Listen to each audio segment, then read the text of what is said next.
Stop. The deregulation of the industry is obviously going to cause more of that industry. To lubricate the trust connection between people until they have enough. Yet we could still look at biological reality in determining who's a female, even if there are.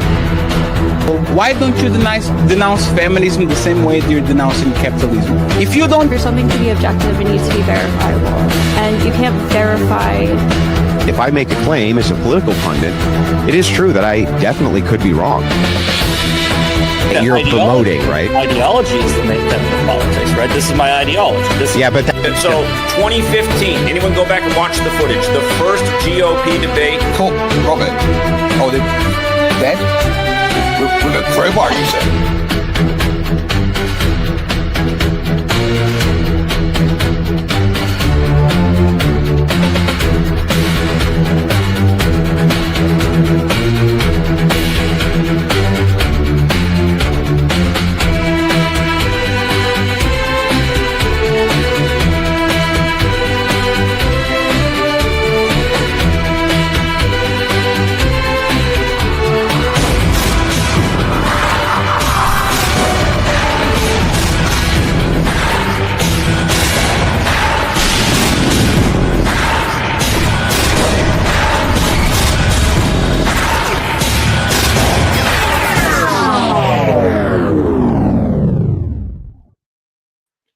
And good evening, ladies and gentlemen. Welcome back. I am Sarah the Raging Tomato here, bringing to you another 1v1 live debate.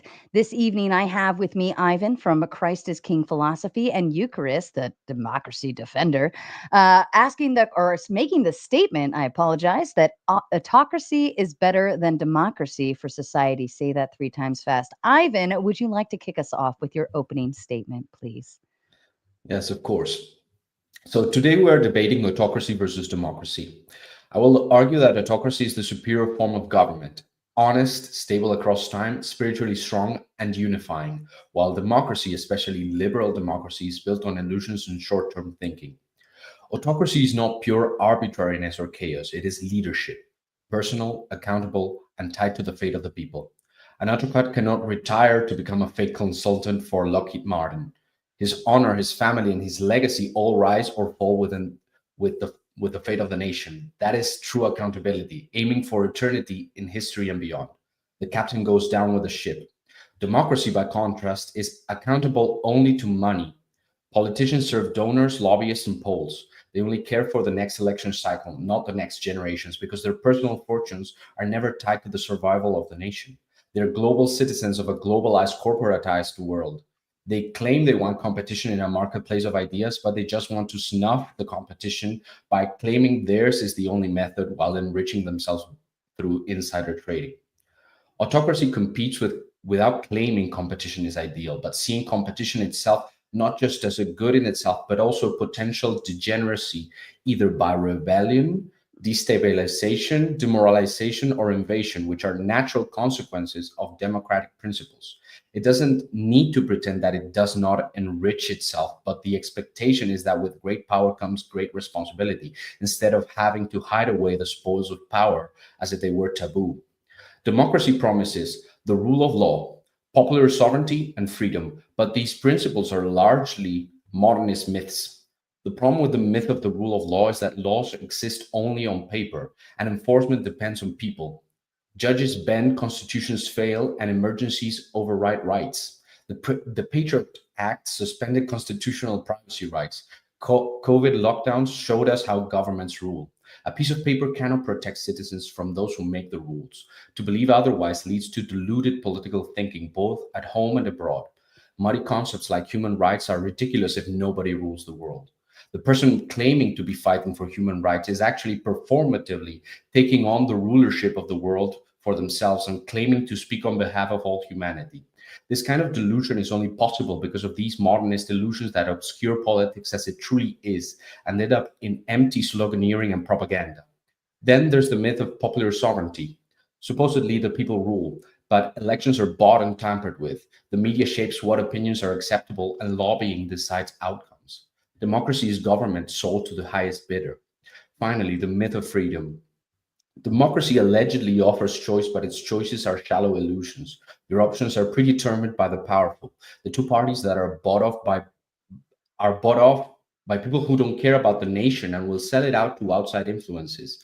Everything but true leadership in regards to spiritual purpose, identity, or moral order. Liberalism tolerates everything except conviction, challenging its myths and contradictory dogmas. Democracy claims pluralism but enforces a moral orthodoxy. If only democracy is legitimate, then every non-democracy must be reshaped or conquered, like the neocons want. This is not freedom, it's disguised empire. Liberalism leads to globalism. The neoconservatives of our age speak openly about their desires and attempts at toppling foreign governments. They use cries about election interference, while the CIA has interfered with dozens of not just elections but coups and revolutions abroad. So where's the sense in that? The EU tampered with the Romanian elections because the winner was far right, claiming Russian misinformation, as if successful foreign propaganda would in itself make an election illegitimate. On the contrary, autocracy is honest about power, stable across time, unifying, and spiritually strong, as I said. Autocrats don't pretend power is impersonal. Authority is personal and accountable. Unlike democratic politicians, autocrats cannot cash in on lobbying jobs after they end their so-called service. They must face the consequences of their rule, or at best flee in disgrace. Autocracy preserves culture, identity, and institutions across generations. It rests on giving people a sense of belonging and continuity. And throughout history, autocrats were known to play off the aristocracy and the people in a balancing act to secure this continuity. Democracies dissolve identity into endless debates and short-term politics, sacrificing identity for the benefit of the ruling class while claiming it represents the confused and neglected people, leading to increasing levels of technocratic control for the masses to supplement the lack of true spiritual leadership. Autocracies rest on visions greater than the individual, values, faith, purpose. This is why it's not technocratic in an esoteric sense, but it can let everyone know what the nation is supposed to be doing and how to get on with the program. Autocracy is about sharing in the same spirit. Hierarchy serves that same purpose. Democracy does not have a not-so-secret global vision, but it rests on individual whim. So it cannot inspire duty, sacrifice, or greatness, but selfishness and fragmentation, just like the EU uses the Tower of Babel as a symbol for itself. Democracy should use the image of the Antichrist, a totalizing world system. Autocracy clarifies roles. Rulers owe justice, citizens owe loyalty. Parents should teach their children. There is no shame in being led when you're supposed to follow. Democracy is a proud delusion, a ritualized, systematic regicide meant to fragment leadership and diffuse responsibility into bureaucracy, committees, and elections, which aren't meant to express the citizens' political will, but to co-opt it and defraud it for secret purposes. If you voted, don't complain. If you complain, you should have voted differently. And if you were deceived, that's on you. That's how it robs you of reality itself. Democracies say the citizen is sovereign in order to steal the rightful authority in favor of an idealized and personal one, leading to suburban hellscapes. No one is personally accountable, and societies fracture into endless factions. Everything is endless change into nowhere, where nobody takes accountability for the direction the culture goes in, leading to nihilism, moral relativism, and intersectionality instead of true community. At its core, liberal democracy is a belief system. Authority is impersonal. Truth is to be debated and rationalized. Hierarchy is rejected. But authority is always personal. Courts, parliaments, elections, they all depend on people, not principles. Truth is truth, regardless of anything we rationalize, and hierarchy is natural. My opponent will probably try to lead this debate towards the nature of legitimacy, the nature of authority, and even religious values. If he wants to go there, I will allow him to hang himself and prove everything I claimed in this opening to be true. He says he's a Christian, but Christianity teaches authority comes from God, not crowds. Autocracy acknowledges this. Democracy denies it, eroding legitimacy, virtue, and a nation's identity over time. Without this truly transcendent source of truth, democracy collapses into short-term thinking and flux. It is man's traditions fighting to impose themselves over other tribes, an empire of tribes subjugating each other to have them worship their petty little gods, now in the form of woke causes. So to conclude, autocracy is honest, stable across time, spiritually strong, and unifying. It preserves identity, it inspires greatness, looks towards hierarchy and embodying it, and rests on enduring truth, or at least the claim to transcendent truth, to the pursuit of truth through the expression of a definite identity as an image of divine order. Democracy is a system of illusions. Its rule of law masks power, its sovereignty belongs to financiers and media, and its freedom is a shallow counterfeit. It is a rejection of hierarchy itself, as Umberto Eco said. Liberalism exists to deny there is such a thing as an absolute truth. I support autocracy because it is real people with real needs, responsibility, and vision, not systems that rule. Constitutionalism and parliamentarism, pillars of liberal democracy, are ultimately technocracy in disguise, not representation of the people nor their best interests. Democracy is a system designed by bankers and lawyers to sound virtuous while robbing the people blind. Without a vision, the people perish. Thank you. Thank you, Ivan. Eucharist, to you, please. Sure. So I'd like to begin, I guess, by taking on more of a burden than I have to with this question. I want to outline, I think, a brief theoretical case for democracy before turning to what I take to sort of be fatal failings of autocracy. My basic claim tonight is going to be that the lesson we can glean from the history of politics from the ancient world to today is that a limited democracy, that is a government that's controlled ultimately by the people via representation and mediating institutions, rather than rule by the elite few or a single unaccountable autocrat, is both theoretically defensible and practically the most effective at securing peace, stability, and the common good. In contrast, an autocracy, which is a government controlled by a single ruler, small group of ideologically aligned people, which has distinctive features of not having institutional accountability without constraints on their power, is ultimately harmful to individuals, destructive to civil society, and is generally opposed to the common good, tending to rule for the good of the ruler or the ruling group rather than the people. I expect we might end up talking tonight about some criticisms of democracy that come up often that are criticisms of what might be called a pure or direct democracy. References will be made to mob rule, where power is held directly by the people to directly control governance by a 50% plus one majority on all issues. In the sense that people normally use the term, the sense I'll be using in defending it today, I mean a representative democracy. In a letter in 1777 to Gouverneur Morris, Alexander Hamilton put it this way: a representative democracy where the right of election is well secured and regulated, and the exercise of the legislative, executive, and judiciary authorities is vested in select persons, chosen really and not nominally by the people, will, in my opinion, be the most likely to be happy, regular, and durable.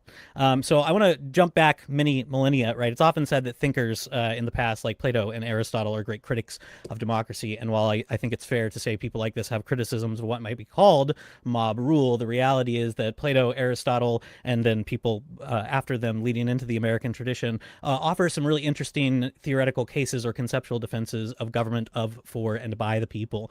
So in the Republic, for example, Plato uses Socrates to analyze a decline of regimes from the ideal city, which is a form of aristocracy, which declines into an oligarchy, which is a rule by the rich, which declines into a democracy, which is ruled by the many, which then declines into tyranny. And so cursorily looking at this and saying, you might say, well, democracy is like next to tyranny. This looks pretty bad. But actually, Socrates gives us, I think, some really interesting praises of democracy. He says it's true that democracy allows for mediocrity. It's true that it allows for some of the things my opponent has already complained about, kind of degeneracy and liberty. A person with a democratic soul, he says, flits about from one activity to another with little aim in life, little direction.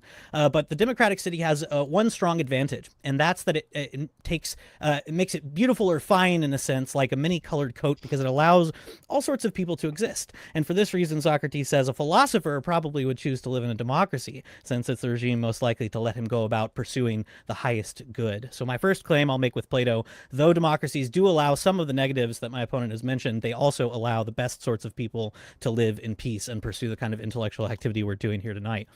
So let me jump to Aristotle really quickly, right? Aristotle, also a critic of democracy, the thing that he calls literally democracy, ruled by the demos, he says is effectively mob rule. But he also presents an argument for what he calls a politeia, that is, rule by the many for the good of all. And the argument he presents there for rule by the many, as opposed to rule by a small number of aristocrats, he makes by analogy. He says, imagine you and your friends want to get together and host a dinner party, right? If one person is responsible for buying all of the food, it's probably going to be a pretty sucky dinner party. But if all of us pitch in together, we can sort of make up for each other's deficiencies and throw a much better party by combining our resources. And this is the argument he makes for rule by the many. Each individual person in what we would call today a democracy may not be an example of some wonderful aristocrat, some high-minded soul, but together perhaps we can make up or account for each other's differences. So let me drag this now closer to our time. It's often said, for example, in American discourse around the founding of America, that our founding fathers were opposed to democracy.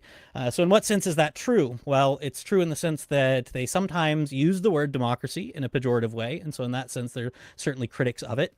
But I will argue that what they called a republic, which is what I'm sort of defending here, or just as often what they called a representative democracy, is encompassed in our modern use of the word democracy.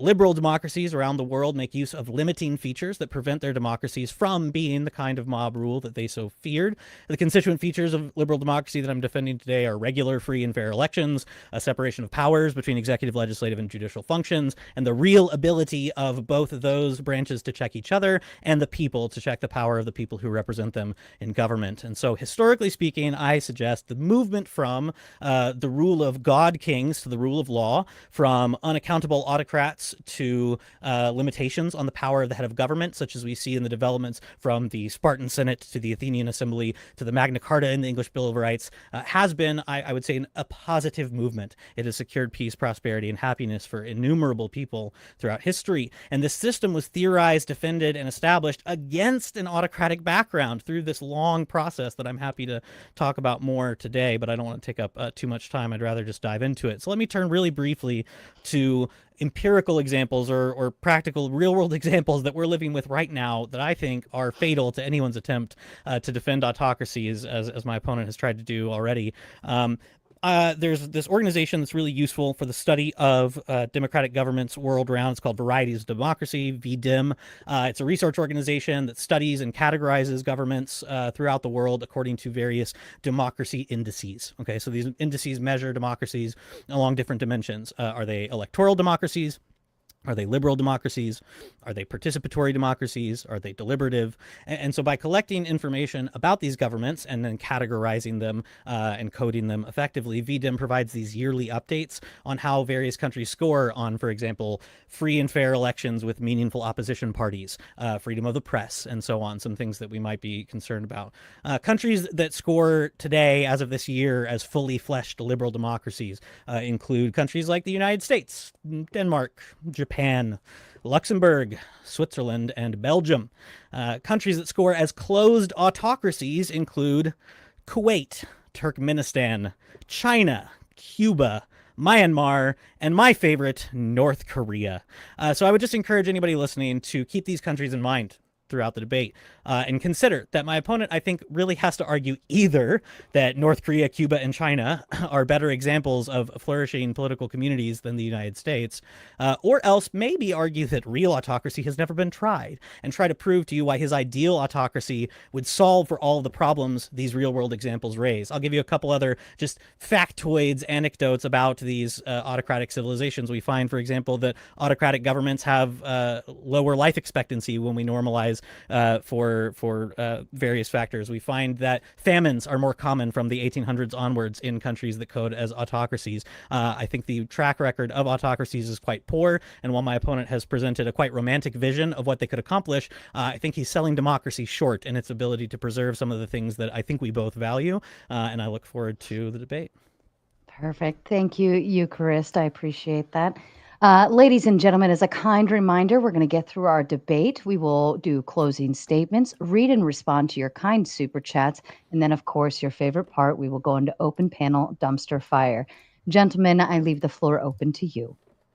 So can you tell me a little bit more about how you're understanding, you mentioned a couple of times that you think autocracies are actually accountable in a way democracies aren't. And this is troubling to me, I guess, because one of the distinctive features of measurable autocracies is the normal mechanisms of accountability that we think of, right? The accountability of like being able to impeach a leader or being able to vote someone out of office is not always available in an autocracy. But you seem to be suggesting a different kind of accountability. So can you flesh that out for me?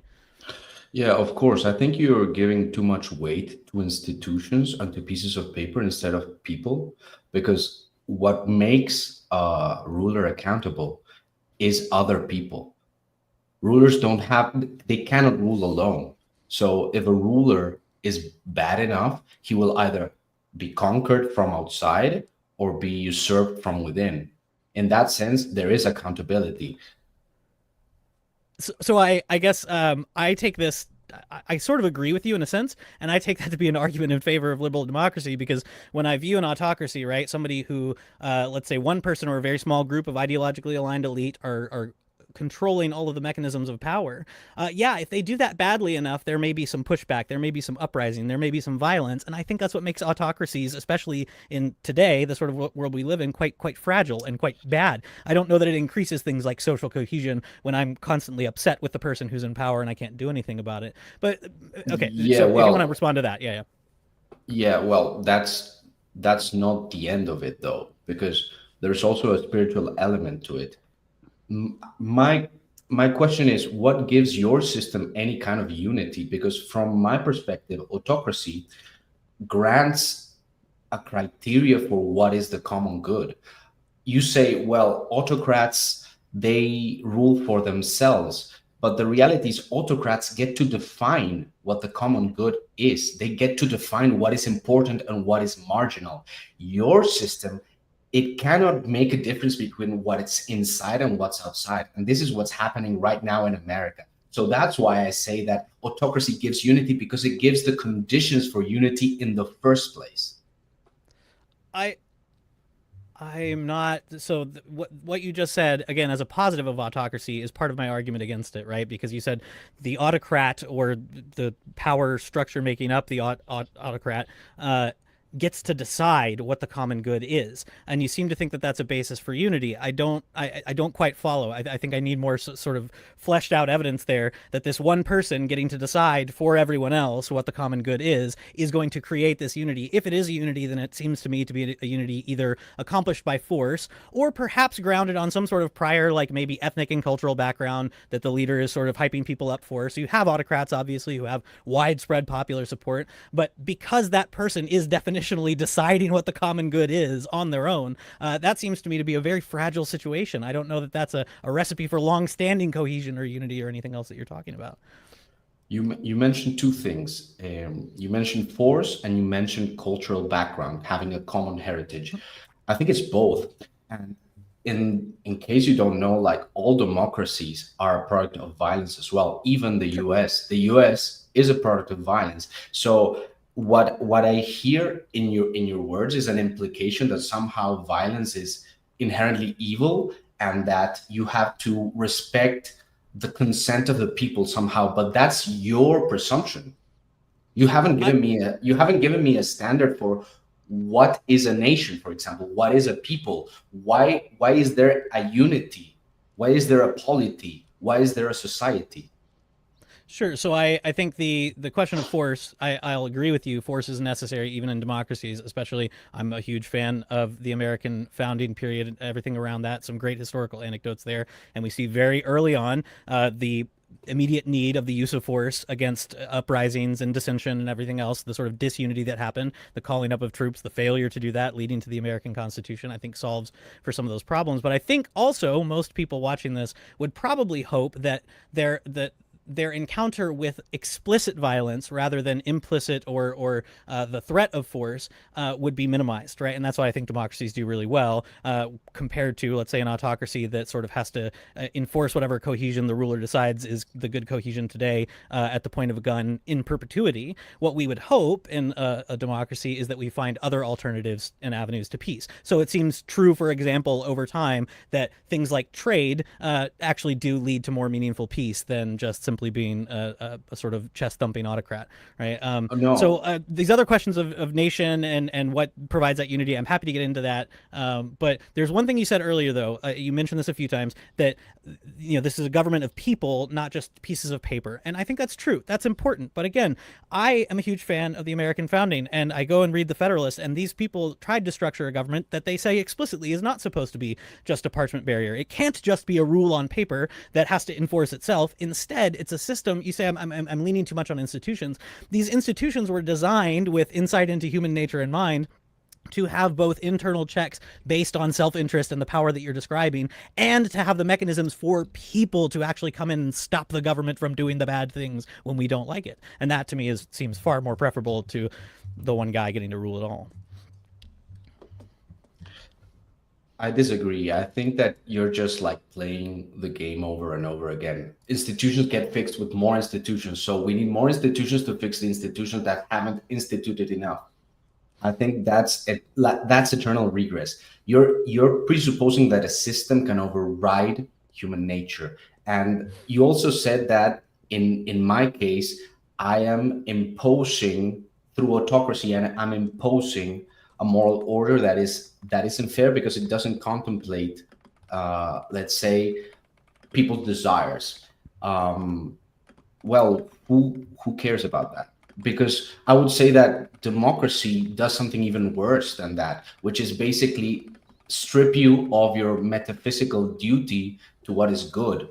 Democracy only allows lukewarm positions that do not challenge its status quo. So what I would say is I would rather be killed than be robbed of the possibility of exercising my free will in a meaningful manner. What democracy does is it makes you into a milquetoast person who does not, let's say, face the reality of life and needs to be nestled in institutions to be protected from harsh realities.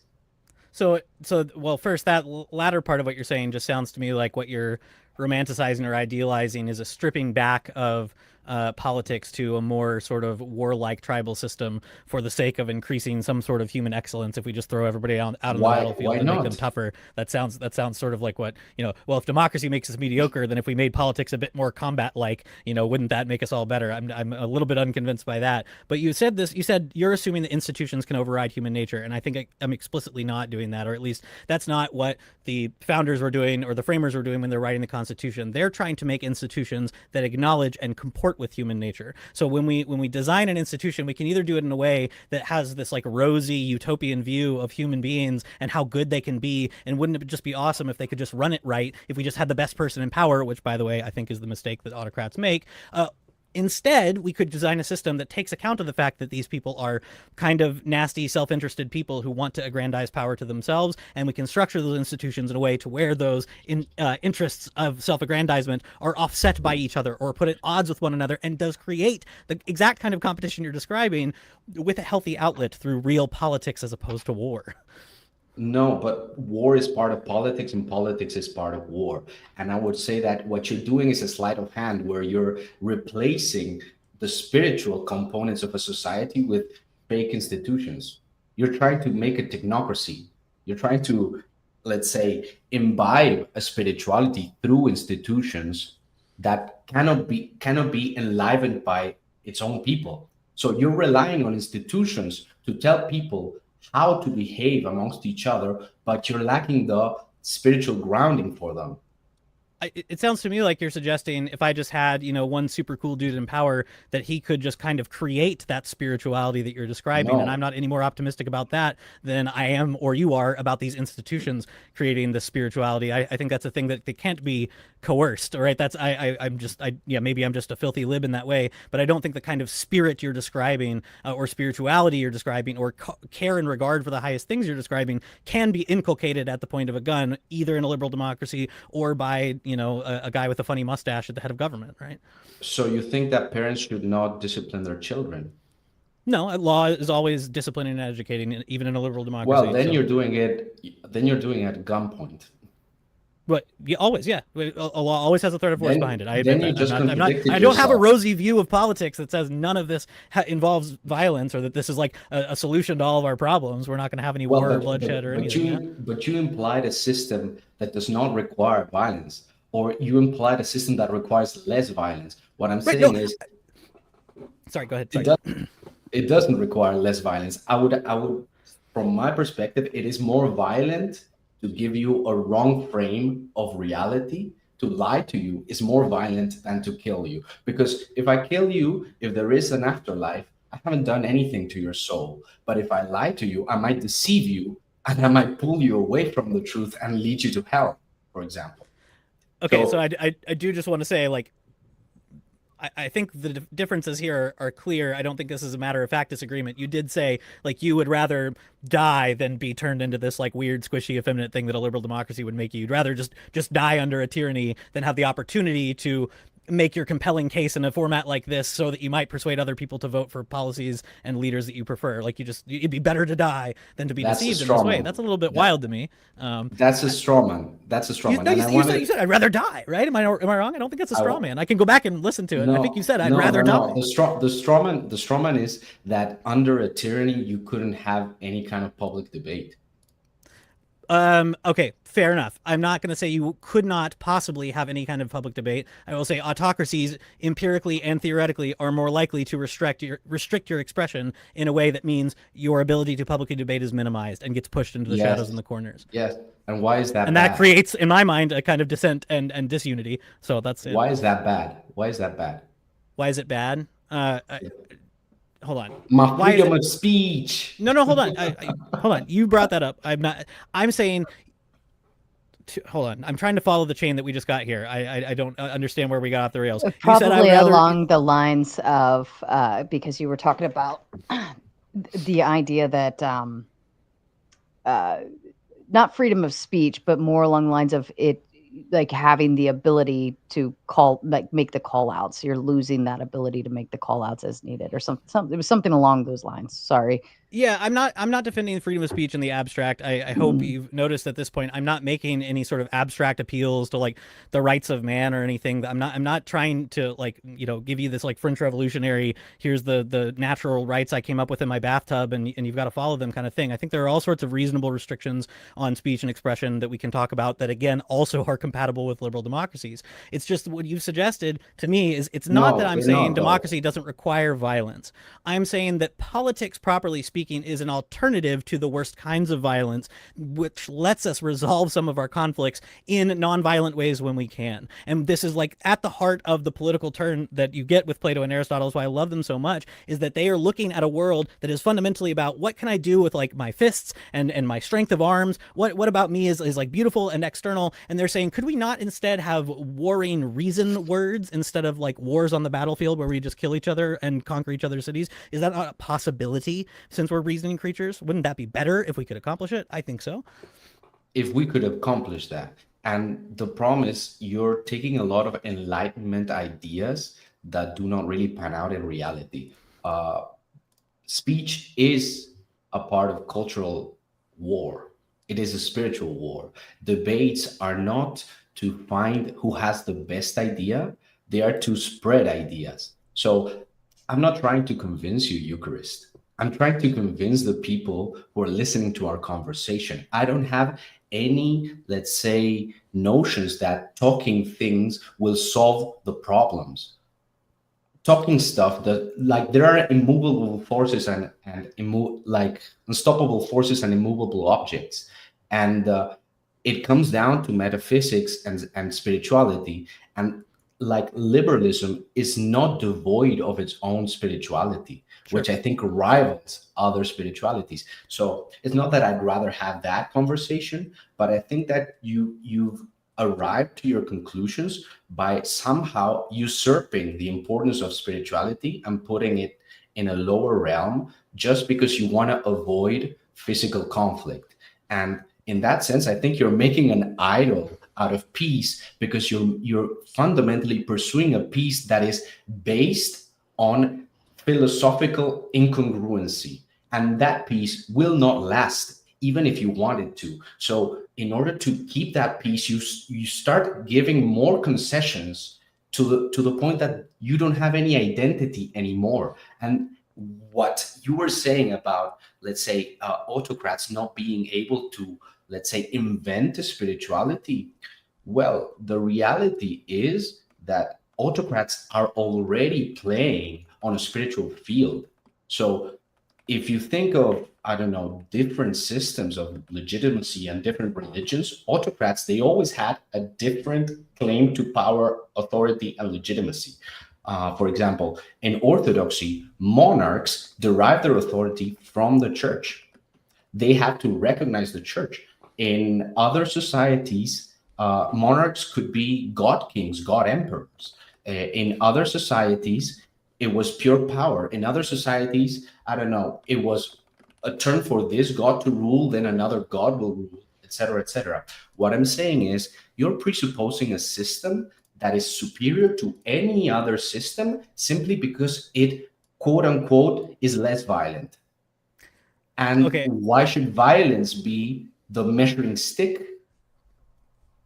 So I love it when people make my points for me. You've just listed a bunch of things. And again, I think these are fundamental disagreements. And so these aren't disagreements at this point, I don't think, on matters of fact. These are things that the audience is going to have to parse out. You've said you're not trying to persuade me. All right, I'll take your word. You're not trying to persuade me. So you've just said autocrats are already playing on a spiritual field. And you've just listed 3 or 4 things by which they could derive their power. Maybe the divine right of kings. Maybe they could be god kings, literally descended from the gods, or given that status in a sort of divine way. Or maybe they just rule by pure power. Okay, fine. If that's the position you're defending, that's great. It's on the table. I have criticisms of each of those things. One of these I want to hone in on, right? One of your points that you brought up is the myth of popular sovereignty. And I think these are all fair criticisms of electoral systems, right? You say elections are bought, media manipulates, and lobbyists buy the outcomes. That was the quickest notes I could take. I may not be quoting you exactly, but it's as close as I could get. I just have a question for you, though. When we look at autocracies in the world, for example, in North Korea and Russia right now, do you not think elections are being bought? Do you not think their media isn't manipulating? Do you not think that they're oligarchs and plutocrats are not buying the outcomes of politics and achieving their own ends through this corrupt system? So I'm not sure why autocracy outperforms your criticisms of popular sovereignty in those cases. And if all of this comes back to, well, we've just got a descendant of Heracles on the throne and we're fine with that. Okay, great. You can defend it. That's fine. It was an internal critique. Yes, I'm aware. But I'm asking you, is that not also a problem with your position? If it's an internal critique, it's an internal critique back at you, right? No, because I don't have that issue. Those are not my goals. So I'm not beholden to those ideals. No, just to be clear, though, you're okay with, and you think the autocratic ends you're defending normatively, you're saying this is spiritual, this is good, this is right, is when corrupt elites who hold all of the power buy elections, manipulate people through the media, and buy all the outcomes of the election. You're fine with that as long as it's an autocracy. Yeah, I'm fine with that so long as that is, let's say, congruent with the spirit of reality. But okay, great, because I can say I'm not fine with those things, and I would prefer a democracy that gets rid of those things if possible. Eucharist. And I think we've made strides to do that as time has gone on. Are you making my point for me? Are you making my point for me? You're making my point for me. This is great. No, we're making each other's arguments. It's amazing.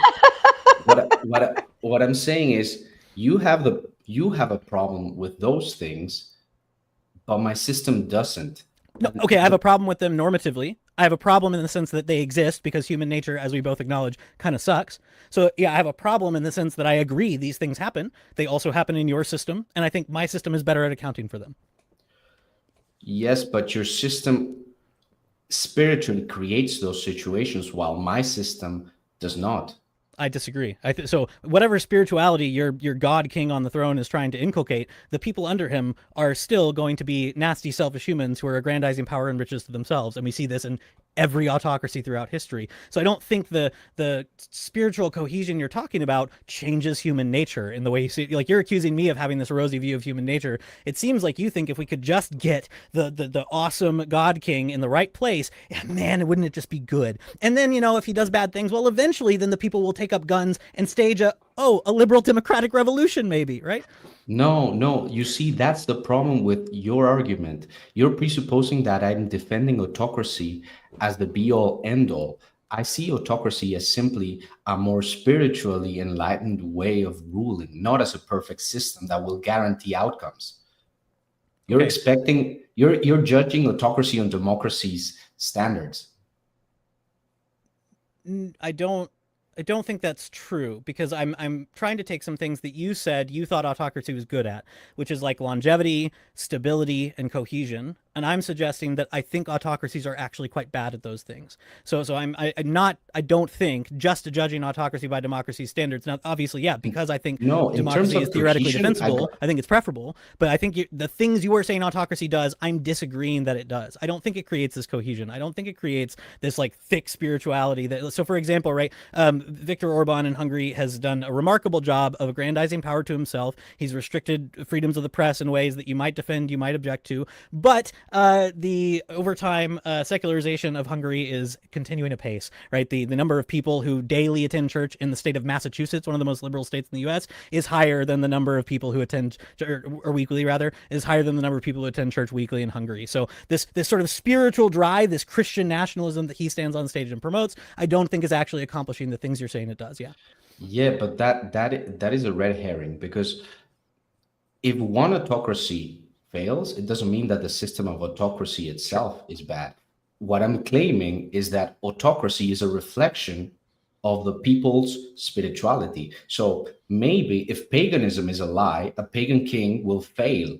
Maybe if Christianity is true, then a Christian king will rule well. What I'm challenging is the idea itself that democracy somehow is better than autocracy, when it's clearly against itself, it's against its people, it's against its own intellectual history, and it leads to progressivism inevitably. It also doesn't have a unifying principle. Now, you were speaking about institutions, and I would like to say, do you think the Constitution is respected nowadays? No, I will agree. Why not? Why not? I think we've dramatically failed at inculcating a good form of civic education over especially the late half of the 20th century. And I think that's something that some of my best friends are working on fixing now. And I'm optimistic that they have a chance of succeeding. You see, you have the same problem that you were like accusing. It's not a problem Viktor for me to Orban admit of. that democracies fail if it's not a problem for you to admit that autocracies fail. I don't see why that's a problem. I can perfectly admit, like I said at the beginning, you listed a bunch of degeneracy and progressivism and this, like all these things that I dislike, right? I can admit that happens in democracies, and I can suggest that within the system of liberal democracy we have means to account for it. This is another thing that so I don't buy. For example, you just said, you used the word inevitability, right? You said liberalism or democracy, liberal democracy both combined, is inevitably leads to progressivism and all these other bad things. You made that similar claim when you said that liberal democracy sort of inevitably tends to globalism. I don't have this deterministic view of politics. I think politics is an exercise. It's the art of the possible, and it's the art of practical and applied wisdom. I don't think these things are necessary. So I can, for example, return to the principles of the American founding, and I can find in quite a few of the American founders, including our God King, the closest we got to it, George Washington, and find strong opposition to globalism, right? So the neoconservatism you're describing is a development, it's a change, it's an intentional rejection of some parts of the American tradition, and I could suggest we could return to that American tradition to oppose it. That's all happening within the liberal democratic framework. You are not understanding that the liberal democratic framework is already preloaded with a spirituality that already, let's say, undermines itself. Your whole country, its mythology is based on separating from its head. So democracy symbolically is regicide. It's systematic regicide. So it has a progressive telos, a progressive purpose. It says, okay, this principle is never going to be good enough, so we have to change it, and we have to constantly change it. And what I'm saying is autocracy is the only system that can claim to have a connection to tradition and actually have it. I did. So this, what you just said, like this principle can never be good enough. We have to change and change and change. I don't know that I agree with that phrasing, even within the liberal democratic framework, because it's not that the principle is changing; it's that the application of the principle is changing. Because again, politics is prudential and applied. No, because politics is prudential and applied. So, for example, great. The theorist of conservatism, Edmund Burke, says, a government without the means of some change is without the means of its own preservation. The fact that a government can change and adapt makes it a live thing that can endure and not rot and die. I don't know that, okay, the principle is changing in the sense that people no longer adhere to certain principles. I'll agree. I don't know that the principle itself is changing. That's a different claim entirely.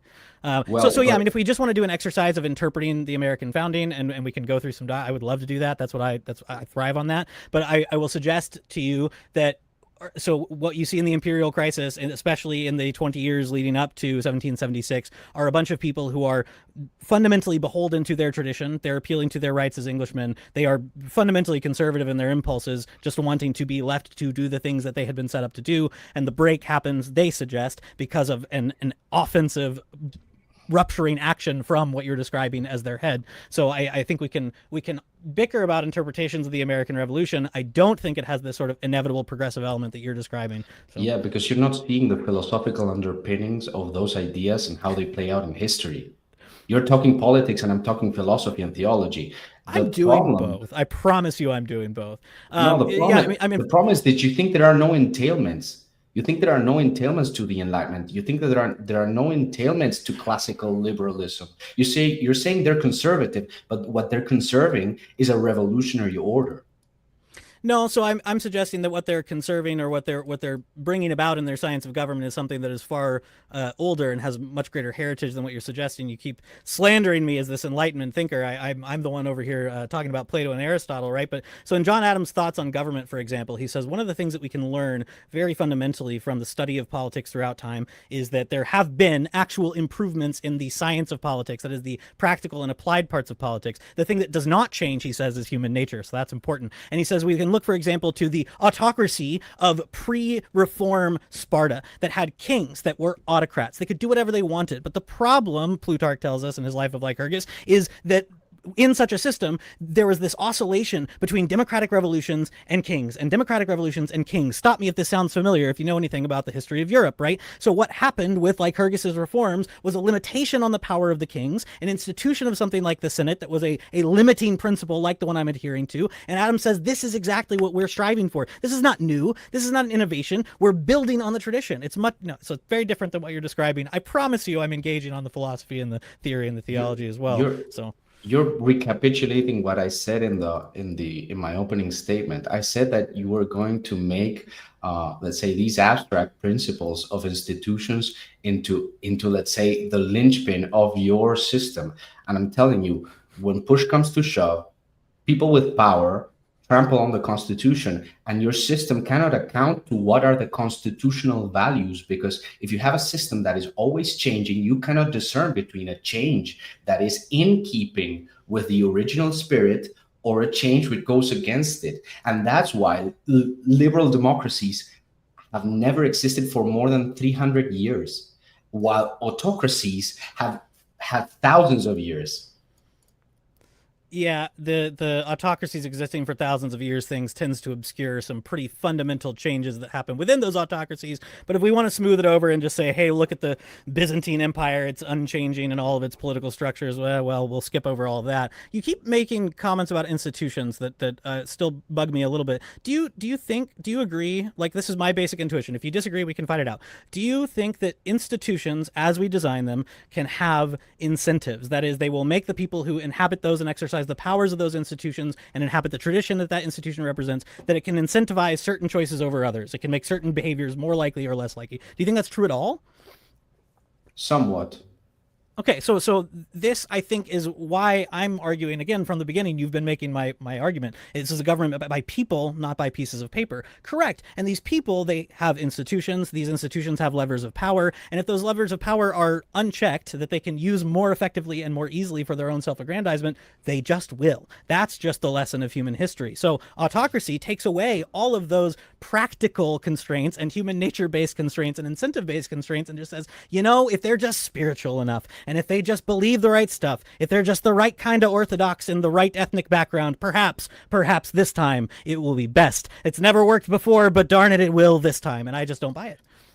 Separation of powers is an Enlightenment ideal that will destroy your country. Absolutely not. Okay, you are slandering me here. It's absolutely not an Enlightenment ideal. Are you arguing for autocracy or democracy, man? Let me speak.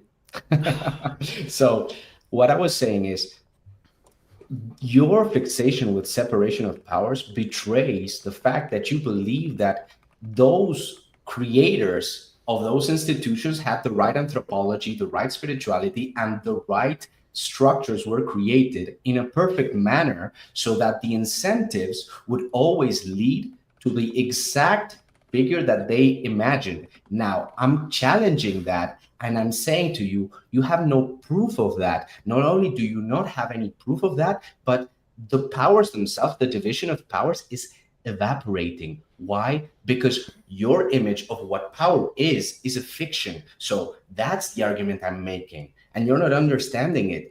democracy and separation of powers is a fiction that does not work. The powers will unite once again for good or for ill, whether you want it or not. And I'm not being fatalistic nor deterministic. I'm simply explaining that politics is different than technocracy. You're saying, no, democracy works because of technocracy. And I'm saying, no, technocracy does not work. You're taking out the subjective and the personal aspect out of these systems, thinking that those systems by themselves already capture human nature perfectly, and they don't. That's why liberalism fails. Okay, so several things. Okay. You just said you're not being fatalistic or deterministic. That's not true, actually, because you've made several key parts of your argument that there is a sort of inevitable backsliding effect of liberalism that undermines itself and its key claims. I'm very familiar with this argument. I have great sympathies with it. I've read my Patrick Deneen. Okay, I understand the argument, but that is a deterministic argument. It is a fatalistic argument. It suggests that hold on. Hey, hold on. I'm going to talk. It suggests that within liberalism or liberal democracy, there are the seeds to undermining its own sort of self-important goals. I think it has merit. I disagree. I think the liberal tradition has much to commend it that has sort of been forgotten that can be recovered.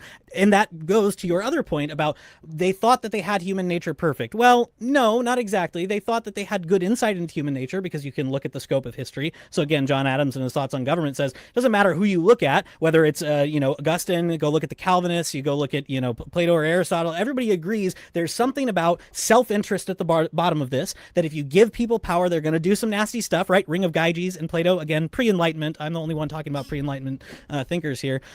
So when you give people the freedom from fear and the ability to use power however they choose, they will do bad things with it. That's the insight we can gain from human nature. It doesn't assume the thing you also attributed to it, which is that, well, if we just structure the institutions correctly, we'll just have a perfect outcome. They deny this flatly everywhere. This depends on a virtuous people. It depends on people who are selecting good rulers. But you probably know also that some institutions are more apt to be better governed than others. That's why I asked the question about incentives. This is Adam's disagreement with the Alexander Pope quote, where Pope says, for forms of government, fools contest that which is best administered is best. John Adams says that's insane. We know that there are certain types of governments that are more apt to be better administered than others. If you give one guy the keys to the power, you better hope that that's a really, really good guy, because that's apt to be badly administered. I will also say, too, that the neo-autocratic arguments that are floated around today, and that I think you're imbibing a little bit, especially in your discussion of spiritualism, are far more modernist and Enlightenment focused than I am. They are inheritors of Heidegger and Dugin, who are far more modernist than anything that I'm suggesting from Plato and Aristotle. So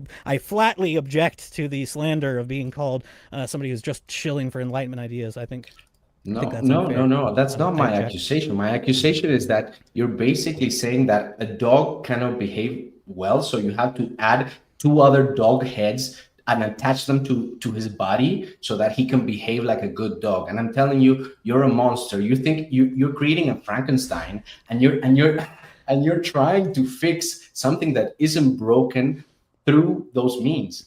No, is not to separate power.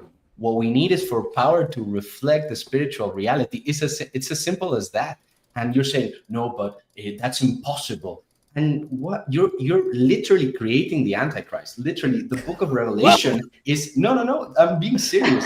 Literally, the book of Revelations is like the bad dragon is like many heads with different crowns. You're introducing many different disparate principles into a body. It's like, okay, I'm going to improve this person by adding a cancer that wants to do something completely different to what the original person wanted to do. It's like, why? Because I mistrust government. Okay, man, be Gnostic if you want. Be fearful. Be fearful of the capacity of power. I'm not fearful of power.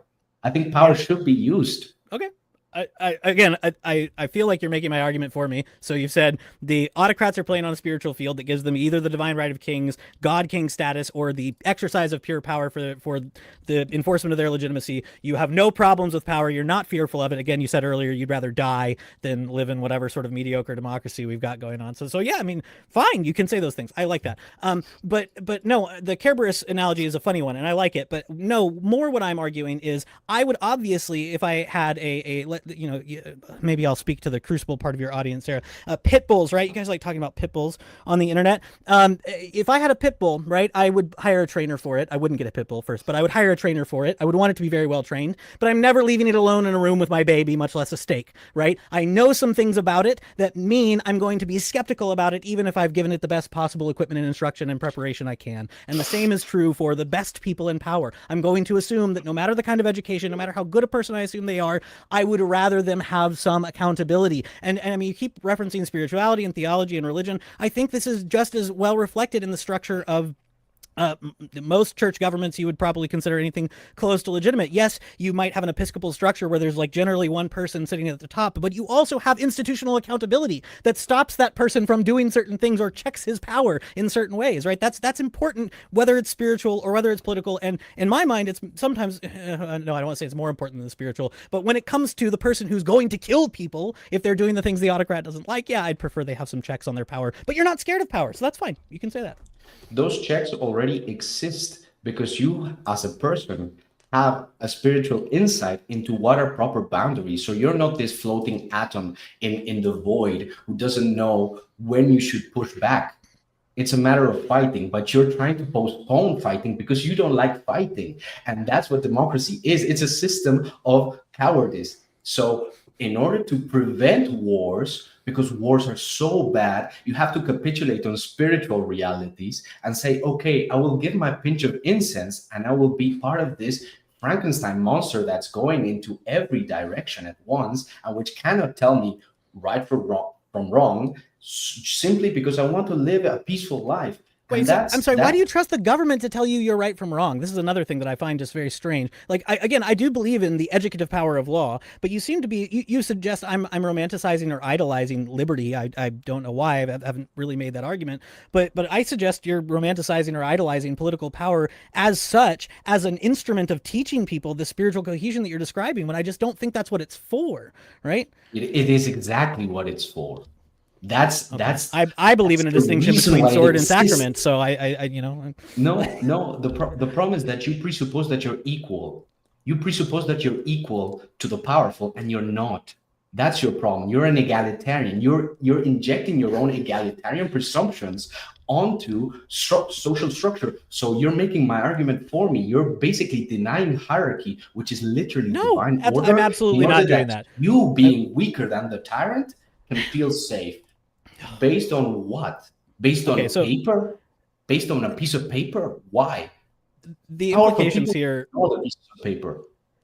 The implications you're suggesting are kind of funny to me. Like, this is about cowardice. It's about weakness. It's about not wanting to think that I'm lesser. I'm not an egalitarian, by the way. I believe in a kind of conservative political philosophy that's perfectly comfortable with the moral good of hierarchy. But I am an egalitarian insofar as I believe that we are all created in the image of God and that this has political cash out. Okay, so there are things that matter about hold on, there are things that matter about the fundamental status of dignity between human beings that matter for politics. And so yes, I believe there are such things as what Adams calls natural aristocrats, and this is an institution or a system that is supposed to account for that. So I don't know, I'm not an egalitarian in the way that you're describing. You see, you keep trying to make me into this like Thomas Paine or this French revolutionary. Those are not the arguments I'm making. They're just not.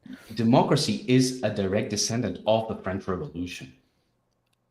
The very democracy predates the French democracy in its limited form, and the form that the founding fathers established it predates literally the French Revolution. We had our revolution first, and we did it quite differently from theirs, right? Because we have the same constitution. They're on what, number 15? Okay, so no, don't make this comparison. It's unfair. What books were they reading? They were reading the classics. They were reading Cicero. They were reading Aristotle. They didn't get to Plato until much later. French Enlightenment thinkers. A couple of them were. Yeah. Thomas Paine was. And guess what? He almost got beheaded in France. Guess what? Thomas Jefferson was. Thomas Jefferson was an outcast compared to everybody else. Thomas Jefferson wasn't even here for the drafting and ratification of the Constitution. So no, yeah, some of them were. Yeah, some of them were radicals. I'll admit. Oh my goodness, some of the founding fathers were radicals. Not all of them. Not most of them. No, absolutely not. Yes. If we want to turn this into an interpretation of the American founding period, I'm happy to do that. I'm more prepared for that than I am for autocracy. So it's not an interpretation; it's a reality, because the concept of right and left comes after the French Revolution. The conception itself of what you're calling conservative is a post-Enlightenment phenomenon. So what It's you're really calling not, no. conservative for me is revolutionary. No, actually, no. Yeah. I'm hailing from a pretty rich conservative tradition It's that in the threads through name, Plato and man. Aristotle and Aquinas and Augustine, and these are the people that I'm Oh, drawing so from. Plato and Aristotle were liberal Democrats. I didn't say that. I did say they offer some interesting arguments in favor of what Come we would now on. call republicanism or a limited democracy. Yes. No, Plato was a technocrat. Well, he again, openly okay, said- if we want to argue, hey, if we want to argue about interpretation of Plato, I'm for it. Let's go. But no, he's not actually. That's not true. What I'm basically saying to you is that all of your ideas about liberal democracy are an Enlightenment product. It's simply as that. I don't think so. No. So I'll throw another book recommendation at you. Okay. So there's this great, you'll reject it out of hand because it's an Anglican. It's fine. There's this great book called The Desire of the Nations by Oliver O'Donovan, great political philosopher, great political historian. And he has sympathies that I think would drag him more towards your side than my side, in the sense that he is very sympathetic to what let's call it Christendom, right? This period, especially in the Middle Ages, of the church holding the ruler accountable, as you mentioned a couple of times, right? But that there are developments that directly flow out of Christianity since then, that, by the way, are the inspirations for the modern far right's criticisms of Christianity, because it introduces these egalitarian ideas you're so worked up about. But he draws from this storied tradition from Augustine and Aquinas on, that what you actually get from Christian principles, what you get from the church disciplining the state, is that there are limits on the power of the executive. That flows directly out of Christendom. It's not an Enlightenment phenomenon. You're just wrong. You're just wrong. Maybe liberalism is the end goal of Christianity. And I would say to you that I'm not here to defend Christianity. I'm here to defend autocracy. So you're trying to pin me to the wall, man. I'm not trying to pin you to the wall. I'm suggesting that your defense of autocracy is bad. Your accusations that all I'm doing are riffing on Enlightenment ideas is wrong, historically speaking. So that's, I'm not trying to if you want to toss the Christianity out the window on the way and just defend the autocracy, that's fine. But I think you've already raised all of the primary things that I'm concerned about, right? When I go back and look at the Divine Right of Kings, I think it's both intellectually indefensible and also scary for the implications that it brings. When I read Hobbes, I'm not satisfied, right? So again, I think your ideals are more Hobbesian and Heideggerian than they are anything else. These are not ancient ideas. These are not traditional ideas. What do you mean they're not ancient ideas? Tradition is an ancient idea. Jay, no, you have a form of neo-autocracy that is directly riffing on developments from Hobbes into people like Heidegger, into the new right of the 20th century. So yeah. No, I don't. And you cannot prove that. Okay. If I'm an Enlightenment shill, you're this shill. I'm just saying it. Yeah. Well, I can prove that you're an Enlightenment shill because you keep defending a product of the Enlightenment. I'm defending something that is. So hold on. When I present you with a historical case, just I'm not. You haven't read the book. You don't have to believe it. But when I present you with a historical case that these are not Enlightenment ideals, in fact, they flow out of Christendom. In fact, they are historical heritage of Christian political theology. You say, "Oh, you're just trying to pin me to the wall in Christianity." Right? I'm telling you, historically speaking, I can give you the case from Plato on of where I'm building this. It's not just this distinctively Enlightenment phenomenon. And in fact, I'm rejecting what you're calling the Enlightenment parts. You're leaning on the French parts and trying to impute that to me. And I'm saying those people are crazy. And plenty of smart people thought that, and they also had good ideas that we can lean on. No, what you're doing is relating post-Enlightenment thinkers with their sources. Of course, in the history of thought, you can trace back thought up to the beginning of recorded thought. But the reality is, even if what you said is true, that those Enlightenment ideals come from Christianity, you have no basic Christianity of which to speak about as a legitimate source. So in that sense, not only is that an appeal to authority, it's also a dodging of the question. You're saying, okay, no, my ideals are not from the Enlightenment because they were inspired by people from before their time. Of course they are. They were inspired by people that lived before them, because that's how knowledge is accrued. My question to you is, why is it that your system cannot claim one essence as its own? And that's true not only for politics, but also for your own religion. You're claiming that you're an inheritor of this true tradition, yet the people who claim that they're part of that true tradition do not recognize you as their legitimate heir. So in that sense, even if you want to take the metaphysical view, what Christianity says as such is that Christ is the true heir of the true God. What he's saying is tradition, the true tradition has existed from the beginning of creation, and it was lost.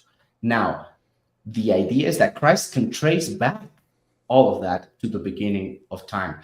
What I'm saying to you is, just because you claim to be a descendant of those doesn't mean that you are. So my question to you is, from whence do you derive that you are the true inheritor of a tradition that is legitimate before the Enlightenment?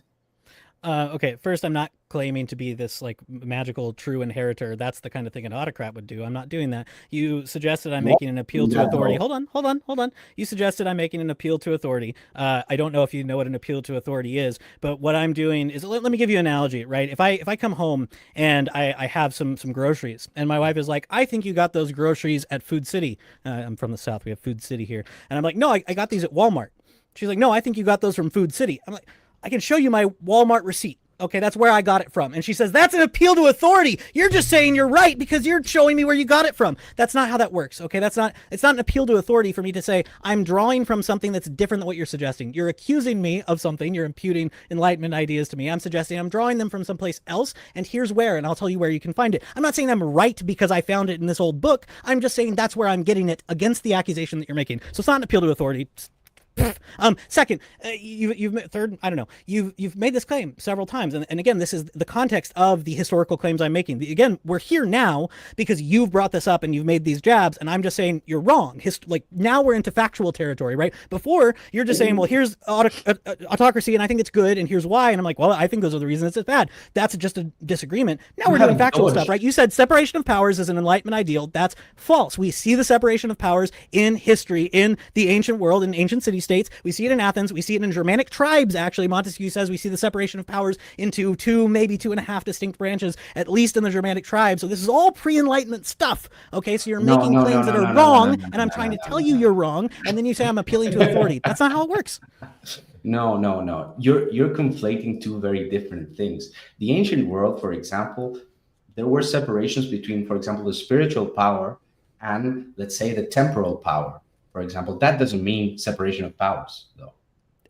As a doctrine. So let me tell you again. I'll tell you the story again. So what we see in Sparta, for example, was that you had a body of elders who were affirmed or appointed by the people. They were men over 60 years of age. It's very aristocratic. I'm not saying it's a liberal democracy, but they were formed as a direct response to the oscillations between the democratic revolutions and the autocratic kings. The kings in Sparta had their power limited by a senate, and that was one of the advancements that we see in history of a separation of powers. We see further advancements of that in the English system. We see that in the Germanic tribes. There's a separation of legislative functions and enforcement functions, and then eventually we see in history a separation of the judicial functions. This is separation of powers. It's pre-Enlightenment.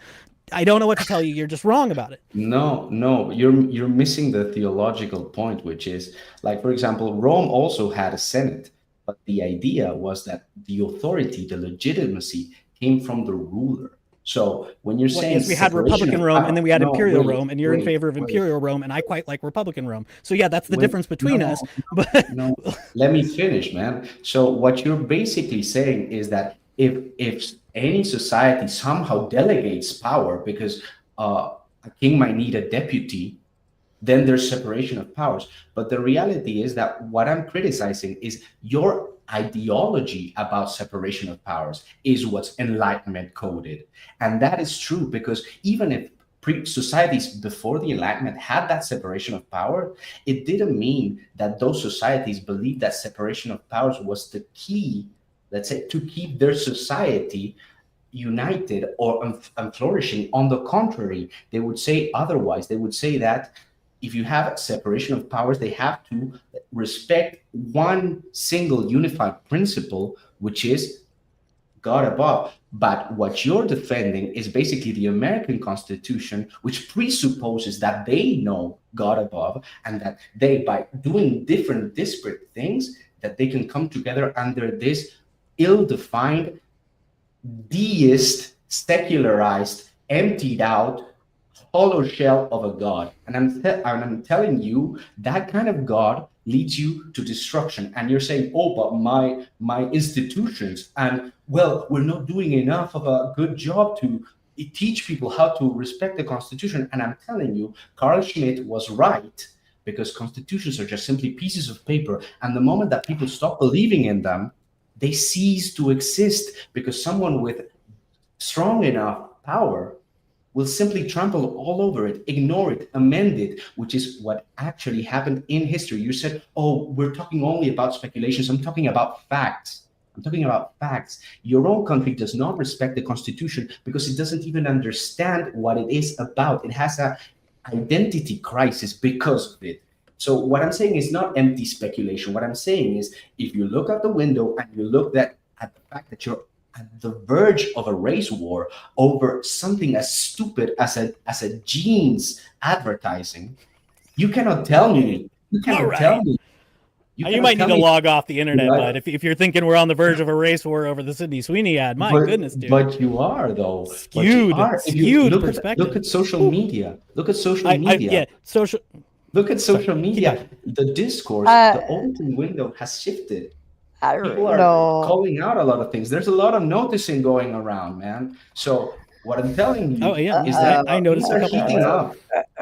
Things are heating up, and it will lead to civil war if you don't find a unifying principle like any normal society would, which is actually necessary. You cannot just say, oh, we're going to worship this ill-defined God who has given us this Constitution because it must have been inspired by God. Do you believe in God? Yes, we certainly believe in the same God. Let's all be friends. That life doesn't work like that. If you have different gods, you're going to go to war about it. And that's political reality. You're pretending that if we have different gods, we can all get along because ultimately we all share the same God. But your system is simply one tribe going to another, telling them, you have to pay me reparations. You have to pay me tribute because my God is on the ascendancy.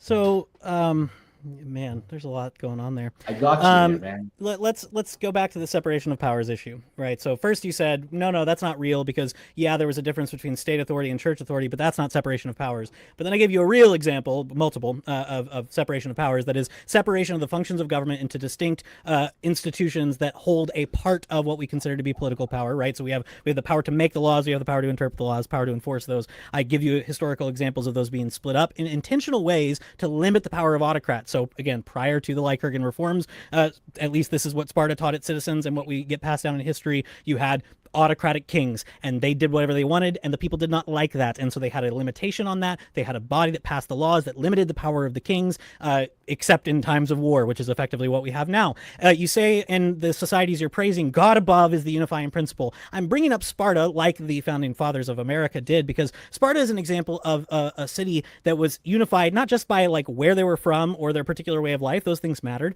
but by loyalty to the law. So again, the idea that we get passed down in history, especially from Plutarch and Xenophon and others, is that Spartans were taught the law. The law was actually not written down. They were educated. They have this early form of what Christians call the law being written on their hearts, right? That the idea was, yes, this could be your unifying principle. You could have a loyalty to the city itself as it was represented in the law. And I think that's probably the best form of what we could get in America with a sort of civic education and loyalty to et cetera. We can talk about that, but again, you just went on a really long cultural rant, and again, I'm happy to admit that democracies do bad, degenerate things, but when I bring up bad, degenerate things that autocracies do, you say, well, no, it doesn't prove autocracies are bad. I agree, doesn't prove democracies are bad just when you talk about Sydney Sweeney's genes. But you speaking of noticing things, right, there's the Carl Schmitt I was looking for, right? When I say your ideas are, I think, distinctively modern and post-Enlightenment, there's a reason Carl Schmitt is having to re-theorize politics in the context of, the rise of Nazi Germany, Yahtzee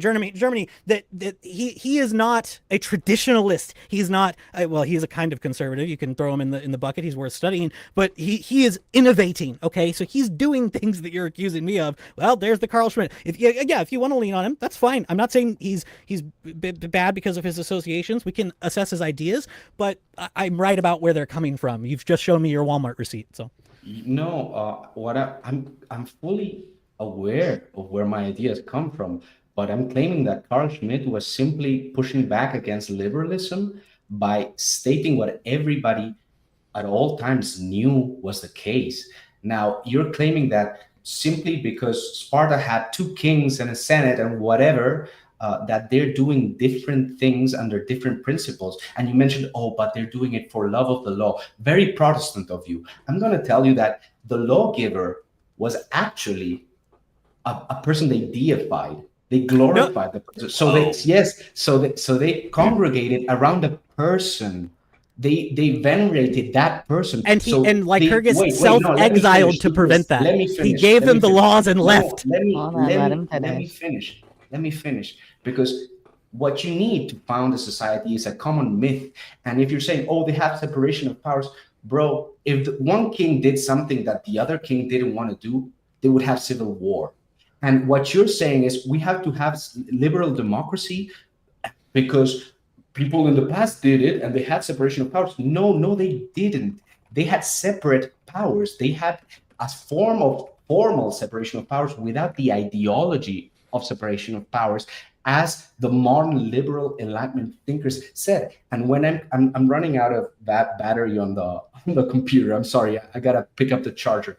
But what I was going to say to you, fair enough. Okay, I trace some of my ideas back to Carl Schmitt, but Carl Schmitt is articulating what everybody everywhere at all times before modernity, before the abstraction into the ether that the Enlightenment represents did. He's saying you have an identity, a common identity, you have to protect it against the outside, and the leader is the one who makes the exceptions. He cannot be bound by rules because he's the one to make the rules. And I can give you modern examples of that.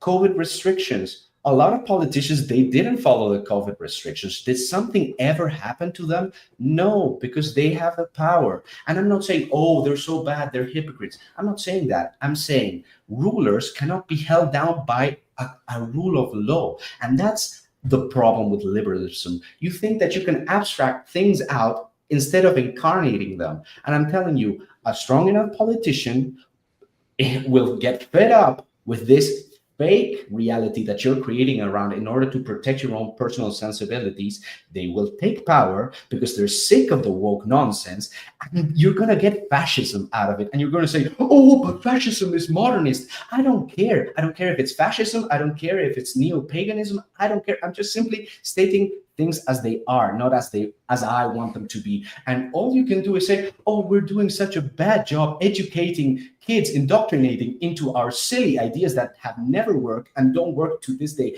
but we're just going to keep on trying until we get it right. And I'm saying to you, they're not right because your anthropology is wrong, because your theology is wrong, because your philosophy is contradictory. So I'm going to go look for the charger. I'm sorry. I'm going to hear you though. That's okay.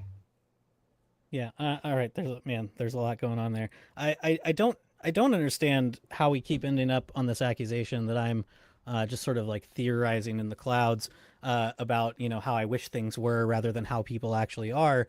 Because again, from my perspective, I think this is the autocrat problem, right? We're not dealing with things how they are. We're not looking at how autocracies actually work out there in the real world and how liberal democracies work out there in the real world. We're imagining some sort of ideal autocracy where if we just have the right elites, or we just have that one awesome guy in power, wouldn't it be great? I don't follow that sort of logic. And again, so I'm happy to admit of criticisms of things that happen in democracies. I'm suggesting that democracies are better able to account for them and solve them, and that these, by the way, are issues that plague autocracies just as much, and he would have to grapple with as well. So if we're going to agree with Schmitt, for example, about some things like the friend-enemy distinction, about things like the nature of politics, and about the sovereign being the person who decides the exception, if Schmitt is right, that's just a thing that's true about politics regardless of the structure of government. That does not cleanly prove to me that we would be better off if we became autocracies. It is a recognition of fact that, yes, some people who possess political power will ignore the parchment barriers and the institutions and the people, and they'll do whatever the heck they want, and sometimes they're punished,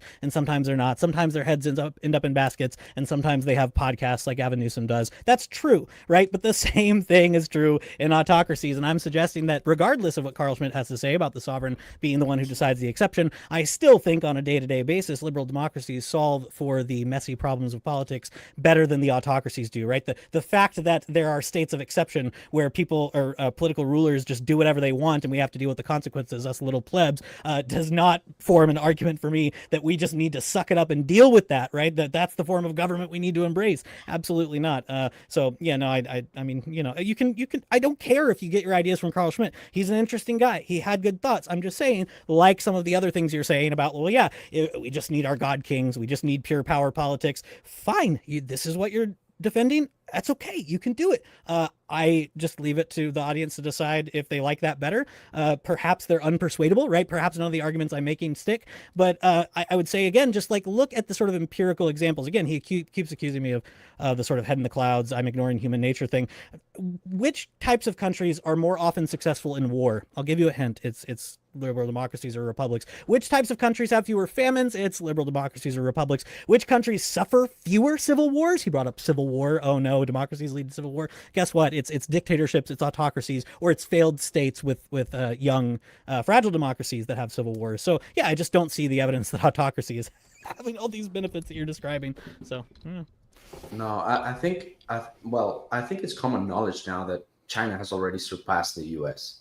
That's an autocracy that already has more population than the US and is more successful. I'm not saying that it is the poster child of what I'm proposing, but what I'm saying is a success. Is there a poster child for what you're proposing? Is there one? Not yet. Not yet. Oh, all right. That's not fine. yet, but I do believe that it is through going to war and battling these things out that we get to it. I think what you're doing is basically the reason why the US is lagging, the reason why the EU is lagging, the reason why the white people are going to disappear.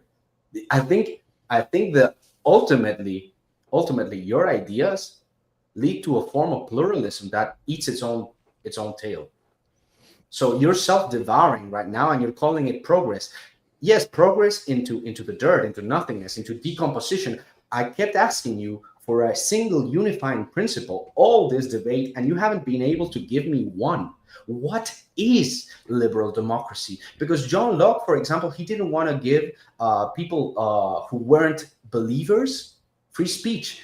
And you're saying, well, I'm okay with this and okay. I'm not asking you in terms of like your whimsical preferences. I'm asking you for a definition of what the true thing is. I can give you a definition for autocracy. Can you give me the ideal liberal democracy? Wait, I'm sorry. So you're suggesting, I think your definition still is fairly abstract though, right? You're just like, well, it has to be some unifying spiritual principle. And thus far you've left that completely open. You haven't told me, well, here's the one that I think would actually work, right? So, okay, there's no poster children yet. What would your poster child look like? What is that unifying system? Is it just any given spiritual belief, right? I mean, so if you go listen to, or read rather some of Heidegger's early university lectures, for example, during, those lovely years of the 30s, he's advocating for a kind of spiritual principle and the kind of autocratic rule that you're describing. And I'm just like, is there one of these that you prefer that you're going to land on? Or is this just like, hey, as long as the autocrat gives us one, it's awesome? I can give you one. Sure. That would be, I wouldn't stoop so low as to simply say, oh, I'm just a shield for what the guy up top says, because that's not in me. But what I can say is that there is a need for religion, there is a need for spirituality, and there is a need for that to be reflected in government. Besides that, I'm going to answer your question by saying it depends on your metaphysics, and my metaphysics, at least, and I can give you that as my definition, is I think I have rejected Christianity, by the way. I'm sorry, maybe I'll go back to it sometime. But I think that God must be also present immanently. So your idea of what Christianity is a cross. It's literally a cross in the hopes of a resurrection. It is dying now, sacrificing this present life for the promise of the next. What I'm saying is more of a Nietzschean take, though I'm not a Nietzschean, is, or maybe a Hegelian, or maybe a pagan, it doesn't matter, that through these fights will eventually lead us to get closer to truth. So it doesn't matter if the singular ruler has the perfect system, as long as he's convicted of it. I'm fighting for it. I'm fighting against another who wants to destroy them for having an incompatible system. And I think that through that fighting, a better system will arrive, not because I'm a bloodthirsty barbarian who just wants system just slaughtering each other. But what I want is for you Americans to stop thinking that you're the center of the world and trying to impose your globalist empire of neoliberalism everywhere, trying to stamp out your degraded, disgusting culture and trying to destroy other cultures. So if you're saying, oh, but you're just a Duginist. No, I'm not a Duginist. I'm not a Duginist. But he has a really good point. You guys, you think that you're the saviors of the world and you're just bombing the shit out of other countries who have just as much acclaim as you. You're just simply momentarily able to do that, but you're not going to be able to do that for long. And I have a lot of American people that I love who I want to be spared from your idiocy, because you have no problems bombing other countries in the name of democracy. You don't even have a problem attacking preemptively because of the threat of nuclear armament. You have no shame. You cannot be schooling other people into how to be ruled. You're savages. You're savages, and you will get every single thing that you deserve because you think that you are the chosen people, the shining city on the hill, and that you're going to spread this love unto the world. Guess what? You're entering into a multipolar world, and we don't want that shit, and we will fight you to the death for it. So, okay, keep talking about how democracy is so good while your own democracies are going to shit. Okay, keep selling us this system that doesn't work in reality, that has never lasted more than 300 years, while the rest of the world prospers, and you keep going down the drain. I don't want you to be going that route. But if you want to go that route, go that route. But that's the consequence of your theological and philosophical ideas. And I'm not saying this as a big me, as a bully. I don't want to tell you how to live because I want something from you. I want to tell you how to live if I can, in the small little bit that I can, for you, because that, I think, will push us closer to the moment, to the eschatological realization of humanity transcending these petty limitations. And you're saying, oh, you're just a tribalist. No. I believe that people have to have convictions. If you come here to debate, but you don't believe in your position, what are you doing? And I'm not saying that you cannot do that. I'm not saying that is illegitimate. What I'm saying is you're missing the point. You're missing the point of what that action is for. You're missing the purpose. You're missing the mark. You're trying to have a society that has nothing under which to associate itself. So what's it going to be? Yeah, so I appreciate all of that. I think it gives me a bit more insight into some of the more fundamental stuff that's going on in the background. I'm not imputing ideas to you. I'm not doing this to poison the well or whatever. I just mean like the actual differences between the ideas that we're purporting. Because you mentioned like the bringing us towards an eschatological moment.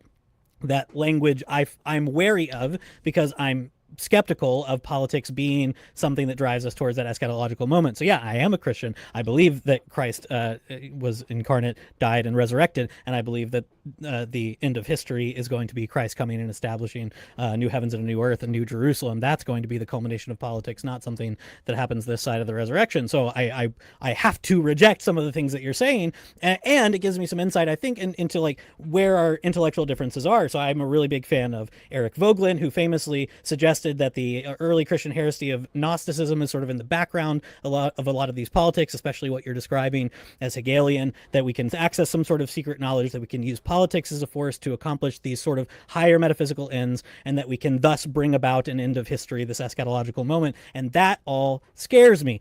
So yeah, I mean, I do reject that. I think I have to as a Christian. And so, I hope and pray you find your way back to the church. I'm Protestant, so I don't know if I'm allowed to say the church, but I'll say it. But I will say too that like this also, I think, helps me understand the appeal of some other ways of thinking to you, where I think if you go read, for example, people like Evola and Gentile and Spengler. These are people who not only, I don't care if you like these people, they're smart, they're interesting, you should read them. These are people also primarily who have rejected Christianity as a sort of democratizing egalitarian force. And so I think this is highlighting some of our actual core disagreements, which is you find something appealing in at least those ways of thinking, not any specific one for any particular reason, but just at the very least, their objections to the influence of Christianity. Like you said earlier, maybe Christianity is outworking in the world, ends in liberal democracy, and for you, I think that would be an argument against it. I think for people like Oliver O'Donovan, who I lean on more heavily, I'm going to say I think that what we can do today is take lessons learned from Christendom, the political structures that we saw there, take the political insights appropriate to Christian political theology, and actually truly have some improvement in the way we govern, the way we structure our governments, and everything that follows from that. So yeah, I mean, I think you just laid out the sort of core disagreements here in a really helpful way. Maybe I'm still dumb and wrong, but that's helpful. Yeah, I completely agree with what you said. What I would add is that I think that, for example, orthodoxy is clearly in favor of monarchy, for example. Now, the thing is, Protestantism, unfortunately, has the same evident problem of Gnosticism that any neo-pagan or whatever in terms of gnoseology. So what you're saying, oh yeah, but that is not Christian, that is Gnostic. No, because the critique that people like Nietzsche make is that since you don't have direct access to Christ, since you cannot speak for Christ, whenever you decide to act in the name of Christ, you're gnostically deciding to do that. So my argument against that is that your gnoseology depends on divine revelation and your claim to know it. So for example, when you have the Protestant saying, the Spirit told me or whatever, he's gnostically declaring himself to be an envoy of God. He's declaring himself to be an angel of God, a messenger, an apostle. So how is your system any different gnoseologically? I have nothing against Christians. What I have a problem is with Christians not realizing that you lucked out with Constantine. But Constantine, he did a lot of killing before becoming an emperor, and he only converted afterwards. Very convenient. What I'm saying to you is, you might argue, oh, Christian nationalism is so bad because they're so mean and they're not Christian. Maybe you're right, maybe you're not. I didn't come here to defend Christian nationalism. What I do think is that Christianity hasn't solved that inherent tension between mercy and rigor, and that's why you're having this intestine disputes amongst yourselves who call yourselves Christians. And I don't care if, actually, I would applaud if Christian nationalism arose, simply because it would be something against with which to contend with. So let's bring it on. I mean, I have a lot of love for Christianity. The only reason why I cannot be a Christian is because I'm not humble enough, because I don't believe myself able to carry the cross as Christ would require a person like me to carry. So I admit it. Maybe I'm not a Christian because I'm weak, but I'll tell you this. Christians, in political terms, are weak by their own definition, because they have to renounce this world politically. So my question to you is, what would you do politically other than say, okay, you can come in, even though you're not from my country, even though you don't even speak my language, even though you don't have any values that accord to mine, come in, I'll welcome you in. How is that a political solution to anything and not a capitulation to the original identity that you're supposed to embody? So I'll say I disagree, I think, with the characterization that Christianity has to sort of capitulate on politics, and I disagree on this sort of characterization of the cross and the future-looking hope, and I think that's articulated really well by quite a few Christians throughout history. Now, again, I didn't come here to defend Protestantism, so you can have some legitimate criticisms there. We can fight about it some other time, maybe, but I think, for example, Augustine is, I think, unfairly maligned sometimes as a kind of political pessimist, but it's not really true. There's a great book on this called Commonwealth of Hope that sort of articulates, no, actually, Augustine has some pretty great optimism about the ability of Christians and pagans to find common ground on civic virtue and the goods of the earthly city being, peace, etc. And we see this in his sermons, we see this in his letters, we see this in his teaching. It's not this all fly away kind of Christianity. Well, in the sky by and by, I'm gone, so it doesn't matter. That's, I don't think, what you find historically speaking. I agree with you that there are definitely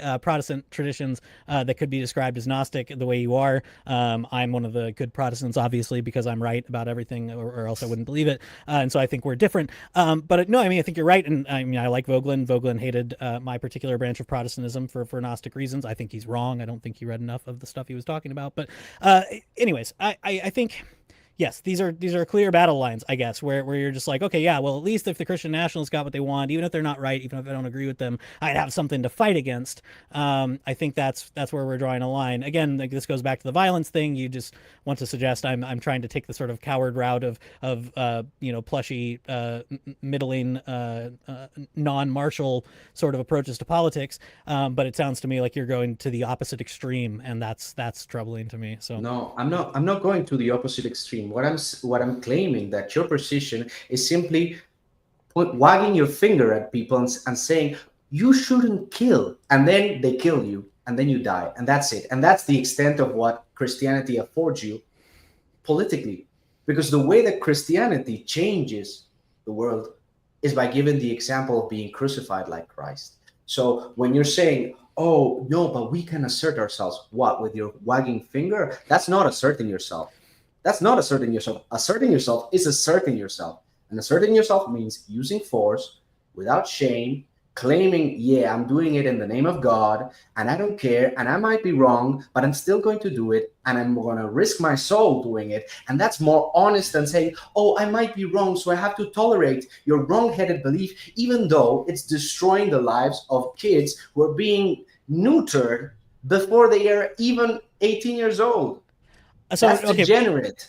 I disagree that Christians do just have to do the throw up the hands routine you're describing. I don't think there's any nothing about Christ likeness. This is the point I do agree with the Christian nationalists on, and they might think it makes me Christian nationalist. I don't think it's true. Nothing about Christianity demands you take a politically hands-off stance and don't advocate for good policy. And so I'd say if what you're looking for is the kind of muscular assertion of Christianity into politics, then maybe you should be nicer to Protestantism, because where you get these rigorous theorists of the right to resistance, where you get people saying, here's what we're going to have our Christian state and you better deal with it, are the reformers, are the people who are like Calvin, who are just yeah, we've got our city state and it's a Christian city state, what are you going to do about it? Like Knox and all these people who are articulating, here are the grounds by which I can take up arms and resist a ruler even within the bounds of my Christian theology. So that tradition exists and it's real. No. and it's carried into the American founding, by the way, with the Black Robe Regiment and people who explicitly leaned on their Christianity as the basis for their political resistance. So that's there you go. They're doing the gun thing. So if that's what you like, do that. No, but you're mischaracterizing my position. I think that the problem with that, you said it yourself, they were reformers. They're not the inheritors of a tradition. They're the reformers of a tradition that they didn't like, and they thought they knew better than Christ and the church. Now, in terms of theology, I think it's very easy for me to say that if any church is the true church, it's the Orthodox Church, hands down. And I can go to war for that, but the problem is, even I was an Orthodox Christian for, I don't know, three years, very committed, very pious. Wow, very pious, whatever. So I really tried. I really tried to live it out. And what I can tell you is that if you reject the principle of gnoseology that we were talking about, that the only way that you can serve God is if God first inspires you to act, because you couldn't do it by yourself, which is also part of Protestant theology in a sense, in a different way, because the doctrines are different. But for example, the doctrines that the Protestants have of complete depravity, I don't know how you call it, but it's the same thing. It's basically you having to be cucked by God and not knowing how. You don't know if you have to stand up and fight or let yourself be killed, other than your own preconceived notions or the notions of the people around you. So you're ultimately pushing the buck back into tradition or into yourself. So that is not a tight gnosiological loop. That is not an airtight epistemology. What I'm saying to you is, it's not about going to war for war's sake. I'm honestly very in favor of peace, but I'm not in favor of peace based on nothing. I want peace based on real harmony and not this fake bullshit. We all believe in the same God, which is disgusting. It insults my intelligence. So I'd rather fight for the ideas that I do believe in, trying to seek out the truth like the ancient pagans did in the pursuit of truth. Hopefully, I believe there's a God. Hopefully God will see that, and the honor in which I participated, to the small degree that I could, will carry me through, and through God's mercy, I might arrive to paradise. But maybe there's no paradise. And what I'm saying is, I'm not a Gnostic for believing that maybe humanity reaches that eschatological point I was referring to, not merely by politics, but maybe through technology. The thing is, I don't give a shit about technology. I leave that to the technologists. What I do care about is for as many people to be saved, whatever, to participate in this proactive vitalist take on politics, which I believe is more aligned with the actual reality. You were talking about facts before. I'm talking about the facts of real politique. I'm talking about the facts of how I see people behaving. And this wagging your finger at people because my constitution, my rights, my this, my whatever, it all ends when somebody decides to grab a gun and say, look, dude, I'm stronger than you. You live because I let you live. Stop bugging me. And that's what's going to happen, because it always happens. So please, dudes, stop bugging us. We manly men, we are sick and tired, and we're going to start killing people if you don't stop persecuting us. I have personally lost a lot of job opportunities simply for being a white male. So you've made it, like, this liberal system has made an enemy of myself. It has made an enemy of a lot of people. And you know what? I can already see it crumble. So why are you defending this system that is crumbling? Because it cannot do what you say it does, which is keep people together. I'm saying, no, it actually doesn't. It actually alienates me. And it alienates me so hard that it's making me want to think, why should I be against my own people? Why should I fight against my own identity? Why should I fight against my own heritage? Why should I fight against my own intellectual history? Why shouldn't I simply use power and cut off the people who don't serve the interests that my people do? It happens in history, doesn't it? So I think it's very amusing to bring up the sort of like manly men of the vitalist movement, because one of the things that's happened of late, obviously there are parts of the American right that are succeeding that I don't like, I have criticisms of, but good on overturning Roe and all this stuff that I do agree with. But I think the people who are most effective at accomplishing the things that you're describing, at fighting back against the things you feel wounded by, are the people who are best able to use the tools of liberal democracy. The vitalists and the Christian nationalists and the weirdos online who are a little bit too open about their feelings about tiny hat people, those are not the people making a difference. Those are not the people actually going out there and getting policy accomplished, right? It's the parents who show up at school board meetings who are just mad about what's happening to their kid. It's the people who are able to use the kind of outrage that's generated on Twitter and elsewhere to accomplish some sort of broader cultural movement. I don't think it's this vitalist movement you're describing. And so disputes with the Christian nationalists, I think what they want to actually achieve is actually best achieved with the tools and the power that are available to us within a liberal democratic system. It's certainly not going to be the people who are out there trying to seize power for themselves, accomplishing some sort of autocratic revolution to then somehow make it traditional again and then affect their ends. It seems to be the people who are actually able to use the policy tools available to us within a liberal democracy who are succeeding. No, that's a non sequitur. That's a non sequitur. First of all, it betrays the fact that you don't know how politics function. You're saying, oh, these weirdos on the internet. Those weirdos on the internet are the foot soldiers. Do you think that anything could happen politically without them? That's ridiculous. That is absurd. Without the threat of force, nothing happens in politics. So those weirdos are the reason why those people who are using the mechanisms of liberalism can actually function within liberalism. Liberalism only like paints a veil over violence. But if you mess with people enough, violence will emerge within liberalism itself, because voting is basically a tally of heads. It's a tally of heads who could be warriors, who could fight against each other. So we're saying, oh, we're going to tally our heads instead of literally fighting. And what I'm saying to you is, all this debate I have been repeating time and time again, you're thinking that you can simply separate the system without the spirituality. What I'm telling you is, the person who fights against these things will not be for liberalism. I disagree. I don't know. I think we've found pretty fundamental disagreement there.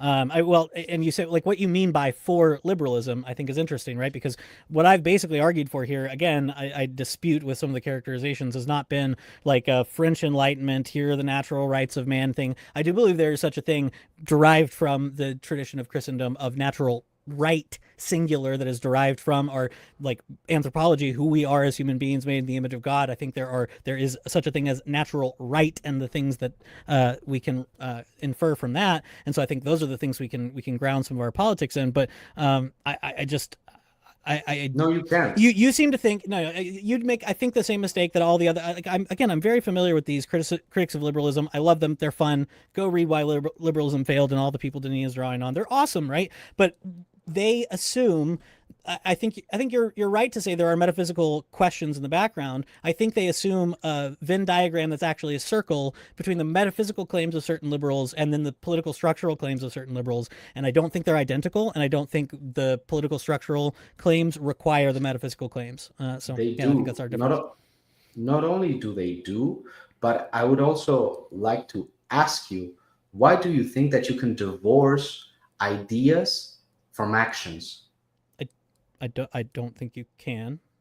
Didn't say that you can. So, I'm just saying that to find defensible things about the structure of institutional liberalism does not mean that you're buying into the philosophical anthropology and all of the underpinning metaphysics of every liberal who's ever existed and all the progressives who exist now. That's what I'm distinguishing. I think there are liberals with strong Christian foundations. There are liberals with strong moral presuppositions. These words get thrown around in these debate spaces. Well, if you're a liberal, you must be this. It's the same thing as progressive. That's what happened with, anyways. Yeah, no, I don't think you can divorce ideas from actions. I didn't say that. So, yeah.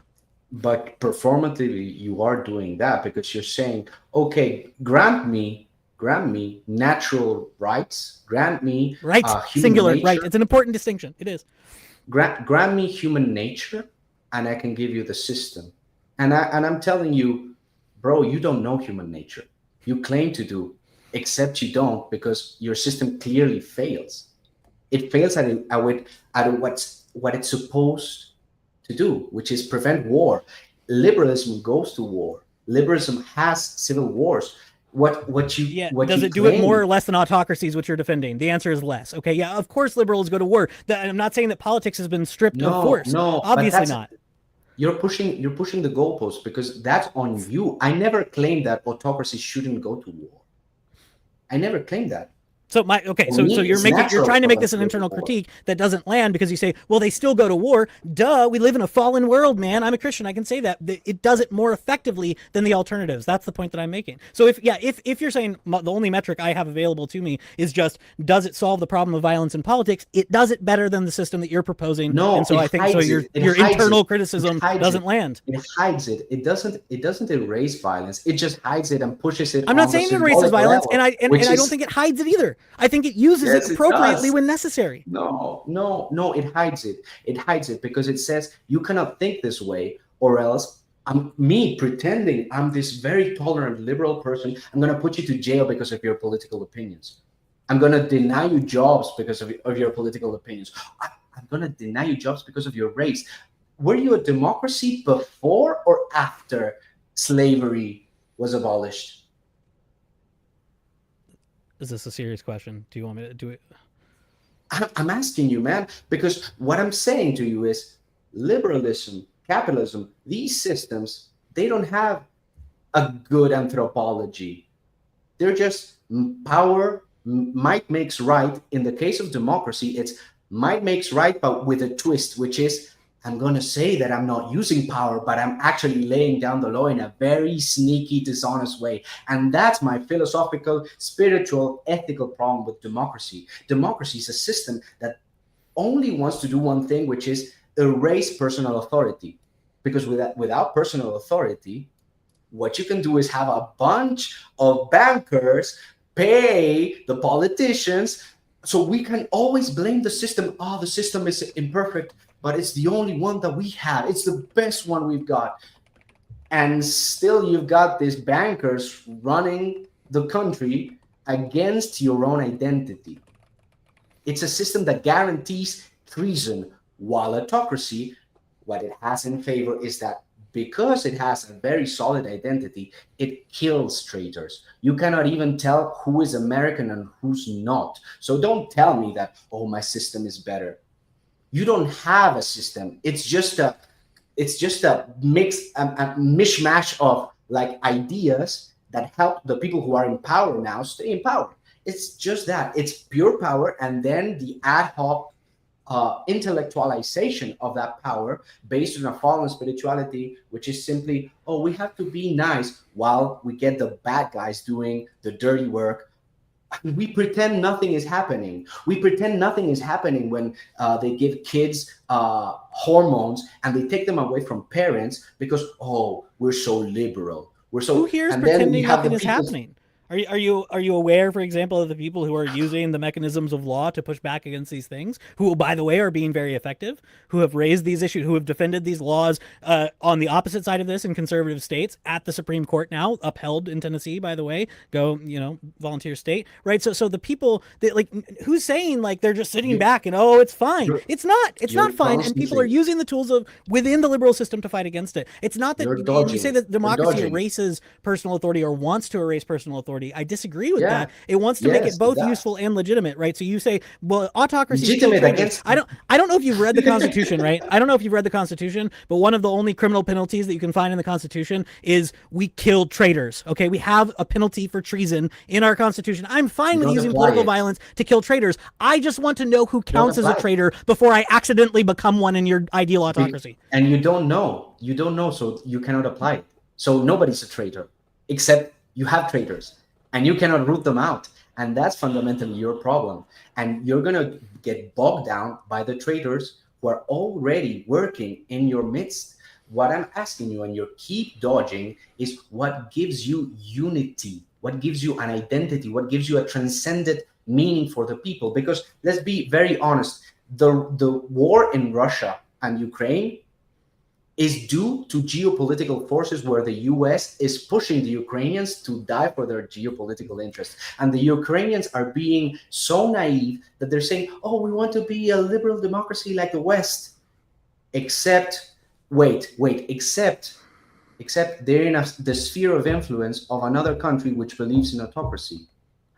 Russia might say that they are a democracy or a democracy in the Russian style, but they're not, and they won't be. And culturally, if you go to the streets and you ask a person in the streets, like, do you mind that Putin is a dictator or whatever? They say with a nonchalant attitude, we've always had a Tsar. Russia has always had a Tsar. So, and they don't care, and they like it, and they're fine with it. But the US just has to meddle with other countries because they're not living up to the standards of liberalism. So you keep on saying how liberal you are, but if other people aren't liberal in the way that you like, you bomb the shit out of them.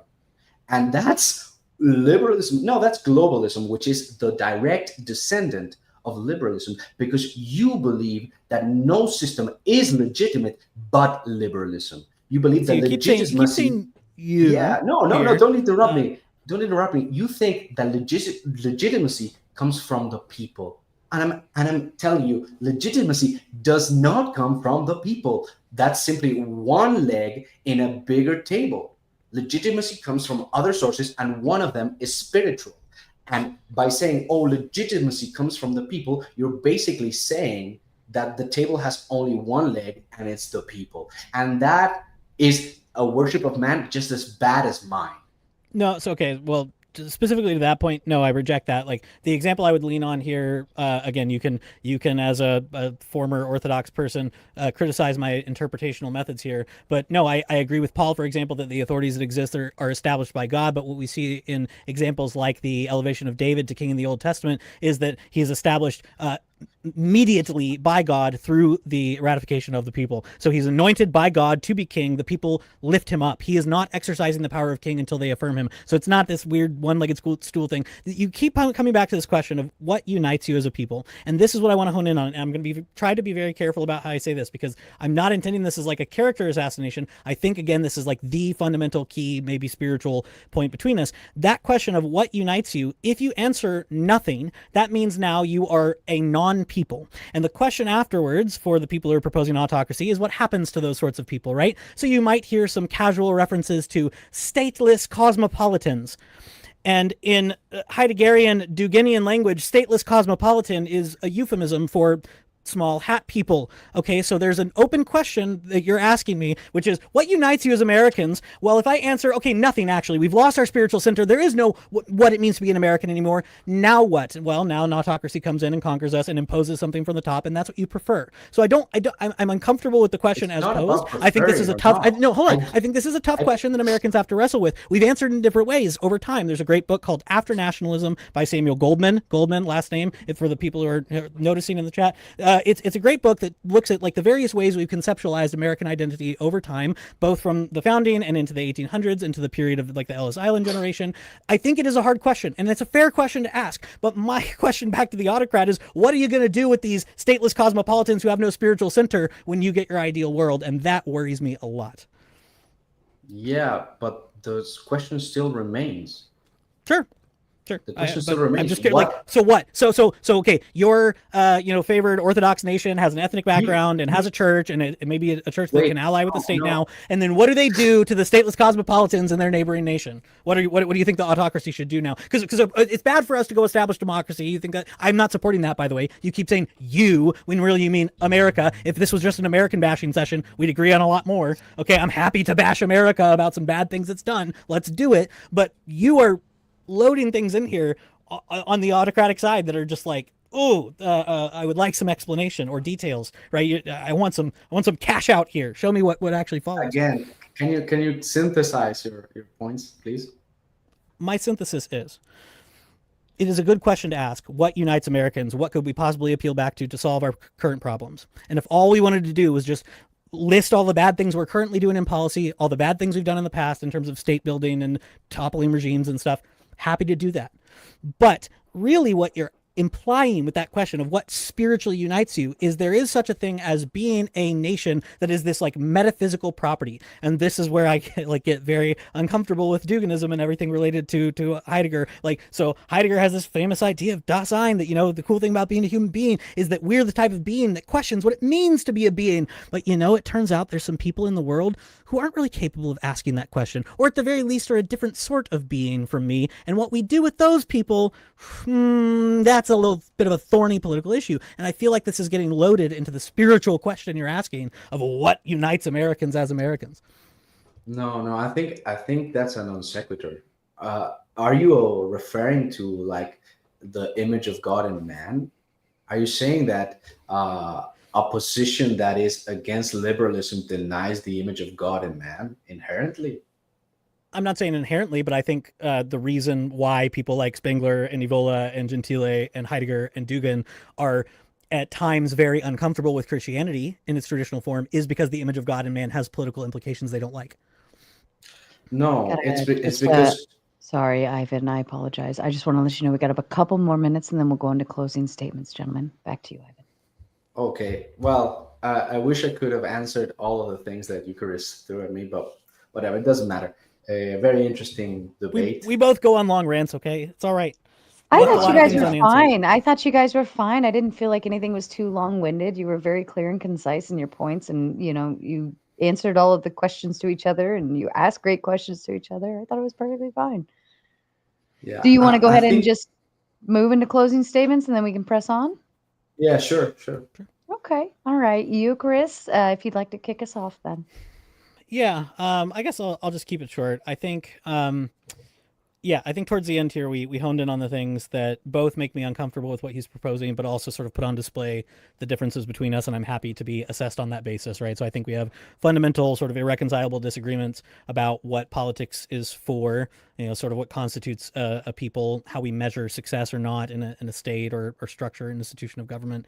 And I think, and I'm not trying to straw man, so he's free to tell me, tell you all that I'm completely wrong in how I'm summarizing this, but the heavy emphasis on a sort of return to competitive contestation at the level of politics that sort of unmasks the violence that's hiding in the background in liberal democracy, to me sounds very evocative of like a return to what I would call a pagan politics, or really I think of it as like a pre-politics. So one of the cool moves that you see when you study the Western tradition is like, if you go read the Iliad or something, you see like the first glimmers of real politics. You see people who are basically bound by ties of blood and kinship, who sometimes occasionally, because of contracts or hospitality or whatever, will go to war together, but those ties are loose. There's not a really strong feeling of like why Achilles should care about that guy just because he's a Greek, right? That's a sort of developing concept. And in that world, you discover what's true in a really meaningful way, primarily through violence. You get to see what God wants by the success of your people, your bloodline, your kin.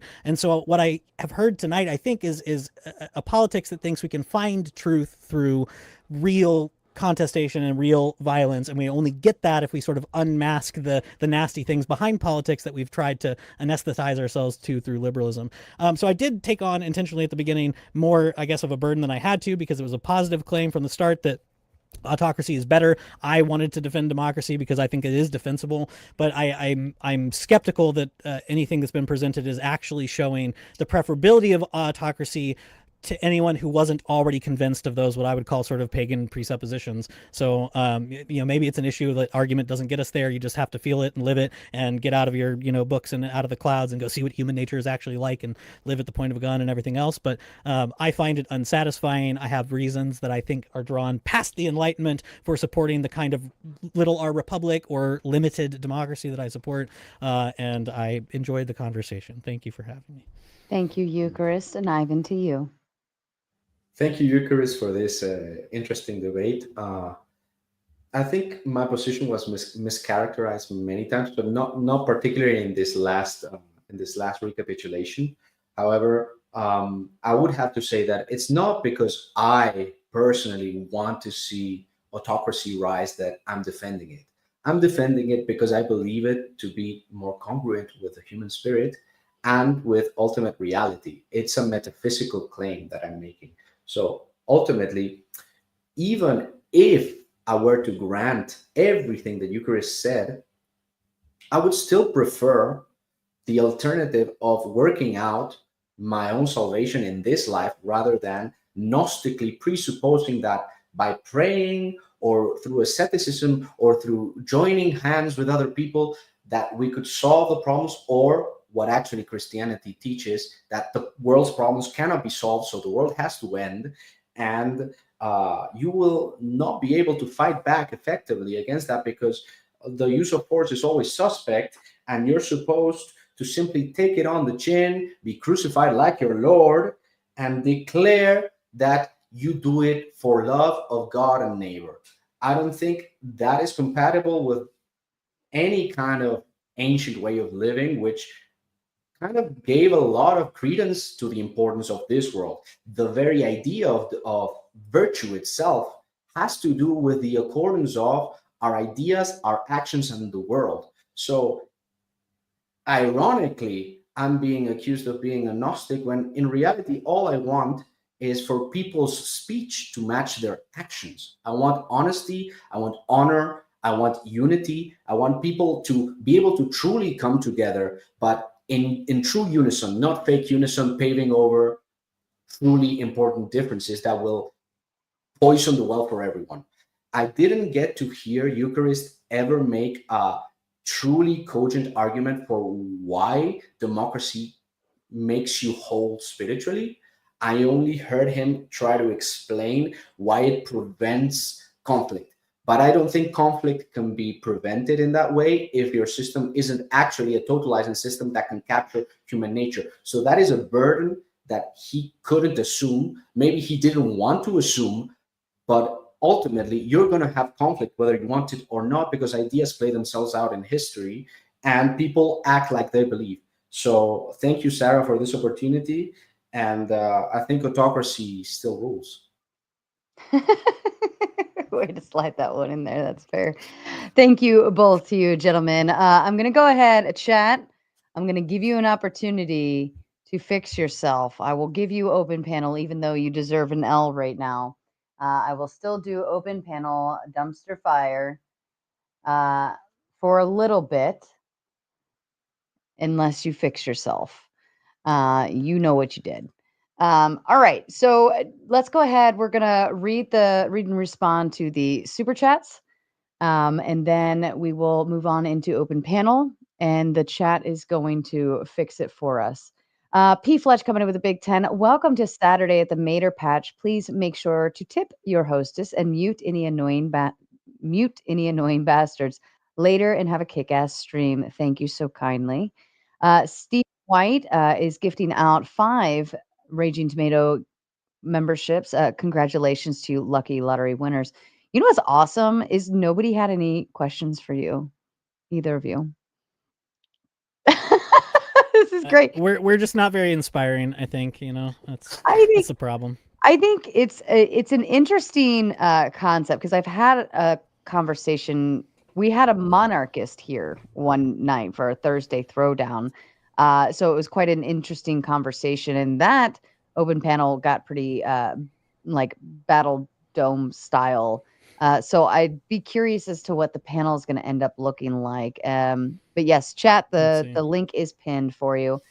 Kokomo says, Supreme Leader Kokomo. So Ivan, sorry, I know you're getting up. How do you decide, what is the best person to lead these people? How does that decision happen? In terms of legitimacy, I think that religion, culture, power, and class determine that. In the sense of people already, in order to live, you need metaphysical constructs, cosmologies. In order to act in the world, you have to believe something about the world. So if you do have a community, you have a community because there's a spiritual center to that community. There's at least a purpose that you're all gathered towards, that you're sharing. Even if it's something self-serving, it has to serve the community, or the community does not work. If there is something like a representative of that spirit, it will emerge naturally.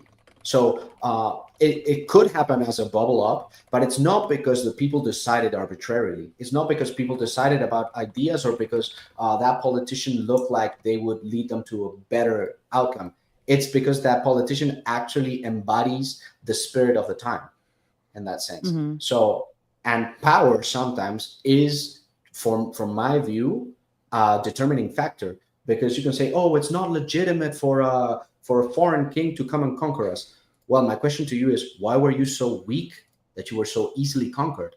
And if you were easily conquered, maybe something about your culture, about your religion, about your way of seeing the world needs to improve, and you would actually be better off if you were conquered and subsumed into another structure where the values might be culturally superior.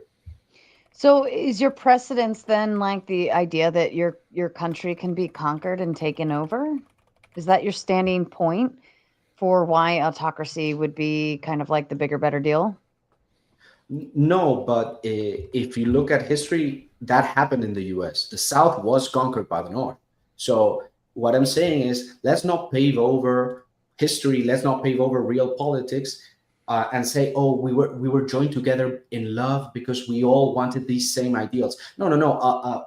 One people imposed themselves over another people, and you can say maybe they culturally molded the other people in order to be coherent. But even if you look at something as nice as, for example, a king converting to, for example, Christianity, the king forced Christianity upon his followers, because I highly doubt that 100% of their followers were Christians. And I don't see anything wrong with that per se, if it's the right religion. If it's the wrong religion, yes, fight against it, but not in a, let's say, subversive kind of, oh, you're not my dad, No, you have to actually present an alternate view of reality. You cannot say I don't like this. You have to actually present an alternative in terms of metaphysics and in terms of politics.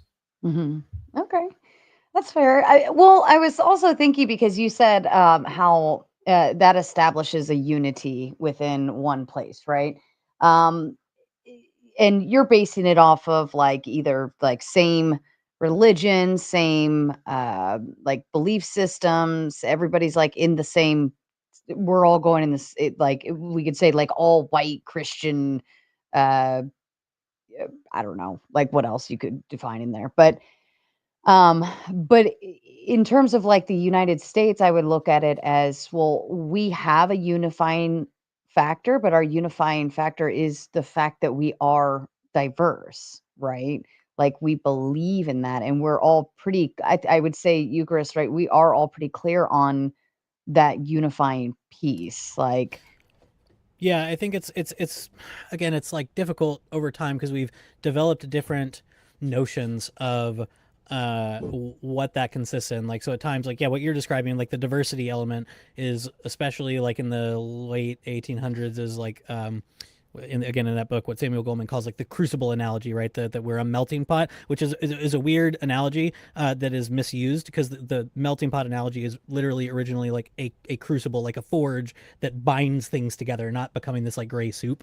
And so the analogy that I've heard is it's less like a sludge soup and more like a Caesar salad, right? Like all the elements kind of come together in a way that's cooperative and beneficial for all. That's the ideal, but that it's a sort of short-lived metaphor actually, and it's mid 20th century, and then with Ronald Reagan, that you get the like America is an idea kind of thing. Like it's the shining city on the hill, and it's the founding principles, and that's the sort of so I think the real answer is like a mishmash. It's like, yeah, it's part of like, you've been here for a long time. You contributed to the American project. We have this Constitution that's the bedrock of our liberty. We also think it can be changed and maybe improved in some ways. Great, we're all part of this. That brings certain duties of citizenship with it. Something I wanted to bring up, I guess, from Ivan's opening was like he said that like it's autocracy that brings this like something greater than the individual, and he might be right that it can do that, but I just think that's what citizenship does in general. Maybe we have a bad or neutered concept of citizenship, but if you have a good concept of citizenship, that brings something that calls you outside yourself. That says, as a citizen, you might be called upon to risk your life and limb for other people, for your city, your town, your state, your nation, whatever. That's what citizenship is. And so if we could find a way to inculcate that, I'd love that. And I think liberal democracies can do that. Maybe we're doing it badly. I'm happy to admit that, but yeah. Anyways. Yeah, I mean, I think I think there's definitely flaws built into that system, right? But I still think we have the overarching unifying piece of we are diverse, we are different, we believe in our differences, and that's what the like that welding together forgery is the fact that we bring all of these different things together. I'm sorry, Ivan, I interrupted you. Yeah, well, in regards to what Eucharist was saying, I think the problem lies with the fact that gods go to war. If you have different gods, like they will go to war. So the problem is not whether diversity can be allowed within a single system. The question is what kind of diversity is enlivening of the system and what kind of diversity is treasonous to the system. Like even Christ says, like if your hand leads you to sin, it's better that you cut it off. Now, the problem is if you don't have a clear image of what that unifying principle is, you cannot even make that discernment, because like you could be cutting off the healthy hand and leaving the rotten one.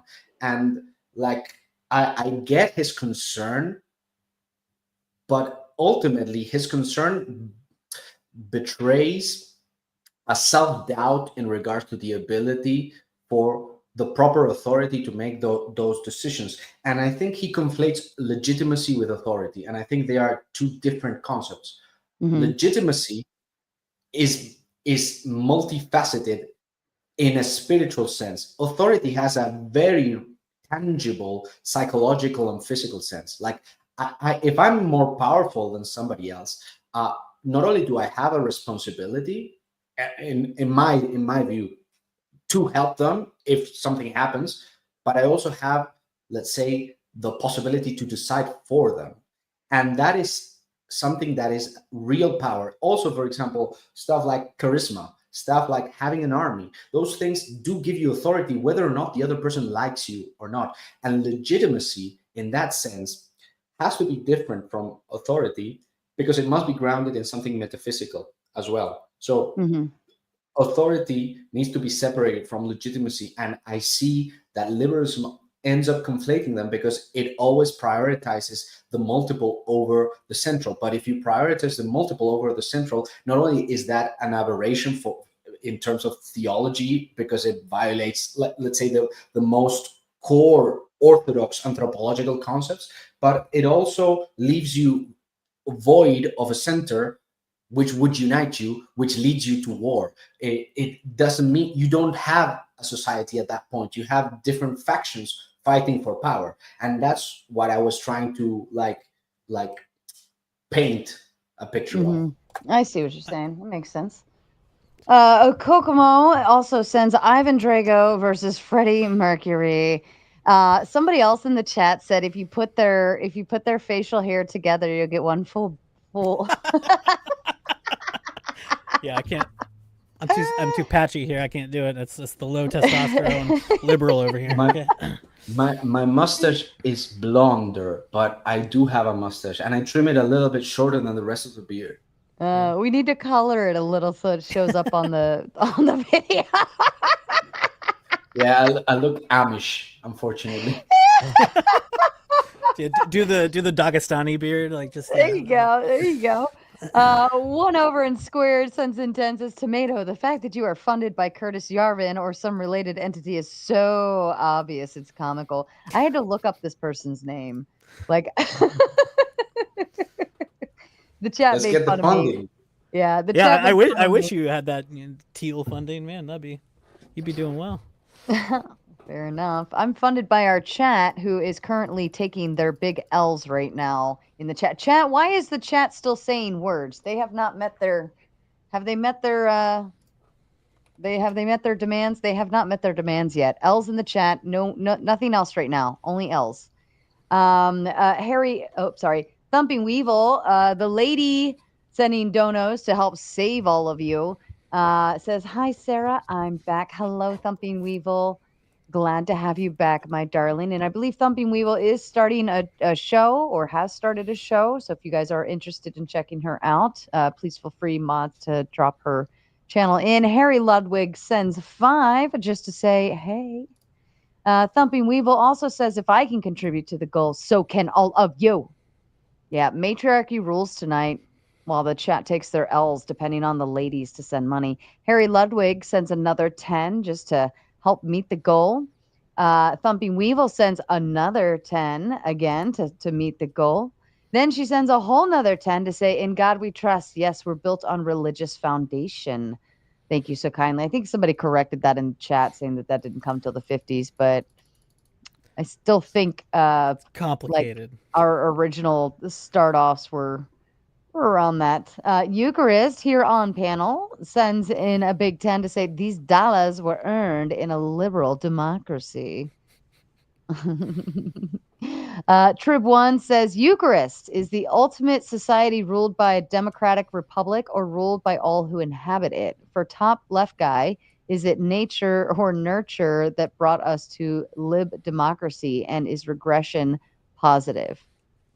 I'm not sure if I'm interpreting the question correctly. It seems to be a question of like, is it ruled by the system or is it ruled by the people? And I think the reason I like the American experiment is it's trying to strike a balance, because it's like, well, technically speaking, we want, like, I think Ivan is right, by the way, that you do need to separate conceptually authority and legitimacy, but you want a government that feels legitimate, that the people are on board with, and that they feel like if I have concerns and questions, I can do something about it. But the structure itself is what gives that the coherence and sort of positive aspect that's missing from the sort of unfettered democracies where you have what these people were thinking of as just mob rule. So yeah, I might be misunderstanding the question, but I think it's like, it's a both and, like the structure and the institution, the constitutional framework, that sort of undergirds it. It's animating principle, and then the people give it life, and there's a heavy responsibility on the people to steward it and do it well. Yeah. Fair enough. I'll hold the second part of the question for Ivan when he gets back. Orca with the big 5, just to say, fuck all of you. Trib1 says, for Sarah, which side do you agree with more? Not for who you think won the debate, but for your own values that works more in your opinion. I mean, I'm an American, right? We believe in the democratic structure. These are what we are raised on. This is what we follow, and this is I can understand and I can be like sympathetic to the autocracy or monarchy viewpoint. I get it. Like if we're all in the boat and we're all rowing the same direction, we're going to essentially move forward, right? And then comparatively, you would say America's in a boat and everybody's trying to steer this way and that way. You know, how are we going to get anywhere? But I don't think that that's the literal interpretation, you know, for American democracy. I don't think that that's how we necessarily operate, because we still have the same token and goal. We all have that Bill of Rights, that constitutional right that we value, and we speak this so strongly, and we believe in the power behind it. And I think that that's our driving force. Like we can all be all of these other things over and out, but our driving force is my rights. So yeah, Ivan, Trib had a question for you. Is it nature or nurture that brought us to a liberal democracy, and is regression positive? I think that's a very silly question. I'm sorry. Like, it's clearly both, but at the same time, you're presupposing an evolution in terms of, let's say, progression from a worse system to a better system just by the framing of your question. It's like maybe you regressed, politically speaking. Maybe liberal democracy is only possible with certain technological advancements. Maybe what actually happened was completely spiritually guided by demons or angels or whatever you call them. But the question is, how legitimate is it as a political system? And we have to recognize that it's relatively new. So my question would be not if it's nature or nurture, but rather, why would you presuppose that now you have the full revelation, but when Christ came, you didn't have it? Like, that would be my question, for example, to a Protestant such as Eucharist. It's like, you'd think that something as important as a political system would have been, let's say, given to you with the incarnation of your God or something like that. In fact, if you're saying that it is either nature or nurture, you're already presupposing a materialist explanation. Okay. Trib says, for both of you, what is the best argument against your argument you've either heard or from your own internal critique? Also, is Trump okay? I heard he got yellow hands. Yellow hands. I have no idea what that's about. I'll start and say that I think the best articulation of an argument for autocracy, again, comes from a long time ago, the same place I think Aristotle defends what I would call democracy. He says there's some great things about rule by the one, right? That you have the sort of efficiency, the decisiveness, right? And if you have a really good leader, it all makes sense, right? There are wildly compelling reasons why we lionize and deify good kings in history. And so, yeah, I mean, like all of the things that Ivan is listing is like, well, it's efficient, it's practical, it accomplishes this. Possibly those things could be true. I think there are failings inherent to it, but if those things all obtained at the same time, awesome. Like you could have a pretty good kingship, I think. Yeah.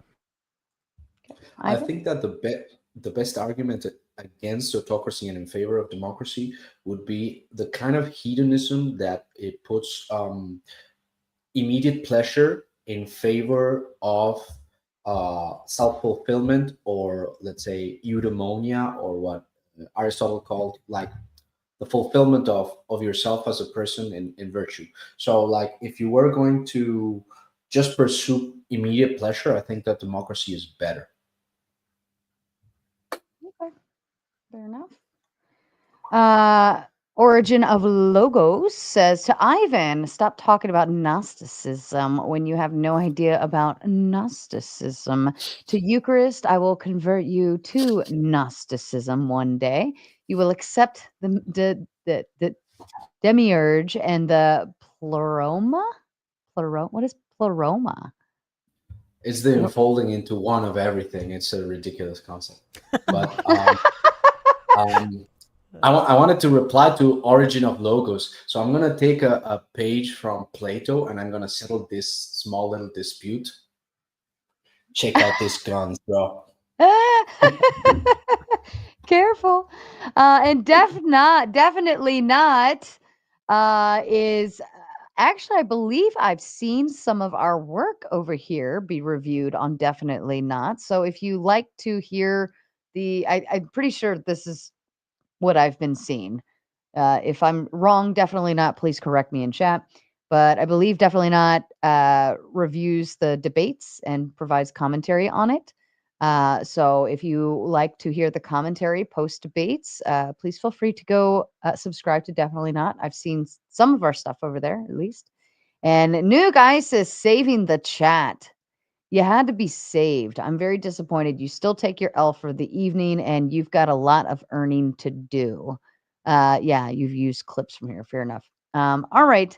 Panel, to you two, I'd like to go ahead and open the panel. Is everybody good to go? Ready to rock and roll?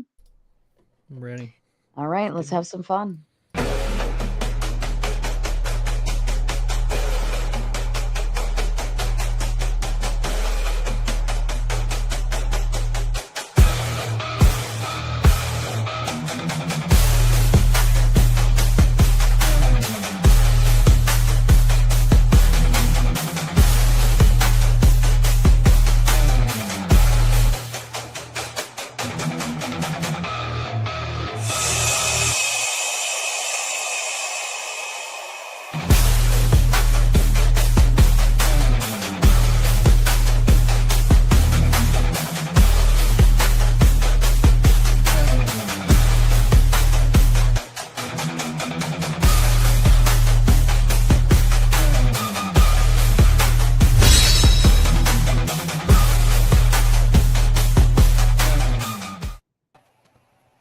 All right, you all have been here before. You know my rules. I don't have to repeat myself, but I will say if I am reading a super chat, please be mindful because those are precious tokens this evening.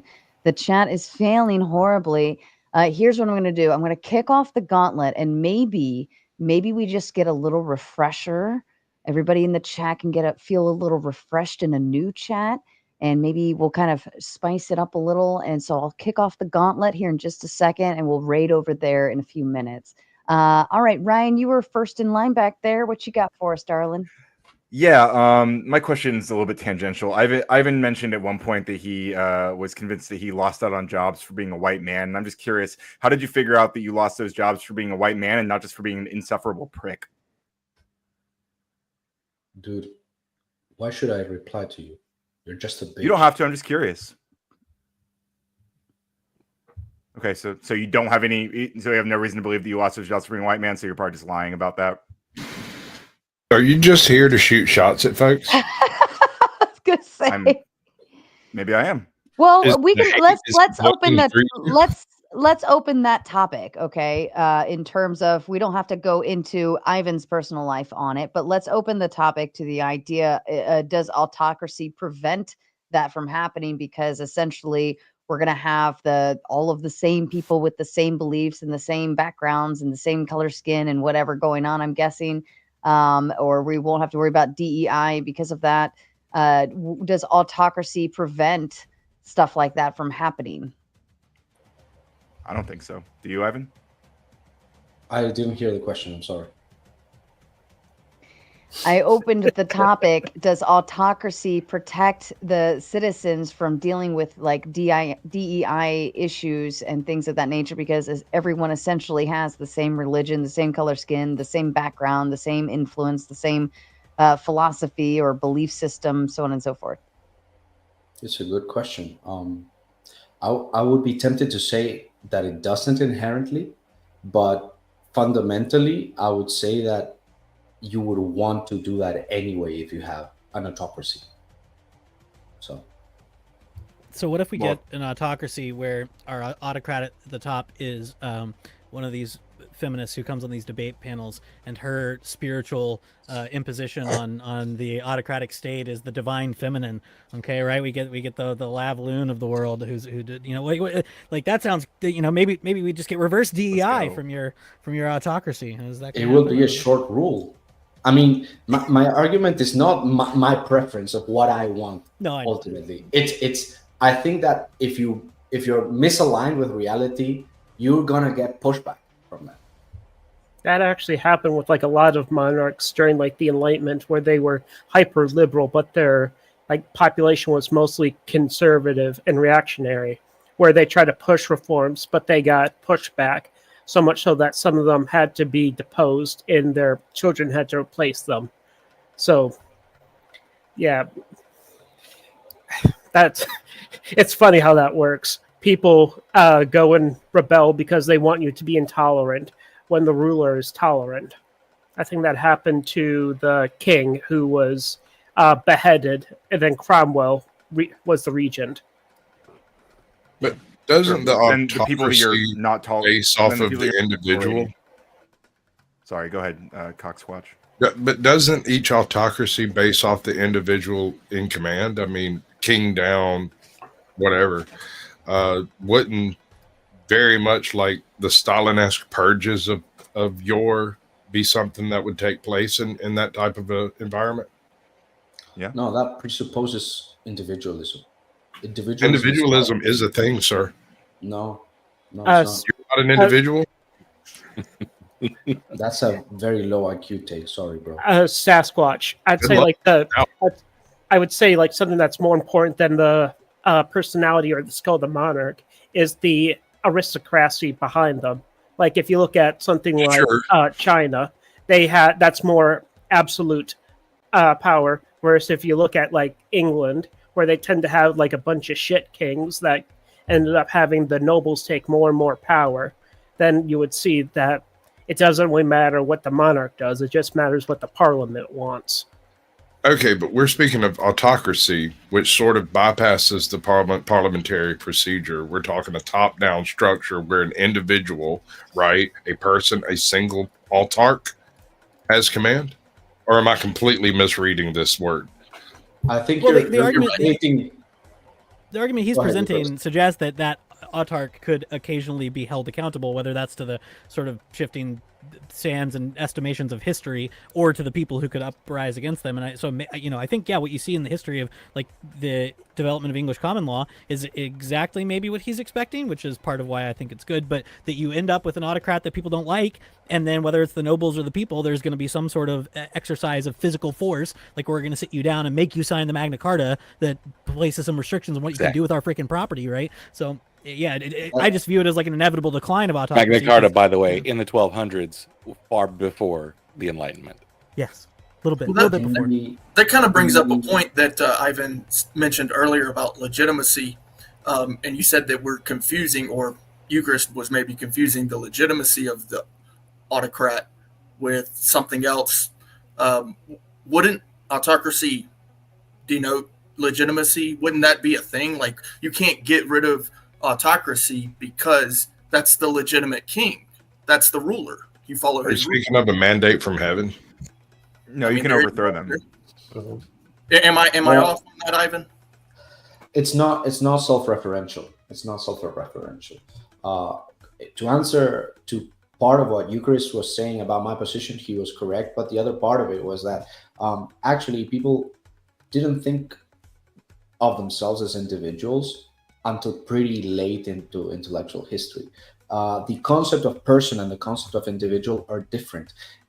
In Orthodox theology, for example, there is a big strain of thought that goes against individualism as a concept because it presupposes that people are not collectively joined together and interpenetrating themselves, spiritually speaking. So, for example, even if you look at the Bible, even the first books, like the book of Genesis, you have the concept of, for example, you will separate from your parents to marry, right? And the problem there is that if you live with your parents, for example, you're sharing in their same spirit. When you cleave off from your parents and you become one flesh with your woman, now you're sharing the same spirit with your woman. So the idea wasn't that you're this closed off individual, that you're basically able to monarchically like deflect any influence from outside you that you don't like. It's like you're gonna be tainted by it whether you want it or not, simply by being in touch with it. So to answer to Cocksquatch first question, like I don't believe we're individuals. I believe we're persons, and personhood implies a mysterious dimension, which is I don't even know how much of a person I am because I don't have access to the total interiority that is going on in my personhood, and I cannot fundamentally block each other, like other people, out of my ways of thinking, etc. And to answer to Clay, so I think if you take that idea of personhood, that already implies that not only can you not be self-referential, but you're forced to interact with other people, and that conditions you even if you don't want it. So it's not that autocracy means, oh, I'm God above everybody else. That's one form of autocracy that clearly didn't last in history. I would say it would be much more useful to think of autocracy as the person whose authority we follow because they're closer, let's say, to the spiritual reality we're supposed to inhabit. So some societies had that as a priest king, some societies had it as a god king, some societies had as an anointed king. And basically that's the idea. It's not that, oh, I am God. It's okay, God speaks to me in particular, like take Prophet Moses, for example. Like Prophet Moses had a particular relationship with God that the people of Israel didn't. And the whole question that Moses poses God is, God, you're going to come down to us, that will obliterate us. So please let's give me more mediation, because this will turn out bad for the people of Israel, right? And that's ideally within that frame what makes Moses a good person, because Moses is actually performing the role of a priest within that community, but he's also the political leader of that community. So my follow-up to it would be something to the cultish nature of organizations, religions, political affiliations, things like that. How would it be that I would or should put my trust in other men who claim autocracy? You can't. There is no justification for that. It either takes trust, coercion, or a combination of those two. Do you believe in free will?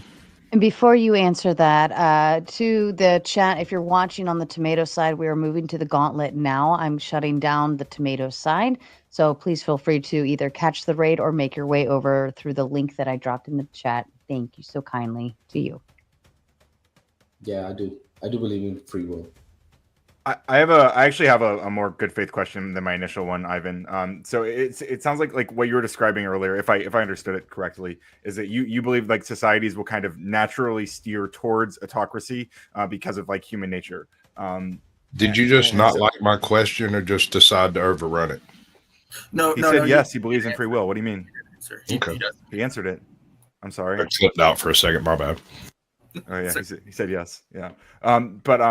Well, like, because if I understood that correctly, and you're saying that we would steer towards autocracy because of human nature, then we also seem to another thing you kind of suggested is that we go through these phases, right, of like more liberal democracy type beats and autocratic ones. And if that's the case, then why doesn't it make sense that human nature seems to just feature both of these phases? Like the human nature, if human nature alternates between those, then isn't that human nature in and of itself just doing its thing?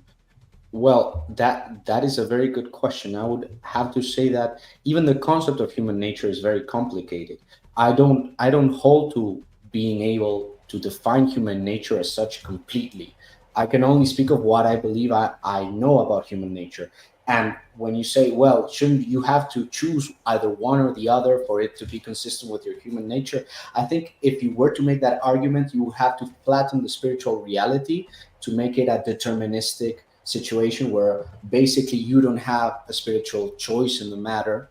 But maybe it's a logic that exceeds human cognition. So, for example, maybe the cycles are so big that we cannot comprehend it. Maybe Nietzsche was right and there's an eternal return, and maybe Hegel was right. The point is, these cycles are so big that ultimately what I would look at as a guiding post would be culture, religion, and personal spirituality. So you could have both, but the problem is not, or why do we have both, and why does the autocracy simply dominate everything? The thing is that it would be, a Christian would have to say something like, well, because of original sin, because like people sin, so they lose good things because they're pursuing bad things that they like more than the good things. And that's basically the concept of the fall and of sin itself. Now, I don't know if I could think of the opposite. If democracy was good and autocracy was bad, why would democracy fall into autocracy? You could use the same. You could use the same argument, but maybe with a different metaphysical presupposition. And I'm sorry. Bucket Button comes in with a big 5, says the irony of the most insufferable liberal prick calling anyone else anything other than daddy. Adorable. Also, Evan 2028. I call Sarah mommy. A lot of you call me mommy. Noog also says, which panelists have been trapped in a woman's body? No, none. Okay. Bueller.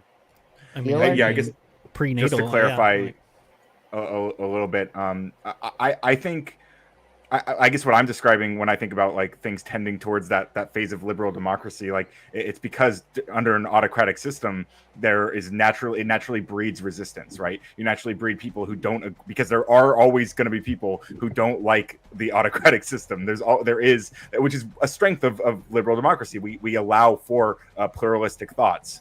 So I think that's just yeah, like either way, you're going to have a tendency where under liberal democracy, you're going to have people who try to consolidate power, and outside of it, you're going to have people who try to push against the centralization of powers. So Eucharist. I have a question that plays off of that really quickly, off of what Right. Coda was saying. How can you say that autocracy is better when its only corrective mechanism is overthrowing society? It's like we build in corrective mechanisms in democracy because we know that every leader is a roll of the dice as to whether or not they're a moral human being, no matter what myth they believe, right? So we have correcting mechanisms that can get rid of those pieces of shit. Whereas in an autocracy, you roll the dice once, and if you get a piece of shit, you're stuck with that piece of shit, right? Unless you have to overthrow society. Unless you that's the argument the autocrat people like to make, is that is your corrective mechanism. But how can that possibly be better? I'll also add on to that, which one of the two has a larger body count throughout history? Because the history seems to be completely absent in this entire debate, as though we do not have thousands of years of examples of the things we're talking about. Well, if you want an answer to that last question, actually, it was liberal democracies who have the highest body count. Because in the 20th century, there were more deaths than the rest of history. If you want to count it as body count. Ivan, I'm sorry to say this, but China completely ruins any sense of that with scale. And they've been autocratic for their entire history. I'd say that's the unfortunate bit about like the part of effigy. Like they've been, like their civil wars, more people died in that than like World War I think. Oh, wait, are we talking about death body count or like... I can see your misunderstanding. How many people have these ideologies slept with? I really was sitting there thinking, I'm like, what does a girl's You watch body way count? too much whatever podcast, Sarah. You guys really drag that body count into every fucking debate, don't you? I think that might be a little bit of projection there, honey. Sarah, I think you may have overdosed on red pills. Yes, that might be a possibility. Oh, that's so good. Look. I love that. At least I clarified. We could have gone the whole rest of the night if you didn't, and you'd be so confused. Oh my goodness.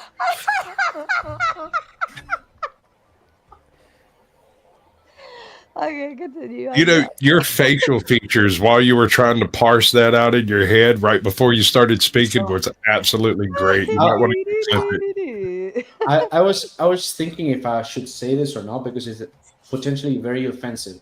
But I don't know. I think there's a very serious problem if you think that liberal democracies are like somehow less bloody, because I think that, for example, for the US to drop 2 atomic bombs on Japan to civilians, that means Killed less a people than the different. firebombing of Japan.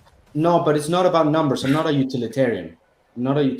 So it's a different thing if you kill enemy combatant and if you kill a civilian.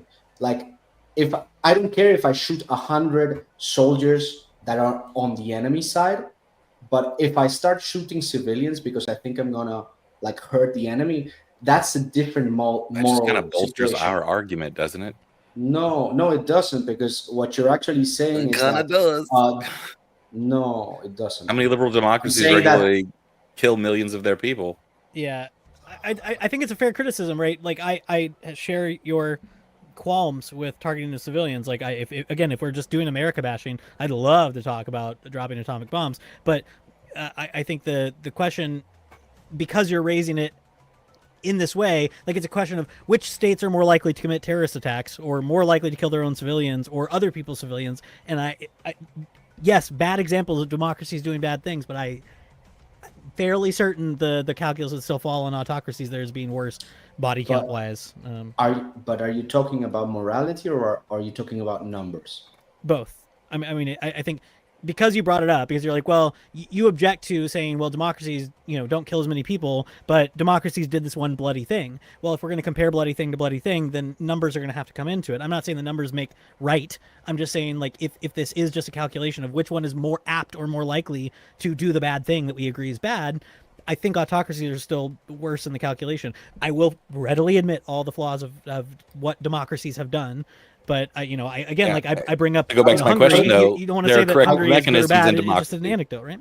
Which I never got an answer on the corrective mechanisms on why there's only one for autocracy, which is There isn't only one for autocracy.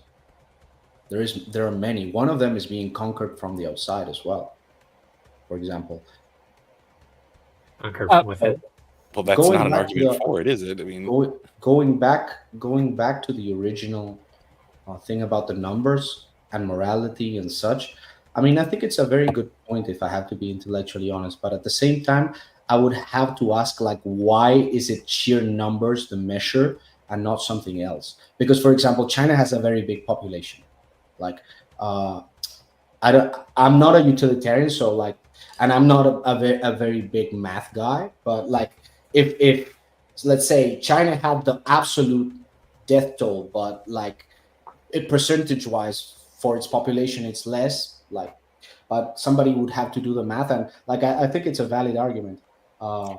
In regards to the other question about corrective mechanisms, my argument actually wasn't for the system as a system itself, but what it represented symbolically. And this is not me throwing like a smoke bomb and running away from this question, but it is actually a means of addressing it, in the sense that you're talking about mechanisms. Don't interrupt. If you're asking a question, beggars aren't choosers, man. So, like, if you're asking about mechanisms, you didn't really understand the argument at all. Because what I'm saying is, it's not about mechanisms, it's about people. If you have the mechanism can be simply replaced by people, but people cannot be replaced by a mechanism.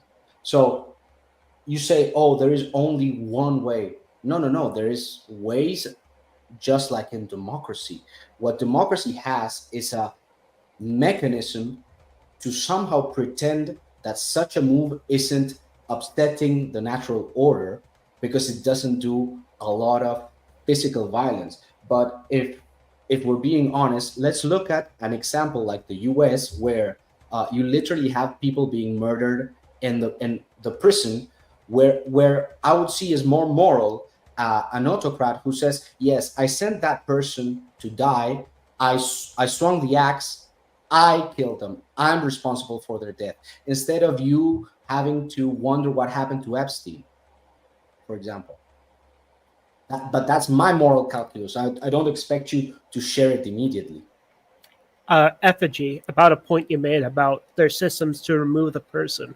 have we seen any of those actually play out? Because I would say maybe if like Trump was actually impeached his first time and he was said to be removed as president, I think that there would be definitely some resistance on his part. He would drum up his support and he would stop himself, or he would try to stop himself from being removed. So I'd say if you look at like stuff like that, it's one thing to have it laid out theoretically, but to actually have it apply in reality, I don't think we've seen. No, Eucharist like brought this up earlier when he was talking about kind of the same point. Yeah, it's definitely a flaw of democracy that it allows for autocrats to be in the democratic system. It's not right? a flaw. And It's autocrats try to fuck up that system as they are trying to do now.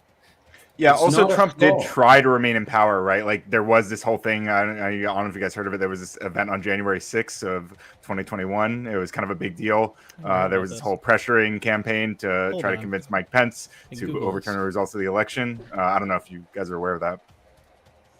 I'm just Never But heard of it. I also meant, Evan, I also meant that we just vote different leaders. They don't get to stay. It's built into the system that they don't get to stay, right? I see what you mean. That was kind of the bigger point. But it's also, we have mechanisms that if things go wrong, which, you know, we haven't gotten to that point completely yet where we can just like try to, the Congress can try to completely impeach a president. We haven't gotten there, but who's to say No, it wouldn't go completely fine. Like be like, boom, he's impeached, he's going to go.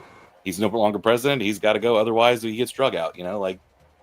Yeah, but I think it's a serious question to ask about the impeachment power because it's hard to do. It's been used rarely and has never actually successfully vacated someone from office except just by them choosing not to run again or whatever. But I think the sort of defense that I would offer, is exactly what FG said is like, but we do on an ordinary day have a cycle of peaceful transfer of power that seems to work fairly well, even with people who really want to aggrandize power to themselves. We've convicted politicians at rates that are, I think, historically mind-blowing, right? We have people who've been convicted for corruption or insider trading and all these things. So that's actually kind of cool. I think it's cool when we can hold people accountable.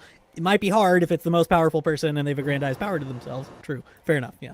Yeah, but it's not about the accumulation of power. It's actually about, let's say, the impossibility that liberalism has to, let's say, be the ultimate arbiter of every single dispute. Because if you alienate enough people, you will simply you have given the autocrat the political base to, if he is to be deposed by an impeachment, he can simply say, to hell with you, I'm taking power by force. And wasn't that the fear that a lot of liberals had with the whole January 6th thing, which is, okay, this guy is very popular, he can drum up his base, and they might actually do political violence in order to put him in power forever. That was the Well, if he was very popular, he would have won the election, right?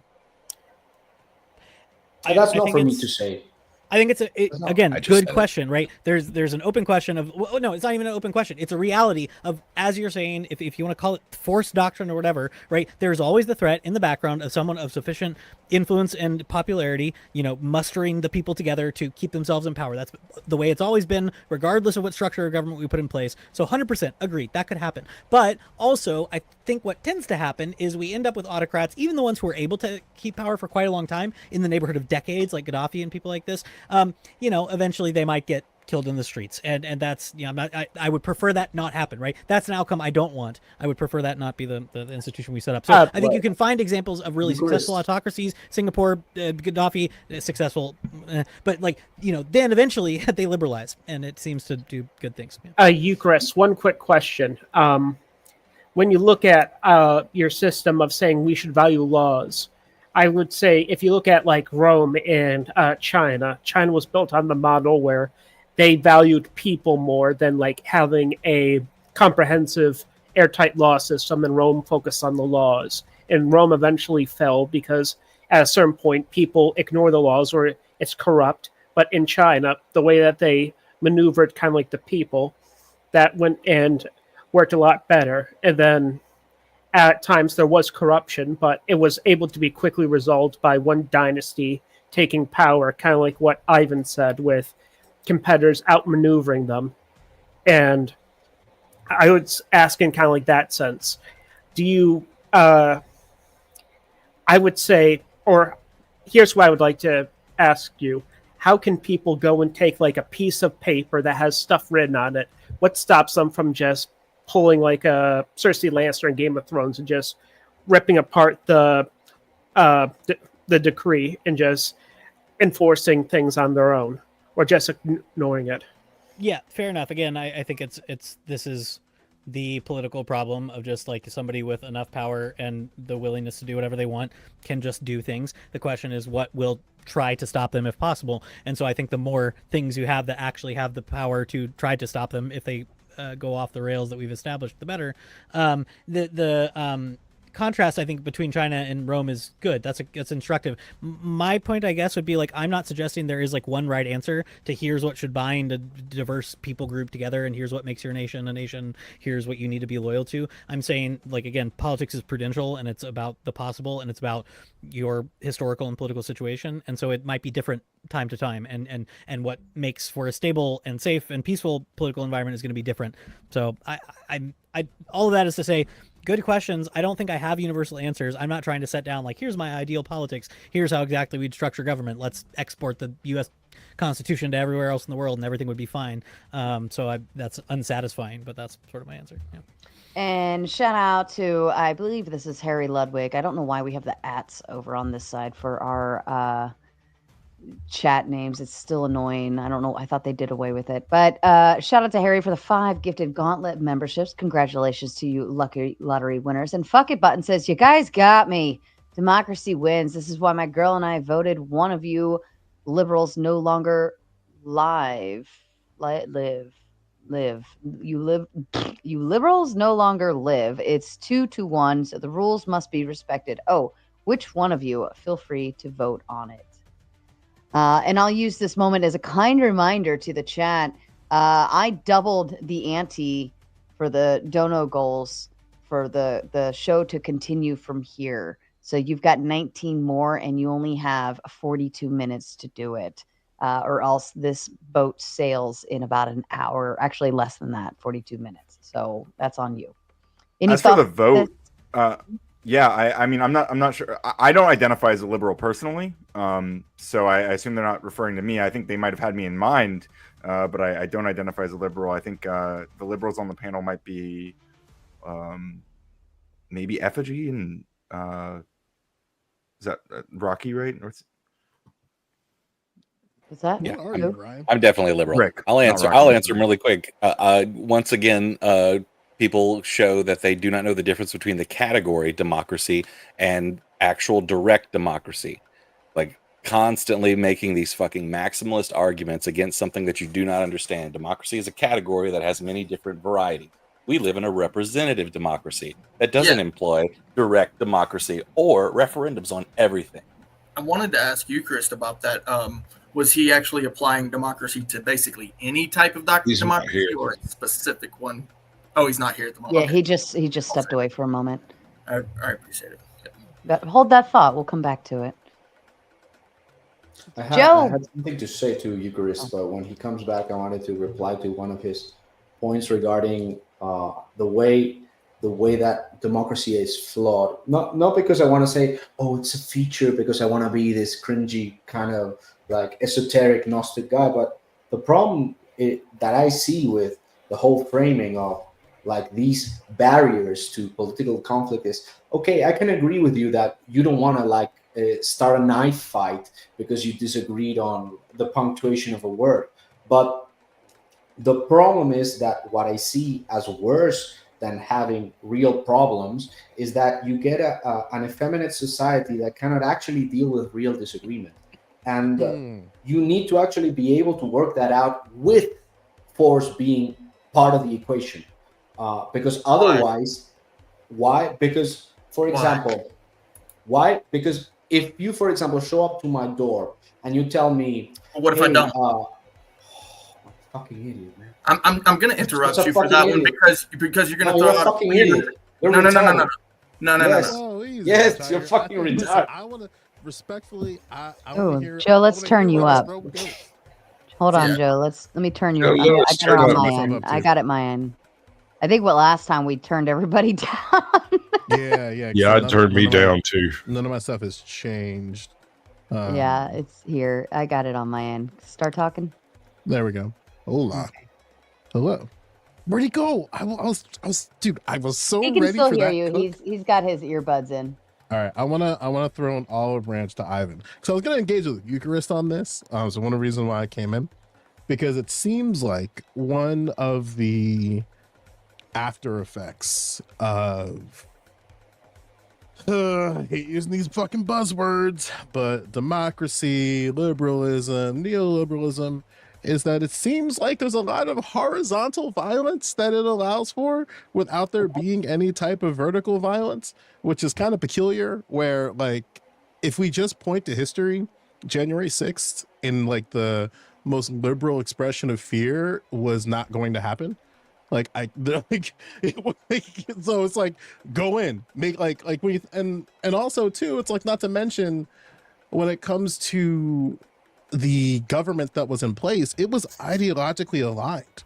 So even in the off chance that you had any type of extreme manifestations that happened from that, the government that was in place to eventually be in place was just like, oh, we're going to pardon them. Meanwhile, like, when I think of it, like, if there was a January 6th for climate change, I could see a world where the Trump administration goes to the gallows of the White House and brings out Gatling guns and weapons we haven't seen in human history for a while. But I say all that to say, because there's a little bit of a diatribe, because I want to just kind of stall for Eucharist to get back. Eucharist, my friend, I have a question for you. And it's kind of for Ivan too, but I kind of know where his door is probably going to knock at. But when I think of democracy versus autocracy, I think of these as frameworks of legitimization. And before that step, you have ideologies and rationalities. So like, an ideology is basically, for the uninitiated, like, what do you believe? Then the rationality for me is, okay, how do you formalize those beliefs? What's the ought? And then finally, you have the frameworks like democracy, autocracy, communism, socialism.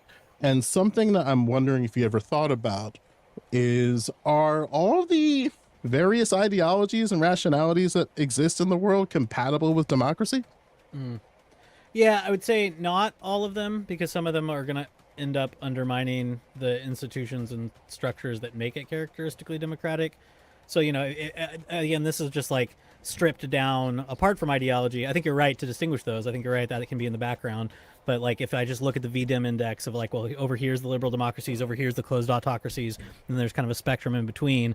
I think there's certain ideologies that are going to start pushing your institutions further to the closed autocracy side of the spectrum. So the kind, whatever you want to call it, whatever political ideology Viktor Orban has in Hungary is pushing the political institutions. You know, he was elected through democratic means, and then through whatever democratic power he has, he's pushing those institutions and checks towards the more autocratic side. So no, I would say there have to be some ideologies that are going to press against either of these. Like, if you have a more, maybe like libertarianism or something, that kind of ideology in an autocracy, you might be pushing for legal reforms, and vice versa if you're a communist or whatever, or if you're a authoritarian nationalist, whatever Orban is, you're going to be pushing against your democratic institutions. So, I mean, it's a good question. I think you're right. We should distinguish those things, and that makes it all the more complicated. So, yeah, and I asked that because I saw Ivan make a face, so I think you might be.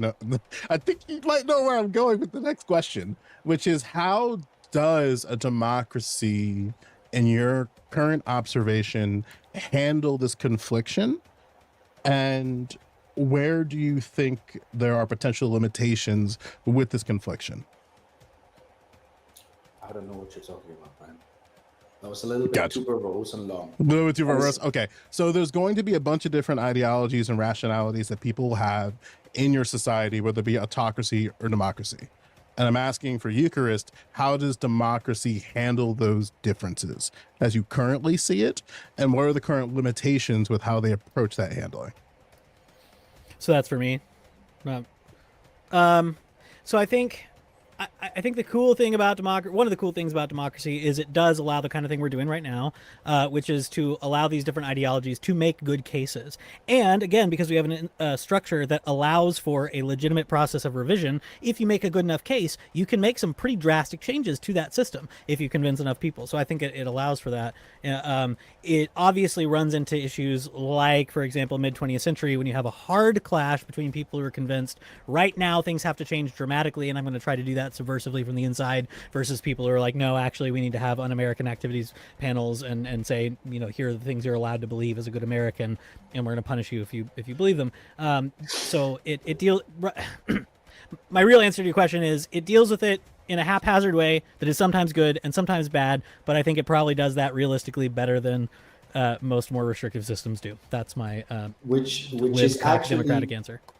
Which is actually one of my main points during the debate, that in democracy, you cannot have actual metaphysical convictions inspiring your political actions. Let's take the example of a vegan. A vegan believes that if you eat meat, you're a murderer. But does he run around shooting people who eat meat? No. I would say that's because they're a coward. Because democracy breeds cowardice.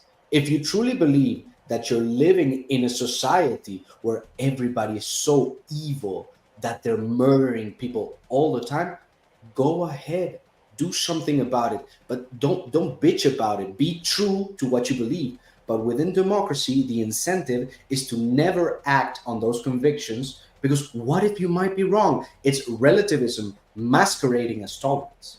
I push back on that, Ivan, actually. Before you push back, Evan would like to make his exit. Go ahead, Evan. All right. I think this has been an interesting debate. It certainly has given me a lot of food for thought, because I sympathize with more autocracy, but it's interesting just to hear like the back and forth to go and think more about it. But I'll just kind of like end with this. It seems like ever since like the Civil War, the U.S. has been more a oligarchy than a democratic republic. And I would say between a pure oligarchy, where there's several different heads that can just switch places to go and avoid true accountability, I think like a monarch or a single powerful figurehead that can go and wield all the power most effectively. And if they fail, they can easily get pushed aside and another one can be propped up. I see that as more ideal. And I see that as the more practical, what is happening in reality, or rather, I see what's happening in reality. It's not the Democratic Republican system. It's more of a bunch of oligarchs just putting in puppets to rule in their proxy. But anyway, thank you for having me, and good night. Yeah, take care, Evan. I don't think you would survive under autocracy, but I appreciate you. And Fuck It Button says, imagine being so smart you can only spur out on variance instead of your shit ideas. Also, as a good American, I'm aware you are regressive, Ryan. Damn. Okay. So Ivan said something that kind of was at the door that I was knocking at with Eucharist, is that I don't think every ideology is going to fit within either of your frameworks. I just think Ivan is a bit more honest about it, so I can kind of parse out some of the bullshit. Like for instance, right? Like we can rule out socialists, communists, Marxists, basically all liberals, and a few other folks generally. Where it seems like for Eucharist, it's the challenge of how do, and I guess the challenge within democracy is that how do we get all of these different ideologies playing along with each other? Because I think if I asked Ivan the question, like, would you agree with the ideologies I described that probably wouldn't exist very cleanly in autocracy, he'd probably say either yes or probably something closer to if the ideology allows for some level of like omni-violence. So not just horizontal violence, but vertical violence and power, he'd probably be generally okay with that. And that's kind of my read, but you can correct me if I'm wrong. No, I think you're right. Like it's a tough question that you have to deal with and Ivan is right to push back on, like, if your central concept is like my rights and liberties, then you have to figure out the outer bounds of that, because you're obviously saying there are things that are excluded from this that can't be advocated for in the public square, et cetera. Like, it's not completely disavowing any sort of prescription or restriction on what you're allowed to advocate for. I'll admit that heartily. I just think the contrasting example of autocracy is, it sounds like, here's what our sort of spiritual animating force is, and if you are in any way contrary to that, whether in sort of your private belief, your belief about institutions, or your political ideology, if you happen to talk about that to the wrong person, well, anything could happen to you. That's just how autocracy works. And so that is wildly more restrictive in ways, or could be at the very least more restrictive.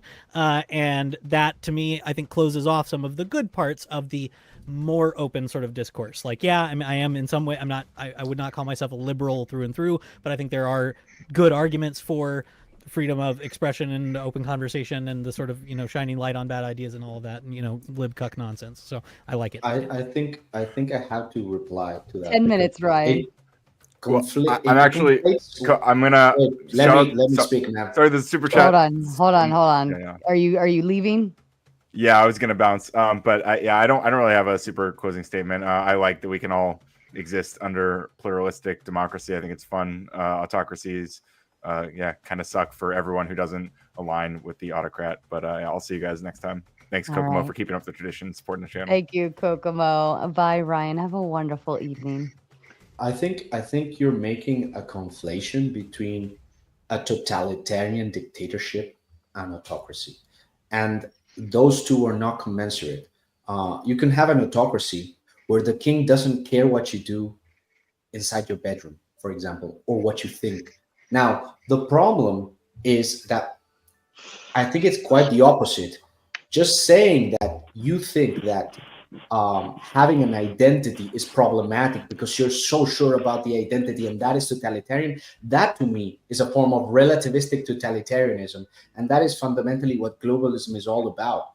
Globalism is all about spreading this self-doubt where you cannot actually express a real identity, because expressing a real identity would go against this liberal self-doubt where we cannot actually enforce or legitimize any kind of authority, because any kind of authority would infringe on somebody's self-perceived right to express themselves. So liberalism is illegal. I guess I would just say, like, yes, you're right. Technically speaking, it's theoretically possible to have an autocracy that also allows a wide measure of freedom, as you're describing. I don't think that's empirically how it tends to work out, and I think the kind of autocracy you're describing does, yes, when it has this sort of monistic, like, here's what we are, it tends to be exclusionary. Whereas, right now in the United States, if you want to go set up, right now, if you want to go establish your silly Eastern Orthodox commune in the United States, you can do that. Okay, we got the Amish, we've got weird cults down the street from me who run all these delis all over the place, and they hold everything in common, and they do their weird communism stuff. Okay, you can do that if you want, and that's cool. I like that. I think that's awesome. Yeah, we even have Scientology, bro. Well, that one we might. I might go on the autocratic side on this. If that means we can get rid of Scientology. Hold on. You found my line. Maybe. Ivan, do you think that omniviolence is necessary for a society to have? So, like, the idea that you not only have the ability to actualize violence horizontally from citizen to citizen, but also from citizen to whoever is in power, whether it be the highest up or even those lower than that. I think that's a bogus question. What do you mean? How so? Because it is counterfactual. You live in a world where that is already possible. Not exactly. Not in democracy, no. Yes. You cannot shoot a president. Well, there's reasons why you can't shoot a president, right? Like, but you can, though. You can try. No, you can. You can actually. Kennedy? Hello? Kennedy was the example of why we ought to have heightened security. No. You're conflating two different things. Your ideals and reality. I'm speaking about reality, not ideals. Sure. So I think we established a little while ago that the only corrective mechanism for most of the autocrats we get ends up being violence, right? Well, we established that earlier. In the violence all the way, baby. In the democratic society, if you unalive, well, Ivan, that's the thing that I guess I'm sorry, not to cut you off, Frank. Go for it. If you unalive the person at the top in the democratic society, that actually is a crime. But if you unalive the person at the top in an autocratic society, that can be considered not a crime. Crime kind You of see? disappears then, doesn't it? Yeah. Yeah. Crime, rule of law disappears in the autocratic society when the power changes hands, But right? I'm so actually so making here a it is. different Here it argument. is. The moral justification does not exist in the autocratic society, right? We as a society agree that according to rule of law, it is bad.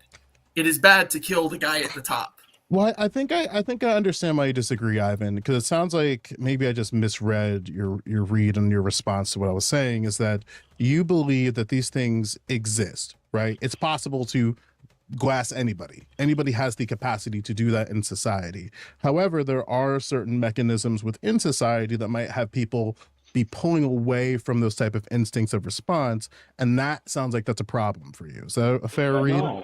No, that's on the contrary. That is actually the reality of life. Of course, power begets Somebody's power. got some feedback.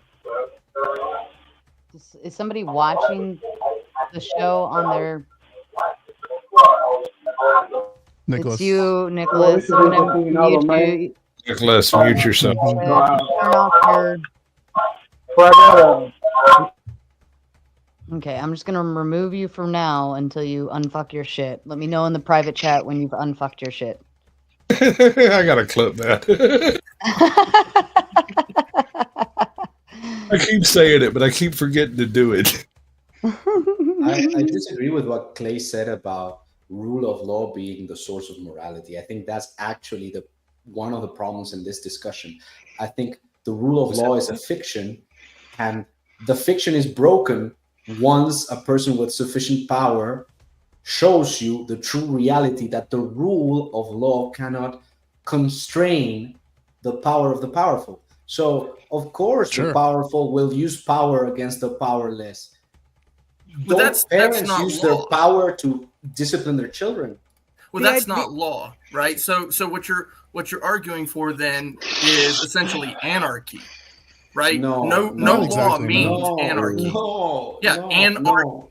Anti-hierarchy. There is no hierarchy in that. You So literally are a brick. we have our hierarchy. You're a literal brick. Even in the monarchy, even in Christ, there is hierarchy, is there not?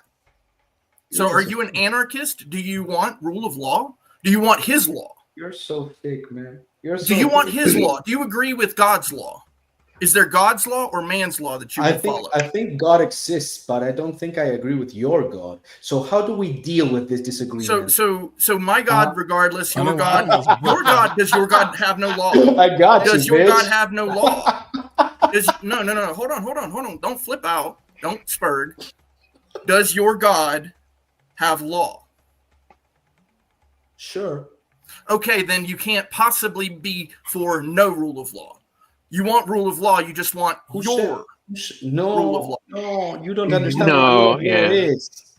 You don't even understand the concept. The concept of rule of law, the concept of rule of law is that the law itself is what rules. Yes. Exactly. We can look at it a different way. That your law is identical to God's divine law. No. We're making an Your God's law is supposed to be the supreme law, correct? It is what is the It's rule. an extension of my Law person. and rule mean the same thing. They are synonymous. Law is rule. Rule is law. This is the way it works. Okay? Sure. So if God's rule is the way it works, that is law. Okay? So you're for rule of law. You just want your God's rule of law. Exactly. Okay, so then don't say that rule of law is a misconception. No, you don't just want understand the yours. concept of rule of law. You don't understand the concept of rule of law. No, I do. I just explained it to you. No. No, I did, and you agreed with it. Where does law come from, Ivan? I think law comes from God. Now we have an issue because is your God the same as Brick's God? No. Oh, so rule of your God is what you're saying, and that's what he's asking, and you're saying no, but yes, but no, but yes, but yes when I say no, and no when I mean yes, and No, I don't. I think you're Ivan is just disingenuous. I don't know. I just think Ivan's a little bit more honest about a necessity of violence and sort of carrying out what you want in a society. And I think like that's the part he like gets a little too excited about. No, I agree And that look, That's I appreciate making and breaking the appreciate social honesty. contract in the social contract. Like, no, you don't the have only a way to, social the only way to contract fix this if a contract part is of to the break the contract doesn't contract. want it. Well, I agree You don't that have a violence. social contract without the other part agreeing to it. There's So always what a social contract. are Even we with talking autocrat, about? there's a social contract. Yeah, there is absolutely. There is a written law, and that is the Bible for But you. can it be broken? Sure, it can can be couples broken. divorce? Law can be broken. Yes, this is how it works. Yes, and then at that point, then you get punished. That's the way that works. So I agree that violence can be a useful tool, but as soon as you go to violence first, then you have broken the law, right? So- you break the law by going to violence before you try to reach a peaceful agreement. That is the way rule of law works. Yes. Not exactly. I understand what you're trying to throw down here. God damn it. But I guess like a question I have for you, this is Clark, right? Clay. Because Ivan asked this and he kind of was saying it jokingly, but it is like a serious question, right? I mean, like as No, this is important stuff. Well, no. I'm saying that like, okay, if you and I have two different interpretations of what our God is saying, are you like? It seems like you understand that violence is on the table, correct, Clay? Yes, and so there's two rules in life you have: decorum or engagement, right? So we can have Okay. decorum or we can go straight to engagement. I choose decorum first. Well, these are all just tools, right? These are all just tools on the table. It sounds like you don't want people to kind of default to the tool of violence. Is that a fair read? Yeah, no defaulting. Yeah, no And then Ivan 51%. And Ivan just kind of seems like, fuck it, it's on the table. If I'm gonna pick it up. Yeah, it's either believe what I tell you to believe or else I go to violence. No, I'm not saying that. I'm saying that it's inevitable that will happen because certain differences are irreconcilable. Okay, I the mean, like, rule of law across- as a concept is a way of organizing force such that it's not just one person arbitrarily saying I've got the bigger stick and I win, right? That's the point. So the I agree. Yes, it's y'all are right to push back and say, hey, in the background there is threat of force, there's mustering of force, there's use of force. All that's there regardless of what political system we have. Yes. 100% agree. But the problem I have with all this like force talk that usually comes from the force doctrine nerds in these spaces who I think are just bleh. There's a quote I want to read. It doesn't matter who it's from. It just, and I think it's just right. Okay, it just says force is never anything but a transient element in success. Immediately after it comes the idea of right, and a government reduced to being able to reach its enemies only on the battlefield would soon be destroyed. So an anecdotal example of this from history is in I believe Sparta, it for example. Right, matters. they're really good at fighting, but their kings and their men went off to battle, and their politics had to continue at home, and so their women and their slaves even had an idea of law and right that continued the politics while the army was away in a way that's really kind of remarkable in some ways, right? So the idea of right wedded to law means there are ways we ought to use force and not use force, and when somebody starts using force in ways we don't like, we bring the force of law down on them. That's important for this, right? So I feel like we're dancing around that where it's just like, yes, Ivan, if I go read, again, back to the Republic, I know, yes, it's really easy to ask the question, if I can just do it, why shouldn't I do it? And there are good reasons not to do it, even if you can just do it, right? Can you stop your ranting for one No, second? I will not, Ivan. I will not. I let you talk. I'm going to talk, okay? Go ahead. Talk however you like, but if you want an answer, you're going to have to shut up at some point. Yeah, at some point. At some point, when I'm done making my point. No, go ahead. I agree with most of what you were saying. I agree with most of it. What I don't agree with is your conclusions. I don't agree with your conclusions. Fair enough. Let's talk it out if we can. Fair enough. Let's say that there is an alternative to violence sometimes, but ultimately it is force. Ultimately, force is applied. And I'm not one of those force doctrine enthusiasts. Not at all. But I'm simply stating a reality. Isn't that like the whole autocracy concept though? Like you'd have to have force doctrine in order to like really establish that. That's one leg. Don't That's one listen leg to of the table. king, die. No, that's one leg of the table. It's one ingredient, but it's necessary, not sufficient. But if it's one leg of the table, then it's necessary for the table to be a table. Then no. Yeah. Yes, because it's actually Gnostic to say the otherwise. He was talking about rights, and there's a right to bear force. Force is part of the equation. Rights are exercises. Like I always interpreted rights as exercises and externalizing freedom. So if something is a right, then it's everybody else's duty to honor that right. So no, there are no rights absent duties. What's that? There are no rights absent duties. You have to be That's a what part Joe of was that. saying. He was saying that. Sure, yeah. They're correlated. They're correlated. Rights flow from the duty we have towards one another. Yeah, rights flow from duty. Other people owe you your rights. No. If that's something relative. Is a you're right, part of the community, yes. If you're not, no. No, like if something is a right, it is everybody else's duty to honor that right. So if you have the right to force, how does everybody collectively acknowledge that as a right? How do they do that as part of their duty? You know what I'm saying? What? This is just Hegel, dog. I don't know. So before you answer that, I do want to read a couple super chat. So Pardon me for just a moment. Pardon me for just a moment. Chef Dylan, we're already like running low on the super chats coming in, so I would like to read them. Chef Dylan says, whoever is on the side of pure democracy are the majority of humans likely to vote against their own interests. No one has ever supported a pure democracy, and no one here does. So the answer is no one exists to answer that question. Not applicable. And that answers my question from earlier, Eucharist, while you weren't here, so I appreciate that. Witsia says, has anyone read Frederick Bastiat's The Law? Yes. It's good. It's worth a read. Libertarian dribble, but it's worth a read. What are you talking about? Bro, like, there's just some books that I've read that are just boring front to back. That's one for me, but I get it. I get it. Anyone read Aquinas? Yep. We don't have Treatise on law, baby. We don't have Don Juan anymore. Like Don Juan used to be in this chat all the time, and he would say, "Have you read Aquinas?" And we lost him over the Millionaire Bachelor War. I think he chose the wrong side, but that's Very only because sad. Don Juan doesn't like Andrew Wilson. But that whole Millionaire Bachelor War, Don Juan left us very quickly. I wanted to make a small comment. I think you guys are too liberal to notice that force simply is. It Force simply exists. is. You don't need to be given a right by other people.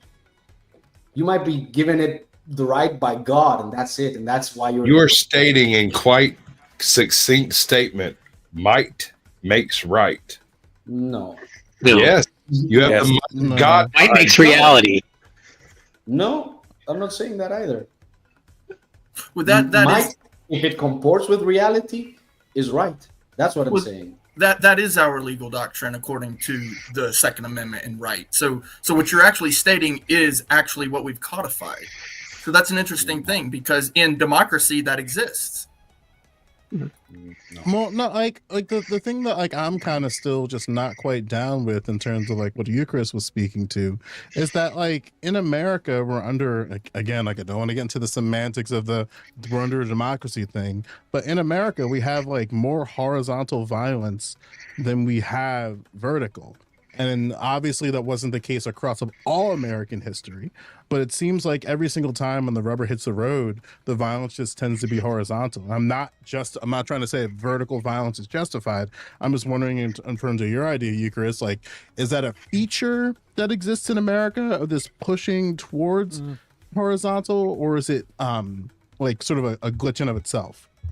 No, that's a good question. I might need to think about that more before I can give a hard answer. But I mean, I think it is a real problem. I don't know that it's like an endemic problem to democracy the way Ivan might want to make it to. But like, yeah, I mean, we struggle with certain kinds of violence in the U.S. that other places don't, and it's an issue. I don't know how to. Yeah, I don't have a good answer to your question. But something I want to think about. And then meanwhile, it's like it's almost like, again, like that's kind of the pushback I have, where it's like as much as I'll use the whole healthcare CEO thing as an example, I think it was absolutely ludicrous for all the CEOs to like have private security, where it's like, look, one dude got blasted in essentially broad daylight, but by and large, across the history of CEOs, you're good. Like the board is still the person that's going to probably get you out of power faster than a bullet. Joe, what the fuck kind of sense does that make? That's how you talk about someone getting fucking murdered? Dead white guys die every day. It doesn't bother me anymore. Like, They don't die further. I'm not a person to do the moralization of death. People die every day. Death is inevitable. I just want to say I vote. I don't think that's actually true, but good for you. People die every day? Or what? Your statement that people die every day has nothing to do with actual death. So I wanted to speak a little bit to your question. No worries. I want to make sure this is very, very clear because people get really upset when I talk about dead people because they think I have no soul. And maybe I don't have a soul. But I don't think that's true. I don't think I'm talking either. I guess my thing is that death is an inevitability in life. And there are certain aspects of society that make certain kinds of death, certain kinds of harm just kind of natural. And it only takes what happened to that CEO happened to 10 people in my family at least. And and for me, these types of normal violence of people getting blasted in the street, that's just my everyday. So it's I understand people might feel a little bit differently about that. It's just that my lived existence on this plane pushed me to this, where I'm apathetic towards general violence. Yeah, absolutely. I So, wanted Joe, really quick, to answer what you're saying about horizontal violence, don't you think that naturally there would be less horizontal violence in a system where there is a high level of legitimacy because we vote in our leaders? Do you have that one? Because that's a good one.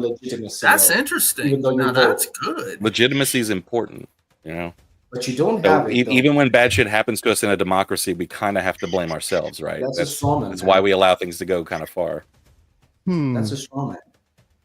No. He's actually doing some justice to the question. I haven't considered that before. That's really good, FG. I like that. That's interesting. It's better than it was, essentially. Chef Dylan comes in. Hello, lovely.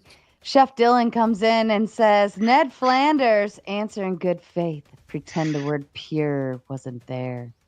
Okay, if the word pure isn't there, the question is it likely that the majority of people would vote against their interests? Yeah, they do it all the time. Okay. Literally black people in America.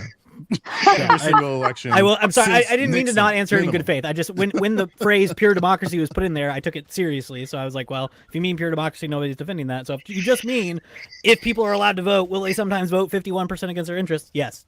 Okay. Sorry. I didn't mean to be bad faith. I'm sorry. Shout out to Sarcastic Saint. He keeps jumping backstage and dropping the clips in the back chat for us, and they are quite comical. The clips of the evening are good. I'm guessing it starts with me saying body count, thinking it was sexual body count, not World War II body count. Then there was one for Sasquatch. Squatch, I forget what that one was for. It was one that you requested. And then I'm guessing this last one is Joe saying that he doesn't give a fuck about dead people, white dead people. I'm going to take a guess. I know, it's a crazy thing to say. I'm taking a guess. That was probably the clip. I haven't had a controversial clip about me in a couple of years, so let's have it, baby. That's fair. Well, guess what? To the chat, you only have 6 minutes to redeem yourselves. You've only done 5 super chats out of the 20 that has been is being held ransom. I know it's a slow night. It's Labor Day weekend. Not a lot of people. I've checked all of YouTube. Everyone's got low numbers tonight. It is what it is, and that's how it's going to be. But we're going to roll with the punches, but I can't roll with the punches if you don't fulfill your goal. I was really easy on you for the first 2 hours, and you failed that. You didn't even come close, okay? And then now we're at the third hour, and I forgave you, and I'm giving you the opportunity, but the opportunity is going to cost you extra this time. So I love you, and I'd love to stay and do this, but you don't do it for shits and giggles, people. Come on, put your money up. I have beef with Duck that I need to yell at him about, so I need you all to fund this so it can stay open. Okay, I need to yell at this man. We need a date. We need a real political scientist, fake political scientist debate. Chef Dylan asks, Sarah, if I drop 200, can we keep going? Absolutely. And I will not put a goal up for another hour. How's that? And Chef Dylan, if you ask a question next time, I'll answer it in good faith if you don't make the question dumb. Okay? And Pocket Button says, all good, Joe. Blacks do it better anyways, and I'm fine with this. Nature always does better than I do. Can I respond to that? Absolutely. So, like, last time I checked, there were no black people in the room when they decided to bomb Japan twice. Seems like across human history, the West, in particular Europe, had a propensity to commit atrocities at a scale that human history has never seen before that. So, like, if you want to have that conversation, part of Europe. That's the good part. I remember those days. They were great when the white people still remembered what it was to be a people. Like the problem with you liberals is that you're so afraid of genocide that you will die, because instead of actually practicing what's normal, which is cutting off a little bit of the excess, you're gonna die of cancer. This reminds me of a book. You cannot say no. You What the cannot fuck say was that no. just a justification for? No, Ivan's right. The justification is if you don't have a source. What's cutting off a little of the side? Is that people? For example, crime. For example, treason. We were arguing about the justification of killing somebody, and Eucharist said, "Oh, we have laws against treason. Do you apply them? No, you don't, because you don't have the moral backbone to do it. You're losing a geopolitical war against Russia, even though you're far richer, because the whole West is so demoralized that none of the people in the West are willing to die." You've said many things tonight that are absolute proof that you just fucking regurgitate propaganda from across the pond. So I'm reading this book. I don't even know who you are, man. Pardon me. I'm going to interrupt you very briefly for good reason. Okay. K2 keep on trucking says, "Fine, take my money, Sarah, but mute Cal. Cal, I'm putting you backstage. I'm going to set a timer for 10 minutes. Okay, just hang tight. You'll be back up. Somebody can buy you back up, and everyone." As a group, say thank you, Chef Dylan, for the big fat 200. I better see fucking tomatoes in the chat all over the place, because Chef Dylan saved all of you tonight. We were about to shut down in 2 minutes. You guys all know this, but thank you so kindly, Chef Dylan. You've bought them an extra hour and their pride and their ego and all of those other things. They were about to be taking big fat L's in the chat. So yes, everyone say thank you very kindly. That's so nice. Thank you. Louder, say it loud. Thank you. And Chef Dylan says, Kel can come back if she says the F word again. All right, Kel, we need you to say the F word so you can come back. Kel. I'll say it for fuck. I think that's Wrong one. Fuck. I think that's pretty Kel-like. Can I respond to Dylan? Or are we just going to move past that? Oh, I'm sorry. Yes. We're just going to leave that on the table. I was too busy yelling at the chat, but yes, it's okay, sir. I get it. Keep it running. Does Fat Albert feel the same way about all unalived people, or just the one group? Turns out. Did he donate? Yeah, he donated like $200. So I guess because he thinks that like I'm one of those, like, I don't even know what he thinks I am. Just one group. Solo layout for this one. There Yeah, you go. no, I mean, like, oh god, I'm on the spot for this. Turns out all people commit atrocities to each other, but only one race is responsible for nuking a country twice. So you're racist. So I rest. The American race? Is it the Americans? Is that the American race? Is American a race? You fucking ridiculous person. But she said the word. So like I've been reading a lot. Hell, I've been, like, now revisiting. listen. Rachel came and roasted you yesterday for being disrespectful to our senior citizens. Be mindful. And then Sometimes she's probably busy watching her husband right now, but sometimes she's watching from the clouds. You never know. She may come back, and Kel can come back if she says the F word again.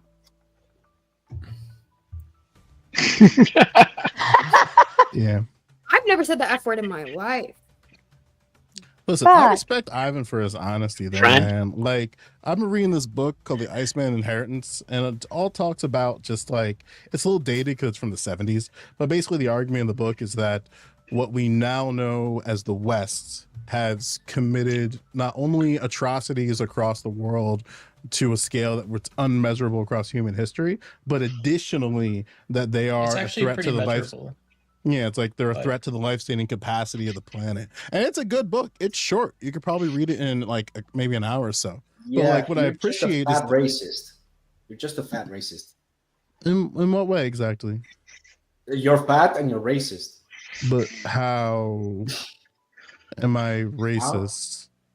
Yeah, because you're singling out a race and blaming them for the destruction of the planet, maybe.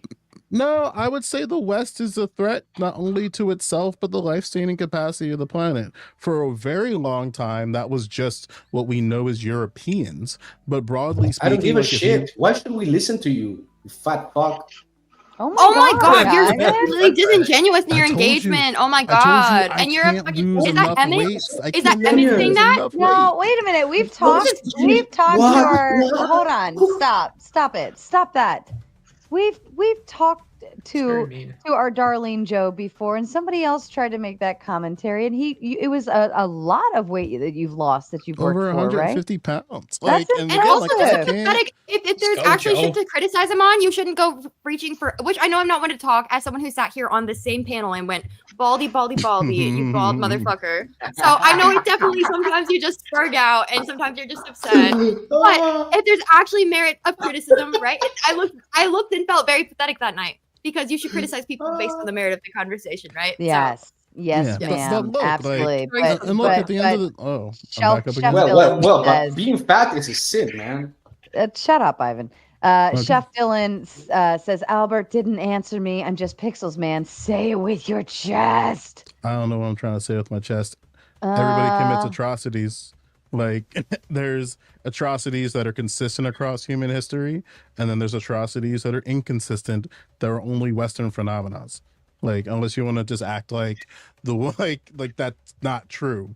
Like, I don't know. I don't know. What about Chinese well, history? Then he follows up. This is kind. He says, "Congrats on the weight loss." I think that's very sweet. See? That's good shit. No, This is a very inappropriate. I said, like, it does not matter how much weight I lose. I will always be fat. I accepted it. Well, this is like when you see a heavy person at the gym or running, and people make fun of that, and it's like, but they're doing what they're supposed to be doing to bring it back down, right? Like, why are we mad at that? We shouldn't be making fun of people for losing weight and working out. Like, it just, it's just hard. Yeah, I mean, most people don't. Most people don't understand. I've put on weight when I haven't been eating that much. I mean, most people just don't understand what metabolism is, and that it's running 24 hours a day. For better or worse. And so I think it's a really rude thing to say anything about others' appearances and all that kind of stuff.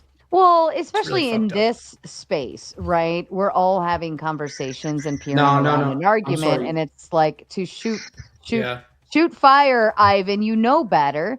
To shoot fire. No.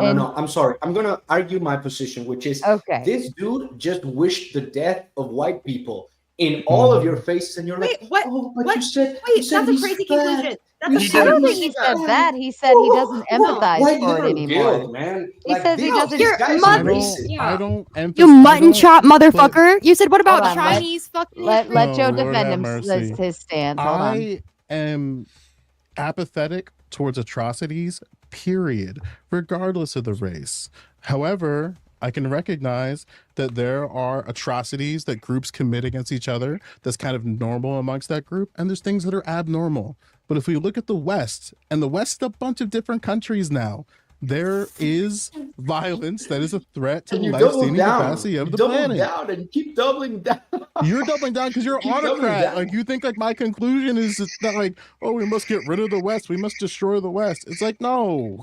Okay, Joe. But Joe, I got a question. Don't you think there's cases like like there's things like the Trail of Tears, or in the United States, for example, abnormal violence. Yeah, like the internment of Japanese or something like that. Abnormal like I think you and I would agree that those particular events are, like, whatever they are cases where we should not just let those things slide. Yeah, that's why I consider those things abnormal violence. You have violence that's consistent across human history. Then why are you apathetic, dude? Come on, bro. No, I mean, I'm like fucking with you, but like, come on. 13%. Harry has decided to boot Albert. You got 10. I don't know why. Like, you're not being like crazy. I was able to like feed out some of Ivan's positions that he's kind of like shadow boxing about, or at least hiding. Like, I appreciate his openness on the uses of violence. You're just a pompous idiot. Take 10 minutes in the back, write down some notes. We'll bring you back up. I'll set a timer. Unless somebody wants to buy our darling Albert back up, I'll set the timer now. Please buy Joe back up. Hey, that's only 7 minutes. It's Canadian, isn't it? Is it? Oh, you're right. Yep. I'm calling it.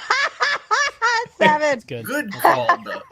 So it's only 7 minutes or $7 to buy him back, folks. And then Chef says, and I'll ask him this question again, Chef, when he comes back up. I asked if you're okay with other groups losing their lives in the same way you spoke on whites losing their lives. I would like a straight answer. And I think what he's saying is like, for instance, if I lived in the inner city and I hear shots being fired, it's a normal Tuesday afternoon, right? If I live out in the county and I hear shots being fired, unless I live near a hunting area where I know that there's hunting and it's a shotgun, it's very obvious. But if I hear shots, and I'm in suburbia, I live in, single family homes, and I hear shots being fired, that's odd to me, right? But he's saying at this point, it's like, well, kind of, it is what it is, whatever. Trying to twist what Joe said to say that he was trying to wish death upon people just tells more about you than it does about Joe. Such a complete disingenuous engagement of the argument. Like, oh my god, you little mutton chop loser, dude. You look like fucking the poorly animated version of the Ivan wants blood tonight. Yeah. I mean, I felt you guys did a great job. Like, Joe did say something about white people, which I'm not particularly sensitive to, but you guys definitely just let that sit there and jumped right onto it. So I'm glad that the conversation wasn't racist or bigoted at all, because you guys made it so. So congratulations, Tomato Panel, for the win once again. Yeah, I didn't feel offended by it. I didn't think it was anything off color necessarily. I mean, you could take that and flip it on abortions. You could flip it on like all sorts of different types of people dying by the hand of others, and whether we give a shit or don't give a shit or how we feel about it. It's just kind of like he's just desensitized from it at this point. Okay. Can we take the conversation in a different direction? Like, my idea is to maybe talk about this idea at different levels. So, like, when you say society, that can cover a lot of things. That can cover governance, that can cover religion, that can cover the home. And so the idea would be maybe that we would look at different structures at different levels. Like, I have no troubles with autocracy for religion, but maybe it's not as much to have it at the governor's level. And Chef Dylan brought you back up. His question here, I'll ask it again. I asked you if you're okay with other groups losing their lives in the same way you spoke on whites losing their lives. I would like a straight answer. You are on the chopping block. Oh, Joe. Lord have mercy again. All right. So listen, I made a little crash joke about white folks getting blasted in the street. I'm sorry. That's my bad. I don't know what to tell you, but with that being said, yeah, like there's nothing unique to a particular group that makes them more have a better propensity to violence. It's just that in America, especially in America, for instance, there's just different ways that communities solve their problems. In a lot of ways, like depending on how you feel about Black Americans, for instance, maybe the way that Black people handle conflict in your warped world is the way that more people ought to solve their problems. Or maybe you don't believe that. I don't really care. But like broadly speaking, like there's atrocities that exist in your communities and your society and where you find yourself that's just kind of normal. And like in America, like people getting blasted in the street is kind of a normal occurrence. Like if anything, like you're more likely to get blasted in a street than in a school. And that's like statistically just a thing. But I don't know. Sorry I spoke illy towards white folks. I learned my lesson. No. Don't apologize for that. Don't apologize for that. They were completely disingenuous. To clarify, Chef said no apology needed. I was only curious. I think that's fair. Listen, I went to. You were being completely unfair with their engagement, with your argument. I think Sarah clarified it quite well. It was completely ridiculous. I forgot I attended the Be Nice to White People Summit and we had a ceasefire, okay? You gotta be nice to white people. It's in your interest. Listen, it's in your interest. But in the fatigue's over here, bro. Ivan sounds like he's threatening something. I don't know, but listen, Ivan, I understand. You're telling us, do you think that Ivan, he's wrong? That autocrat would be. White Americans made Ivan, do you think that he's wrong? He's over here, bro. Well, Ivan, do you think that he's wrong in his assessment that the West has been about white people? Not For even joking. Ivan, do you think that he's wrong in his assessment that the West is particularly more egregious than others like society throughout history, and they're like? I think that his moral assessment of that situation is wrong. Not that his Wait, facts but who are am I wrong. to know? I'm not Jesus Christ. Do you think that we've done more particularly like egregious things like in history?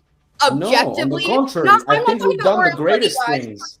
I think we've done the greatest things. The greatest. I can't argue with stupid. I'm like, what do you? You hate yourself. Like You're a self-loathing white person. You're just a self-loathing white person. Listen. You're I'll back give on it. the Listen, block, Joe. I'll give it to Ivan, man.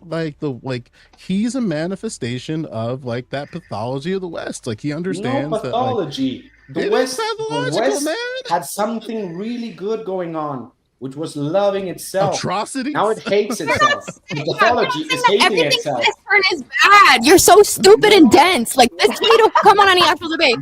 I mean, do you guys? Okay, you guys. Do you guys want to know what the actual problem is? Is that we don't actually talk about pluralism. And let's be honest, I'm not trying to pigeonhole Joe specifically, but we have not talked about black politics and black political thought in democracy or autocracy one bit this entire night, guys. Folks. Well, we definitely know it wouldn't exist in Ivan's Crib autocracy. one, put Joe back on the block. For Joe, this is gonna be so like YouTube people. Sorry. YouTube people? Is that YouTube people or the people? It's supposed to be white, like dodging Oh, censors. Thank you. See, this white lady over here had no idea that was referring to my race. Do white people take advantage first, or are they the advantage creators when it comes to atrocities? I disagree with Kay, all white people, but I get it. Listen, Caucasian persuasion. I'm down with Michael Bradley's argument in this, where that it's not that Westerners are first and they're the smartest or they're the most like technologically advanced. They were the group of people that were just down bad for violence. Like they just recognize like, hey, why would we want to collaborate with these groups of people when we can just take these things by force? like not for nothing. Like, and it's bro, up to you don't have civilization. It's White kind of people bad give for you business. everything, even the language you speak. You don't have anything. Yeah, because like the West eradicated that, right? Like the only reason why I speak there just isn't any. There just isn't any. Sub-Saharan Africa. Can I point something out? It's always been a shithole. The ones and it's Always been a situation. Ivan, I want to point something out for you. So the Ivan democracy. is just trolling. I've realized it took me a while, but Ivan's just completely trolling because I can't believe that anyways. Just like that, like The people on the panel who are for democracy had already worked this out, Ivan. You came in with your autocracy and ruined it just now. Oh my gosh. He's trolling. He's trolling. He's literally trolling. And I've And let again, him. like, I don't fucking know. We came to terms.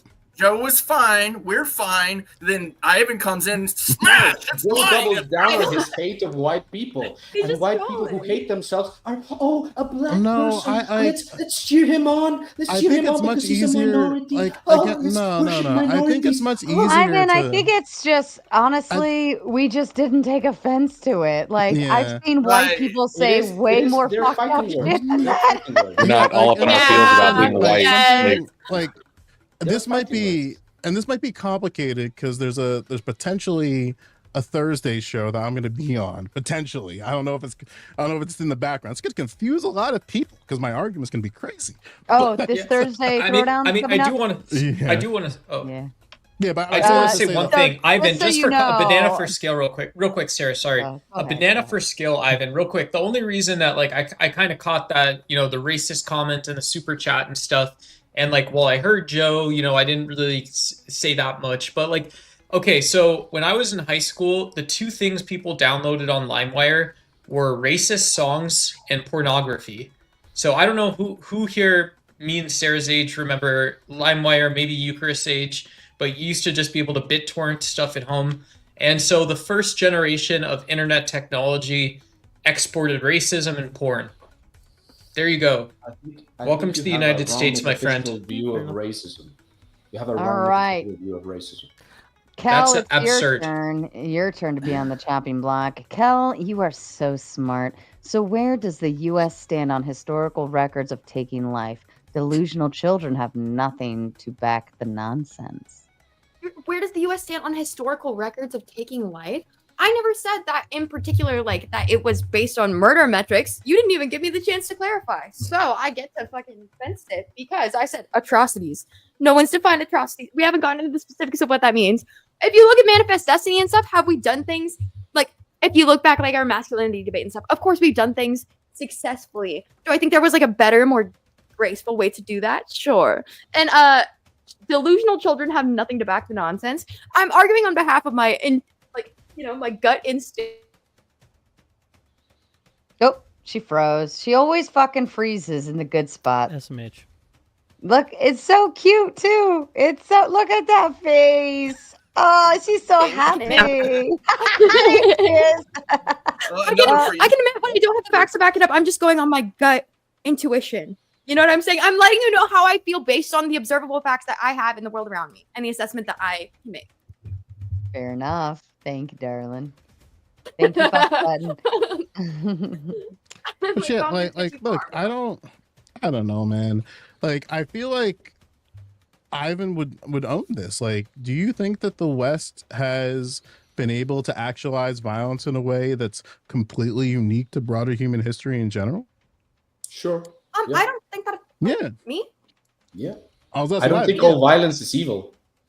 Right. I don't think so either. Like it's so Actually, I'm no, just kind of war- confused. warring, like, Sorry. War Go for and it. manifesting and stuff is, of course, necessary. But he's just saying, like, of course, like if you look at, there's a reason we say like the West is the best in the things that we've been able to accomplish, right? And so we probably have way more observable violence and like there's probably better ways we could have done it, right? It takes when you're conquering people, enslaving people, taking over territory. Of course, it's going to be like an ugly process. In the U.S., if we're the most successful in it, then we're going to have committed the most atrocities. Well, no, just by proxy. Well, that's why. And I also, brought unlike in- autocracies, we have the ability to make moral corrections to our society over time.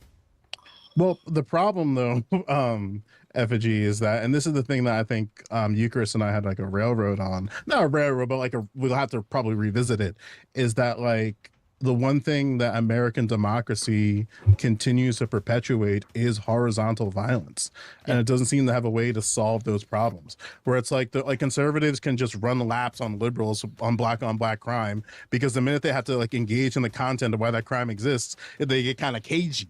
And it's mostly a Democrat problem. Conservatives don't like give a shit. Like they don't, like in a lot of unique ways. But when it comes to like Democrats, they kind of own this of like, hey, like this is the group that's within our political party. This is the group that we rely on for elections. But they have this propensity of killing each other, and for whatever reason, we don't know what the problem is. And then when the community goes like, hey, you know, our conditions are terrible. Like our conditions that lead to us going down these criminal routes are bad for us as a group of people. Democrats are kind of just like, nope, don't hear you. We'll do the reparations commission though, and we'll give you Obama. Shut the fuck up. Yeah, it I mean, sucks. It's that's a I'm wild. being hyperbolic, but yeah, It's a wild historical thing to tease out. I do think like maybe this is the most like full lib I'll go tonight is like I think if you look at like the period of politics at the state level briefly during or shortly after Reconstruction, you have the glimmer of the hope of a what is sometimes called like a multiracial democracy, where states like South Carolina had majority black representation because of the demographics of the state, because those people were voting, and then you had intentional political violence to stop those people from voting thereafter. Right. And so I think it's a very strange thing to tease out, I guess, the alternate history of like what could have been if things had been affected differently, as it relates to the exact things you're talking about, right? Like I would say the things we're dealing with now on horizontal violence are downstream consequences of that post-Reconstruction backlash period, right? So yeah. You cannot have that both Just ways. fighting off.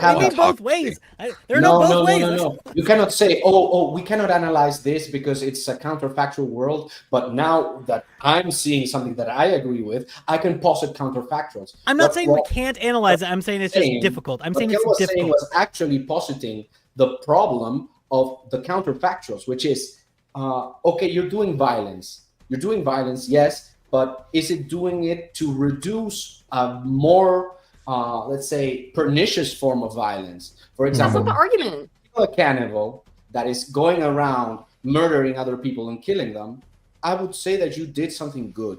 Okay? Did you murder somebody? Yes. It was violent? Yes. But was it better than have that cannibal killing other people and eating them? Definitely. In that sense, I would say I would gladly take the heritage, the legacy of the West. I would admit to its violence. I will try to be as honest as I can about its flaws, but I will also have to defend intellectually, not only, let's say, the bad parts, but also the good parts, because that's what I care about. That's what I want. I want people to have the possibility to have an identity that they can defend for every race. But that doesn't mean that we can shy away from the darkness that every single race and culture has. Well, and I do believe that culture goes. That was Mussolini's original argument for autocracy too. Was that it wasn't just group or like race based, but it was basically saying individuals can't have a system where there's that moral consistency, and so. Mussolini was a insane person. He thought that like if what you were talking about just there with identity didn't exist, he thought that basically then reality and truth didn't exist. It sounds like he sounds a lot like what Orthodox bros say all the time. And not for nothing, Ivan, broken clocks get something right every once in a while. Yeah, Ivan, to something that you're knocking at, and again, I don't want to say we're far off from agreement, but there's aspects of what you're saying that I understand, is that if we think about the Civil War, right, it seems ridiculous to me that there was even a society that was like, hey, we should erect statues of these traitors. It seems like a good idea to erect all these Confederate statues in different parts of our country as a reminder. What? It is a weird idea. Well, was it a weird idea or a good idea? I didn't hear you. It is a weird idea, but it's also like in practical terms, it might be also necessary. Well, it's a byproduct. Like I got in trouble for saying this the last time I said this. Maybe it was not here, somewhere else. But it's like, one of the things, one of the thought experiments was like, would we have the Klan in America if the Union just glassed all the Confederates after the war and just said, hey, you're down to be in our country, but you can't throw down in the way of like the Confederacy. So in a lot of the manifestations of the West, what do you do when you try to get rid of these groups of people and get rid of these things? You destroy their artifacts, you destroy their people, you destroy the you psychologically re-engineer them away from these things. You can do that in a bunch of different ways. You basically say that, hey, even your leadership apparatus, we're going to erase from history. And America didn't do that. America just said, like, hey, we can integrate these people. That's not entirely accurate, Joe. there was a Sherman's Ride to the Sea.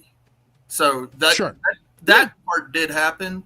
But I feel like the American people, not what he's talking about, though. particularly, hold on, particularly the Union, those up north, recognized that itself was an atrocity. Right, but then like the question is like, okay, we just glassed not half of our people, but a significant amount of our people. But then when it finally came to like, how do we reintegrate this group of people into our society, and are they even redeemable people? Like in Ivan's frame of work, it probably would be like if I'm thinking as an autocrat here a little bit, it's like, no, fuck that. These are people who are inconsistent with the way that we want to live, like moving forward. And Also, Brick, what is the greater atrocity? Having glassed all of those people right after the war and then remade society, or the 100 years of Jim Crow that followed? No way. Right? So That's crazy. The children reply to what you were just saying, who committed atrocities are not guilty of those atrocities themselves. Your neighbor, who I'm not condoning this, by the way. I'm just throwing this out there as a thought experiment. But what happens? It's a good experiment.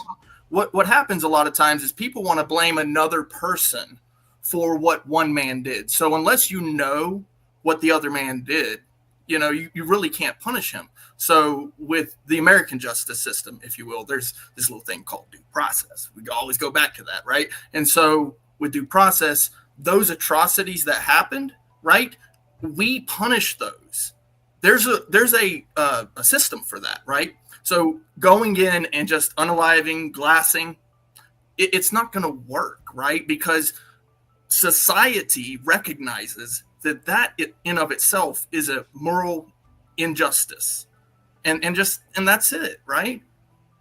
Like, I'm not going to approve it. I'm not going to approve you just going in and glassing somebody's family, because even their sainthood of a father did something. We're not talking about their family. We're talking about like No, we are top-level soldiers, people who committed war atrocities, people who were considered treasonous under the U.S. Constitution. Glassing, yes. This is glassing, yes. Yes. Chef Dylan says, those darn Glocks with the switches are the problem. Shots fired, pun intended. Chef also says, but then we wouldn't have Democrats. Hey, shut up. Okay, Shut so up. I wanted to add something. It is not treasonous for a Confederate to fight against another, because you're not actually part of the same state. Good boy, Garrett. Good boy. And yes, Garrett sending in the simp tax. Thank you so kindly. But careful, the simp troopers will come after you. The Cash App is for the simp tax, my friend. Thank you. I would object to this in the sense that, like, I think it's right to say that prior to the Civil War, we had a stronger sense of state citizenship than we do post-Civil War. But also, prior to the Civil War, there is still a strong sense of a unification of the country. I think there's a sort of like semi-mythical story of the founding that gets told that is like, well, it's just a bunch of totally independent nations that come together in this loose confederacy. That's not really what happens at the Constitutional Convention. No, it's not. It surprises it's not me. true. Eucharist, it surprises you. I'll fight about it. But like, shut up, effigy. Shut up. So it surprises me that you say this, because you're supposed to know a lot about political philosophy. The difference between a federation. I'm not supposed to know. I just do. Okay, nobody's supposed. I just do. Okay.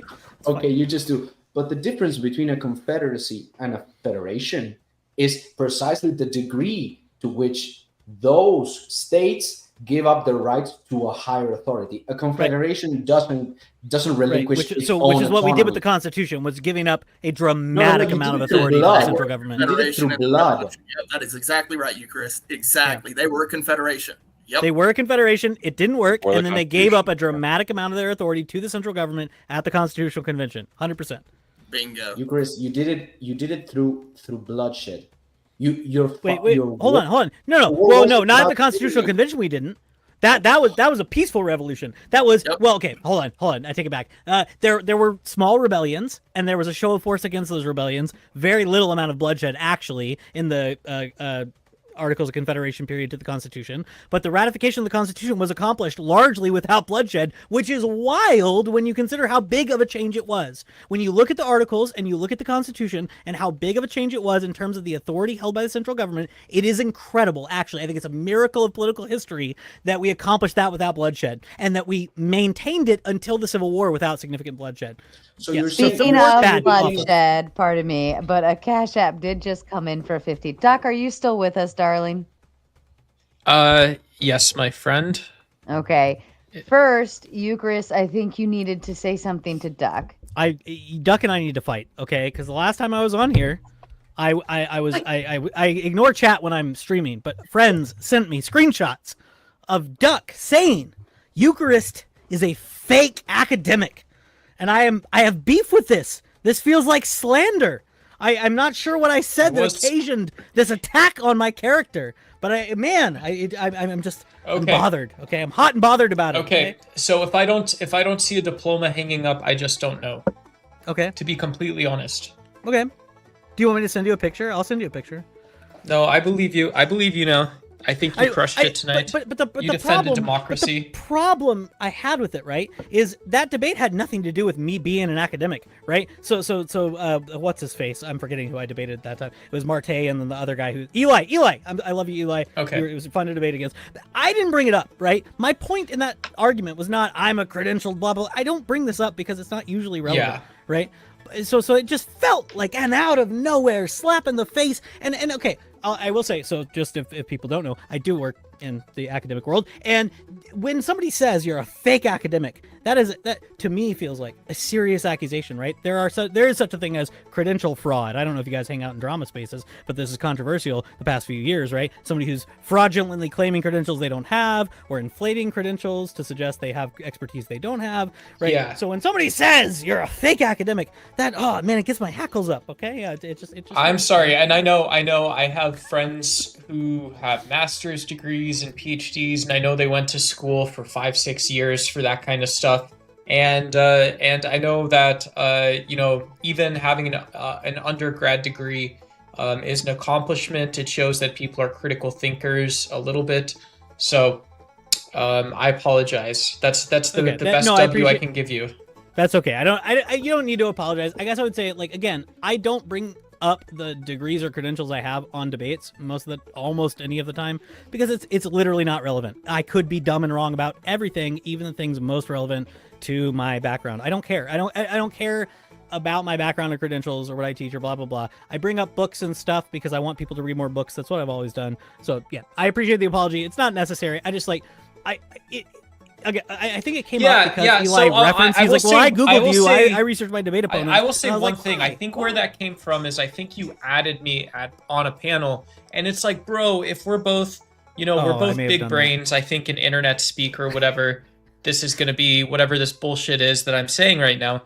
It's just like, don't at me, bro. Don't at me, That's fair. If I did, that may have happened. The couple open panels I've been on before this, I'll be honest, the later it gets, the more wild I get. So if I did at you antagonistically and instigate that, I will also apologize, absolutely. So I appreciate the clarification. I think we're fine now. No more beef.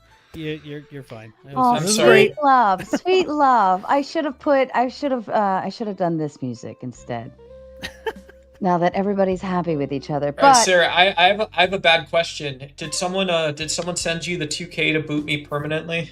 Somebody sent $50 to give you a boot. That's the evening, folks. That's the duck evening. My evening. Yeah, typically $100 is the full boot, but I don't know if we'll be still going for another 50 minutes. So. Sarah, can I share something a little sensual while this music is on and Eucharist is still up here? Wow. I have 2 Japanese purple eggplants in my fridge that are about this long. So I don't like torturing vegetables, but I believe I'm going to go cook some food if I have 50 minutes. You go and enjoy those giant eggplants, Duck, and do them right. Give those eggplants all the love that they deserve. Oh, I will. I'll clean them up good. Have a wonderful evening, Duck. See you guys. We love you. Thanks, Eucharist. Thanks, Ivan. That was way less spicy than I thought it would be. I thought we'd have a real fight. I'm really upset. No, it's okay. Aww. He's a good guy. That's fair. That's fair. All right, back to the good times. Go ahead. Well, no, like something I was saying before. Damn, Duck left. But like, it's interesting to me how history frames different atrocities and like how they sort of categorize violence. Because like I think someone asked me, I think in here, concerning the Haitian Revolution. I'm assuming people are familiar with that. Yes. No. Maybe so. Yeah, a little bit. I know it exists. I know it Okay, happened. so the TLDR is that when Haiti liberated itself from France, Jacques I just said, "Fuck the French." Yo, I put a fucking I think cigarette it's the out. best way. This is the best way of candle. describing. Like, and it was anywhere with I think like 8,000 were massacred. And then like what's funny is that then there was like different groups that were pardoned, right? So like Germans were excluded from the massacre.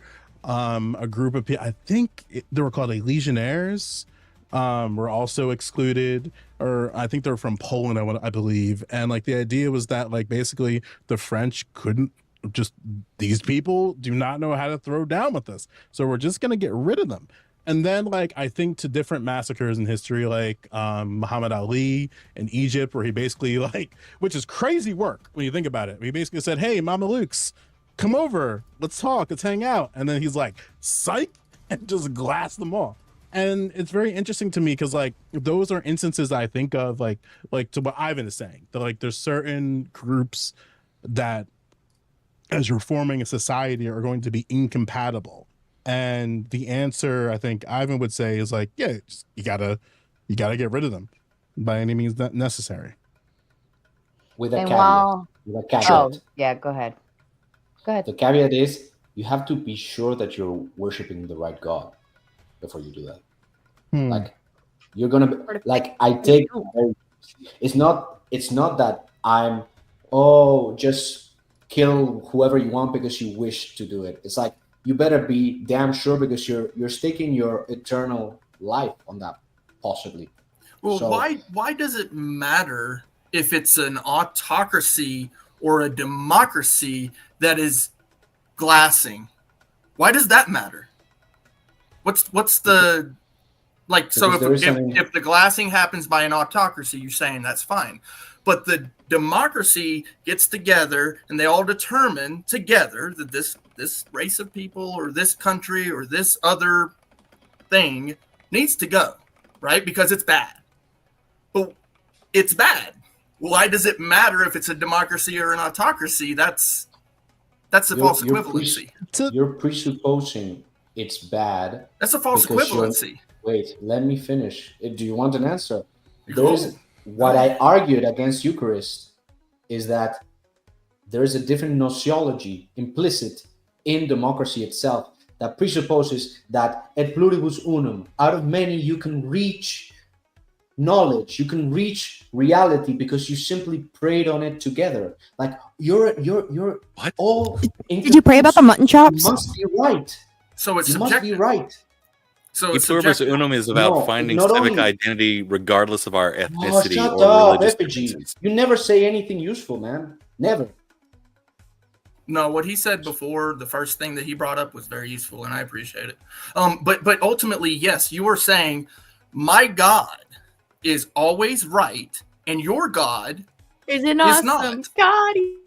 And I that's was it. just So it's that too. He prays. You've exposed yourself. There it is. There it is. Well, Who went to Bible camp? Chef Dylan says, "How does everyone feel about Lincoln arresting American politicians and suspending habeas corpus?" absolutely disgusting. I didn't go to college. It's the founding, I don't know it's the about founding of your country. No, it's the second founding of the country. No there's so it's so complicated. No comment. No comment. That's Well, and that's just something I was saying, right? Because like the reason why again, like I'm curious because I thought Ivan would know about Jacques I because that dude was an autocrat. He was an emperor. He centered all military power, all governmental power to him. He did some weird things. Like one of the things that he did was everybody in Haiti was considered black period. This included white people that he excluded from the massacre, which were the Polish legionnaires, which were the Germans that helped him during the revolution. Another thing that he did is that like he outlawed slavery forever in his reign. And like that's kind of interesting. The point is that he didn't have a central, like, is like the thing that I'm kind of confused about is that he didn't have a calling, at least as far as I read. Maybe somebody in chat is versed in Jacques 1 and can clarify some holes that I have here. But from what I understood when I learned about him, he wasn't a religious person. Like, sure, he pulled from Napoleon and his sort of centrality of power. But that wasn't like that's obviously not a religious backing, but he was still an autocrat by every sense of the word. What do you mean by religious? Because if you mean by religious that you follow ritual, then yeah, maybe he wasn't religious, but everybody has cosmological and metaphysical beliefs as a precondition for action. You have to believe something about the world before you act. So there is no escaping the belief question. Well, I like again, like maybe somebody knows more about him than I do in this current moment because I didn't know I'd have to bring up Jacques 1. But though it'd probably be a better example if I was like talking to you in an actual debate atmosphere. But he was like an autocrat from every idea that I can think of that. You said like if it's autocratic from like God or something, and that was the thing that I'm kind of like knocking at, where I don't remember anything about his existence that even pointed to a god as a reason why he was doing things. Like he pointed to the let me get this straight. You're trying to aim at the fact that there could be theoretically an autocracy that doesn't refer back to a metaphysical principle explicitly. In terms of Jacques 1, that seems to be the case. So that's your argument. Okay. And Chef Dylan says HR ladies are the only people who think degrees are relevant. That is fact. That is, it could be a degree in basket weaving. They don't give a shit. I've learned this. Like or political science. With my current job, like my experience, I'm definitely over 15 years worth of experience in what I do. And my degree was just like a check mark. Yes. That's did all you it graduate? was. Yes or no? Right. But my experience, like they did have the caveat of like your experience can be like replace your degree, you know? And I'm like, oh, I have all of it at this point. Like, what's it fucking matter? You could have been making money instead of spending money. Like what? Right. Well, my military paid for my degree, so I didn't like. I got paid to go to school. It worked out very well. Speaking of civic education, the GI Bill.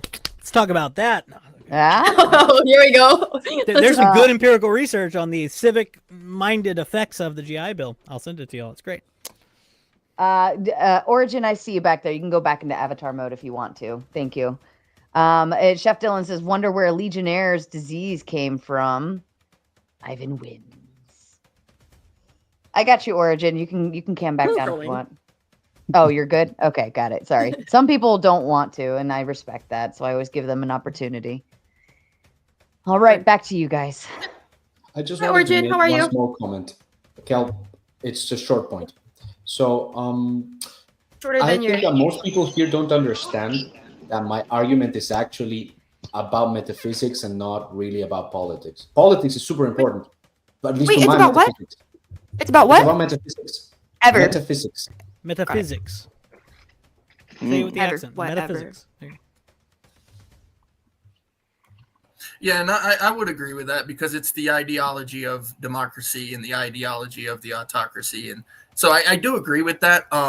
The doesn't actually fall down to the metaphysics because the question really is it's better for society.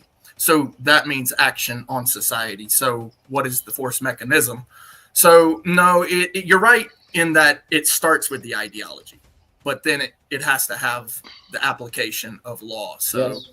so if the application of together. law, if the application of law is one or the other, I don't trust men, and to put one man over a collective of men that Why are would you say that when she's supposed here? to Like be a company? You mean like a company or like well, a family? it's not. So essentially, when I say Like a men, I church? mean mankind.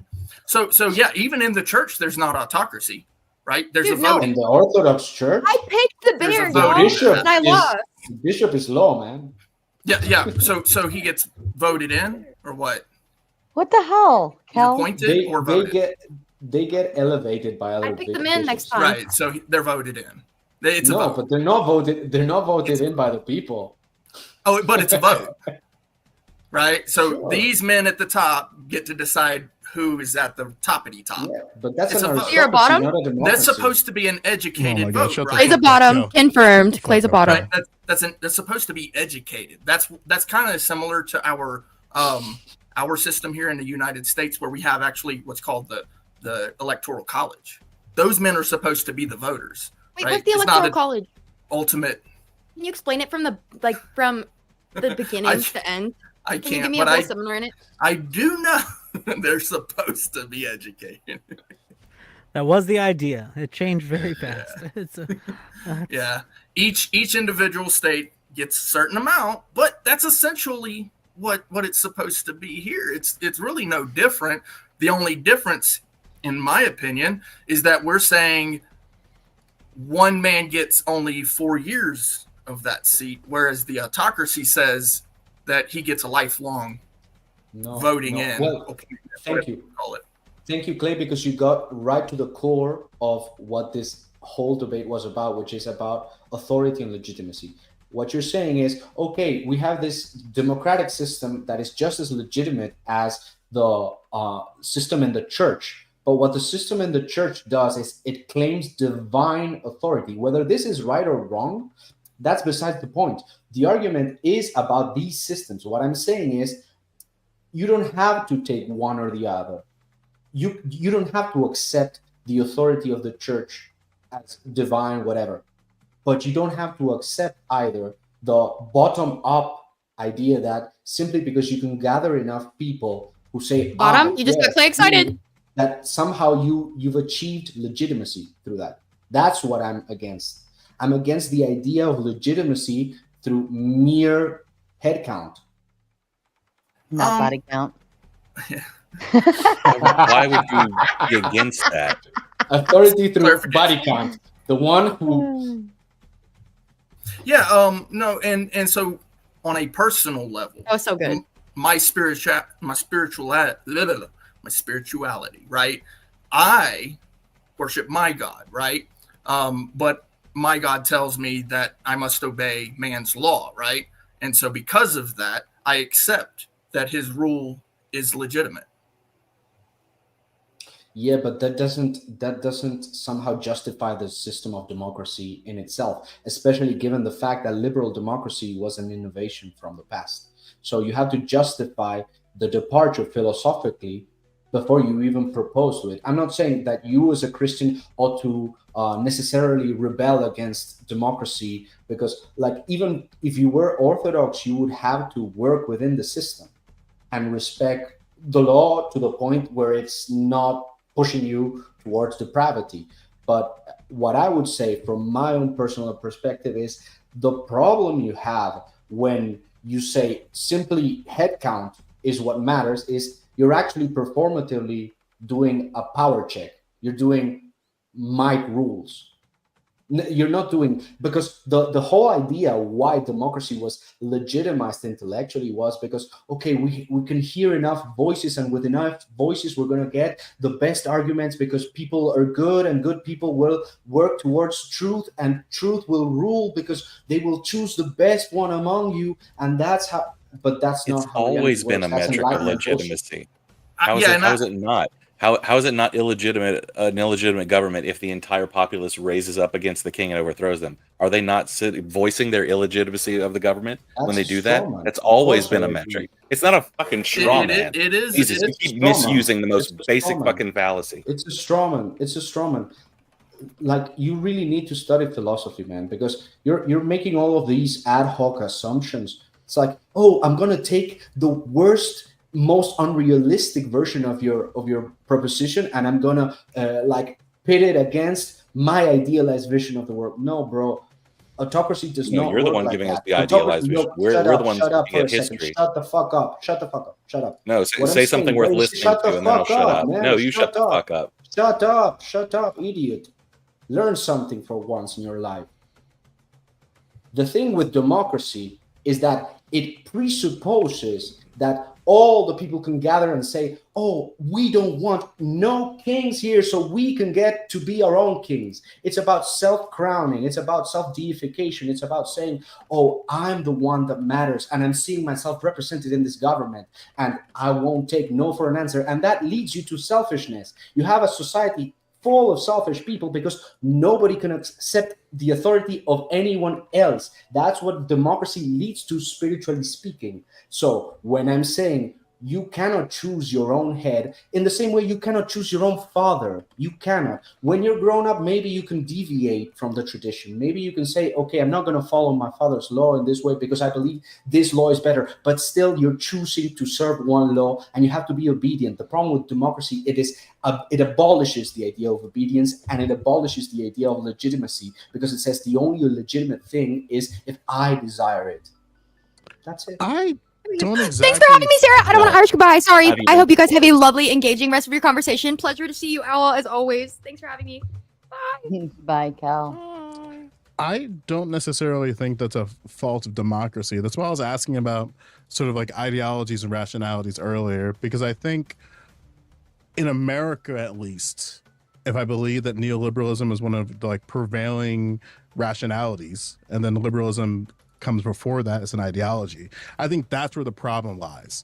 Because I think that the certain dominant ideology, which I would argue is liberalism, and then the dominant rationality, which I would argue is neoliberalism, those are the two problems that makes democracy relatively incompatible. When I say incompatible, having like these sort of problems that I was chopping shop at Eucharist about. I don't know if he agrees with that exactly, but that's kind of been my read. And Chef Dylan says, Clay, and if Satanists gain democratic rule. So dun, dun, dun. God's law is over man's law. Essentially, if you are told to do something that would go against God's law because a man told you to do it, that's a justified disobedience of man's law. Yeah, but at the same time, maybe you're supposed to obey the authorities even if they're asking you to do some sin. So again, sin, that falls into the category of unjustified actions. So if God's law is over man's law, and man's law orders you to do something that is unjustified according to God's law, you are justified in your disobedience of that. Sometimes the concept that the Orthodox Church has is economia, which means laxity when it comes to applying rules, and laxity when it comes to grace. The thing is, according to Christianity, nobody lives up to the law. The law can only kill, because if you try to measure yourself with the law, you're actually inviting judgment, and you're putting yourself in the place of God, according to Christianity, right? So the law is there to save you from yourself, but it's not what saves you in terms of your spirituality. The law is secondary to grace. So what saves you is grace. This is what St. Paul teaches.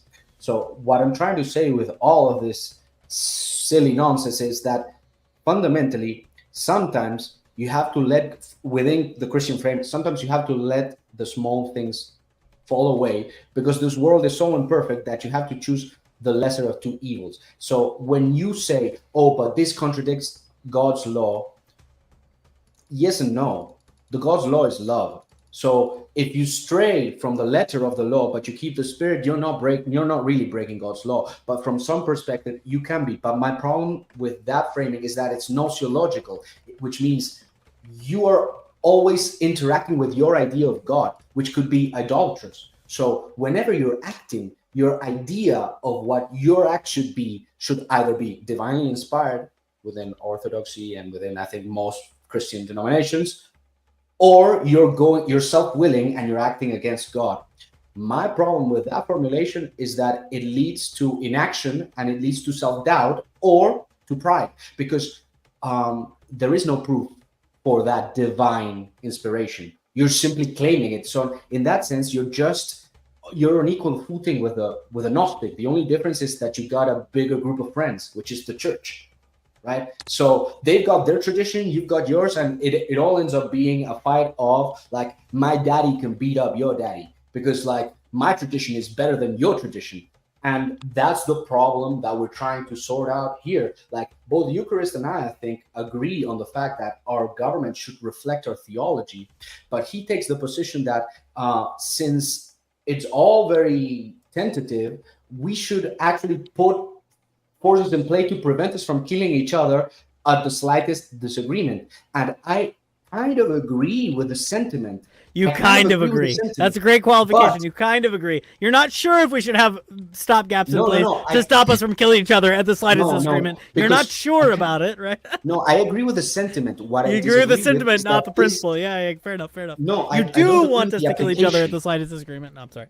I'll stop. I don't agree with the application because he believes he can codify this in a law. And I believe that the law is dead. The law is dead without the Spirit. What you need to codify that into is people. You have to codify that in people who also live that Spirit out. So in that sense, what I'm saying is, just because you build a school where there are theologians who are teaching academic theology, it doesn't make you a Christian factory. You have to actually, like, at least from the Christian perspective, you have to actually be in Christ and love other people as Christ would love them in order to evangelize them.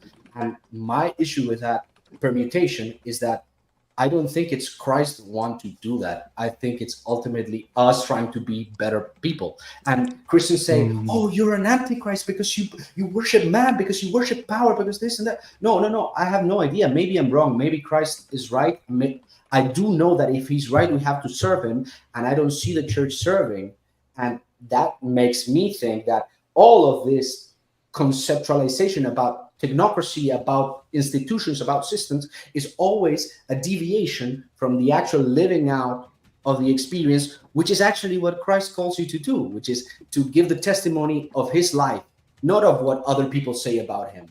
Talk to me about your experience of Christ. Love me as Christ would love me. Don't tell me about Christ. Don't talk to me about Christ. I'm not interested in those ideas. I'm interested in the real experience. And being the fact that I haven't had that experience, I will remain skeptical. But until then, I will try to serve a God that at least promises something tangible, which is virtue. That's the difference. It's not that, I have a problem with their existing institutions and we should just kill each other to see whose idea wins. No. I'm saying that is the case.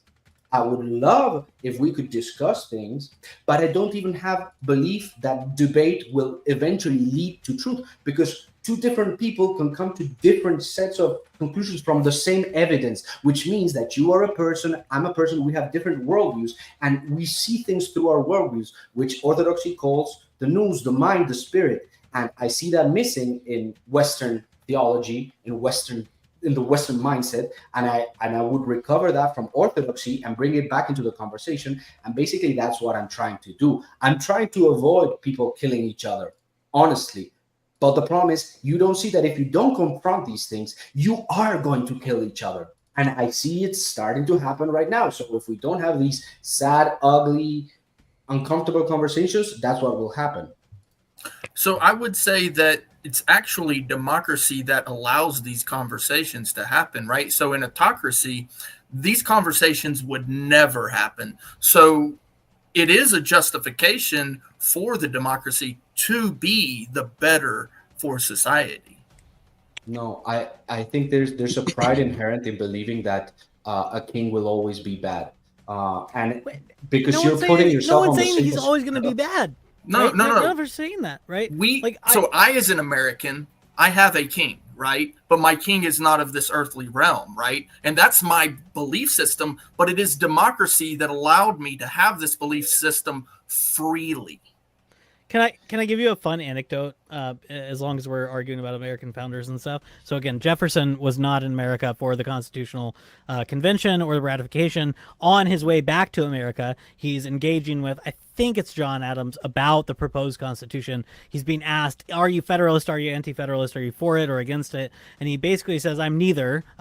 There's things about it I like. There's things about it I don't like. He's like, one of the things that I have beef with is this Constitution, as it's set down, doesn't have a term limit for presidents, right? right? So if you guys don't know this, if you've never taken an American civics course, if you're not educated, it's blah, blah, blah. Presidents could serve as many terms as they wanted until FDR, and then we passed a constitutional amendment limiting it to 2 terms. And so Jefferson says, I think it's a bad thing. I think it's a bad thing that the Constitution allows a person to be perpetually elected for life. But, he says in his letter, let's change that after Washington dies, okay? Let him stay in office as long as he wants to, because he's awesome. He's based. He's going to do the cool American things. And then after he dies, then we'll change the Constitution, right? So I understand. I'm not opposed to what you're saying when you say, oh, we could have a good king. We could have a good ruler, right? Jefferson is the same way. Jefferson's a radical. He's the French Enlightenment dude you've been arguing against this whole time, not against me, right? But Jefferson is like, hey, even though I have this idea of like legitimacy and election and democracy and blah, blah, blah, I know that Washington is the guy for it. And as long as he'll keep doing it, let him keep doing it. And then we'll change the function of government. So he's pragmatic in that way. You know, Anyway, they actually fixed that election to make sure that it would happen. Yeah. That Oh, he yeah. would Oh, get elected. Yeah. It's wild. And, Euchre, that whole scenario. I'm not exactly sure if you want to externalize your theology in politics. Am I misreading you on that?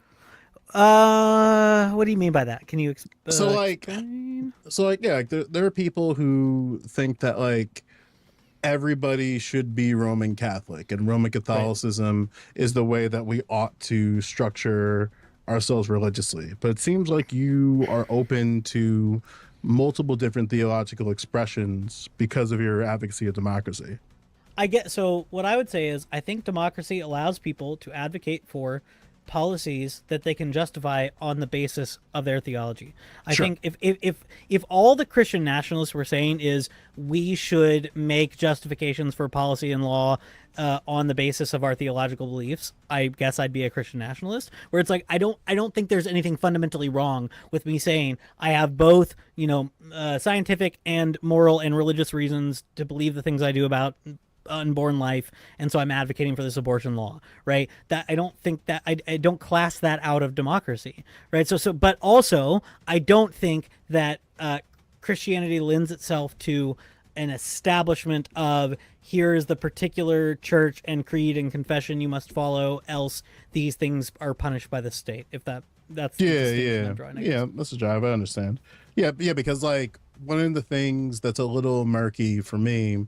I'm not even atheist. I'm anti-theist, period. And I don't want to get into that back and forth on that. We thought about this. It's been a long time. I come from like, because like when I'm listening to him, Ivan talk about like Christians, it's like, damn, like the Roman Catholic in the back of my head's like, you're just gonna let him say this shit, like unopposed? Like we believe that. I'm like, oh, calm the fuck down, back of my head. But yeah, like for me, it's very much the fashion of I wish in America, in a democratic framework, it seems like religion is kind of just shit on just for the sake of it being shit on when it comes to argumenting that in terms of people actualizing themselves politically. For example, it seems like people haven't quite decided how they feel about Muslims in society, where it's like we can tolerate them, but then the minute they start like having a politic that's connected to their faith, we're a little not sure about that, especially in the broader West. But then meanwhile, like we can just say Christian, and Christian can just kind of be a catch-all for all things. And it's like, oh yeah, like if I'm a Christian, I believe this. And it's like, well, actually, we have, and you know this, like we have deep disagreements on a lot of like very crucial stuff. And I think that like in the broader sense, when it comes to democracy, I think one of the limitations is that aspect where there are certain, again, like I think there's just certain ideologies that are kind of inconsistent with democracy. And I'm not quite sure if democracy has an answer for them to be broadly, I don't want to say assimilated into society because I don't really believe in that kind of stuff, but like properly integrated in the broader framework of America. Yeah. In the West, generally. The one thing I would say, and then I'll probably shut up for a bit, is like, I think there's a book that I love. It's called Religion and Republic, and it's about like from the founding to the Civil War. what was the relationship between religion and state and other institutions, educational, etc.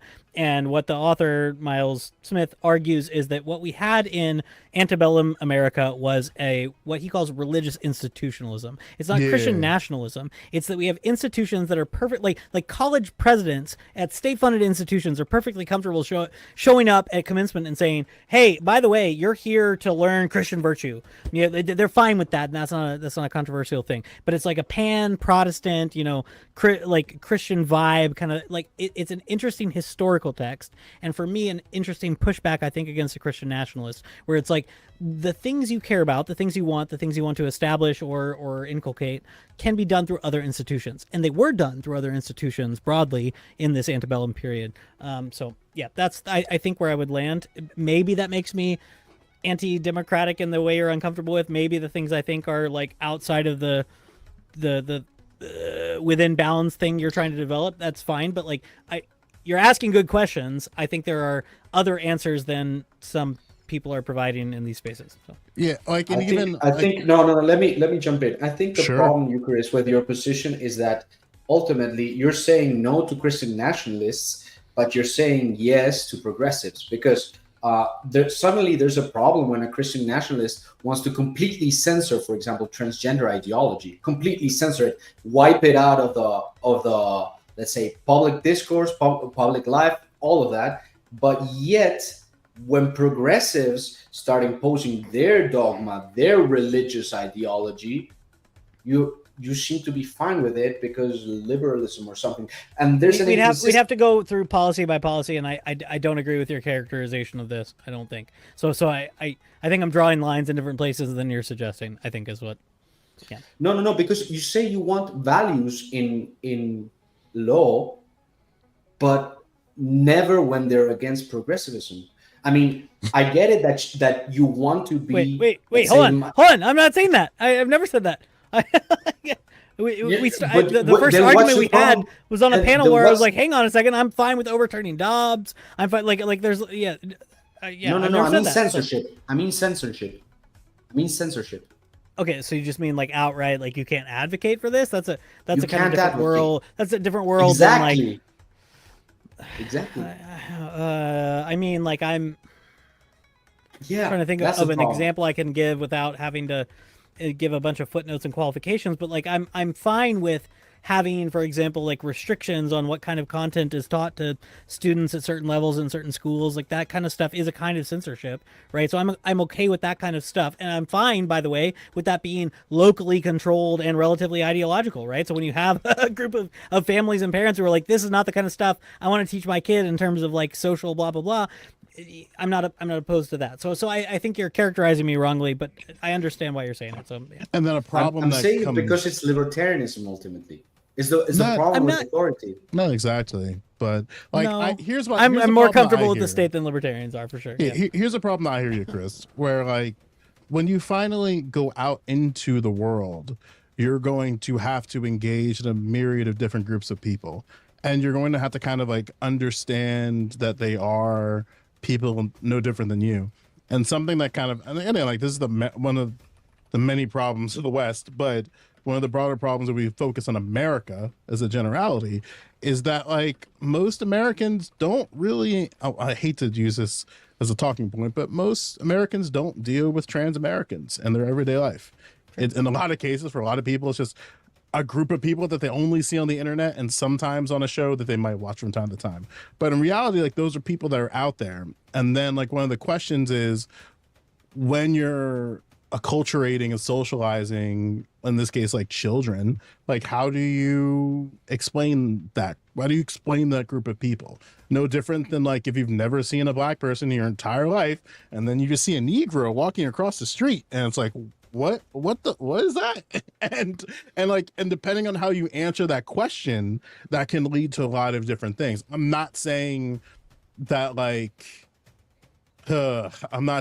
different groups ought to be excluded or eradicated from society. I think a lot of people, when they have sort of like anti-trans sentiment, it kind of leads to that. I understand their arguments are just kind of terrible, but if I could, that's the issue.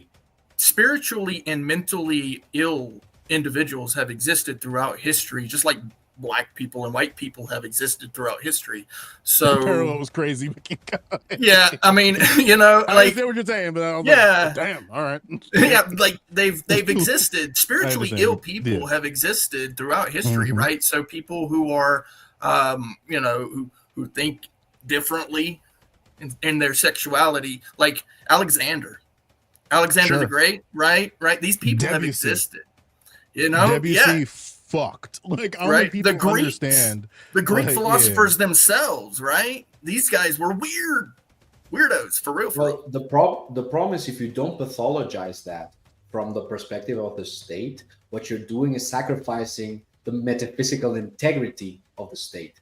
Now your state no longer has a coherent worldview, and that's the problem. Like, I'm not taking any sides. I'm actually describing reality. It's like you cannot have it both ways. You cannot be tolerant of this, and they say, "Oh well, but I also got my Jesus and my God." And my... No. They're two different things. Yeah, and so what I'm saying though, until they actually commit the act, they haven't done anything. So I'm not going to hold them accountable for what they have not done.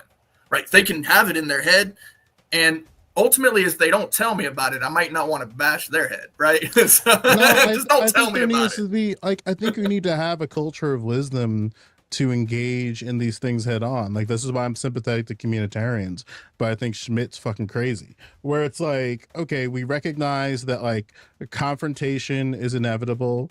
It's like, I don't want to say it's natural, because I think Schmidt argues like the naturalities of it, but like I'm more closer to Muth insofar as like she understood that, hey, you know, the question's more of like, how do we engage in these with these groups of people when we are in a more like robust society? Like, she argues, I think now, about like radical democracy. It's a little dicey for a bunch of reasons I don't want to get into, but like I understand what she's trying to throw down. But like one of the problems in America in particular is that like we don't have a like we understand that we have a cultural identity, but when it comes to the content of that cultural identity, it's really hard to substantiate, which is the problem. You're doing the operation on the opposite way, because you're trying to find a system. Like, if you're trying to find a system that incorporates everyone, not only will you fail, but you're also inverting the order of operations. The order of operations should be: I have a metaphysic, I have a belief. How can I deal with the other person? You don't go killing trans people because they bug you aesthetically. If you have a problem with them, it's because they bug your own metaphysics. So you start from your identity and you work your way outwards, not the other way around. And the problem is, if you invert the operations, what you're never going to get is a metaphysics that makes sense. That's the argument. Well, no, like my thing, and maybe we're approaching this in different ways, where it's like, for me, it's ideology first. Like, your ideology should be like, you should be able to clearly articulate your ideology. And then the next question, which Americans don't do a good, well, first Americans don't do good at any of these steps, but like the first step is like, what's your ideology? What do you believe? The second step is, how do you actualize these beliefs? And then the final step is like, okay, what is the way that you're going to legitimize your ideology and rationality in tandem with each other? And I think what happens is, like, people are born into democracy. They're born into these things in such a way where they might not even have a way to properly interrogate it, where it's like, oh, I don't think democracy is a proper framework based on my ideology and rationality. And then democracy kind of says, well, we're in charge, so figure it out. And that, I'm not quite sure, is a good thing.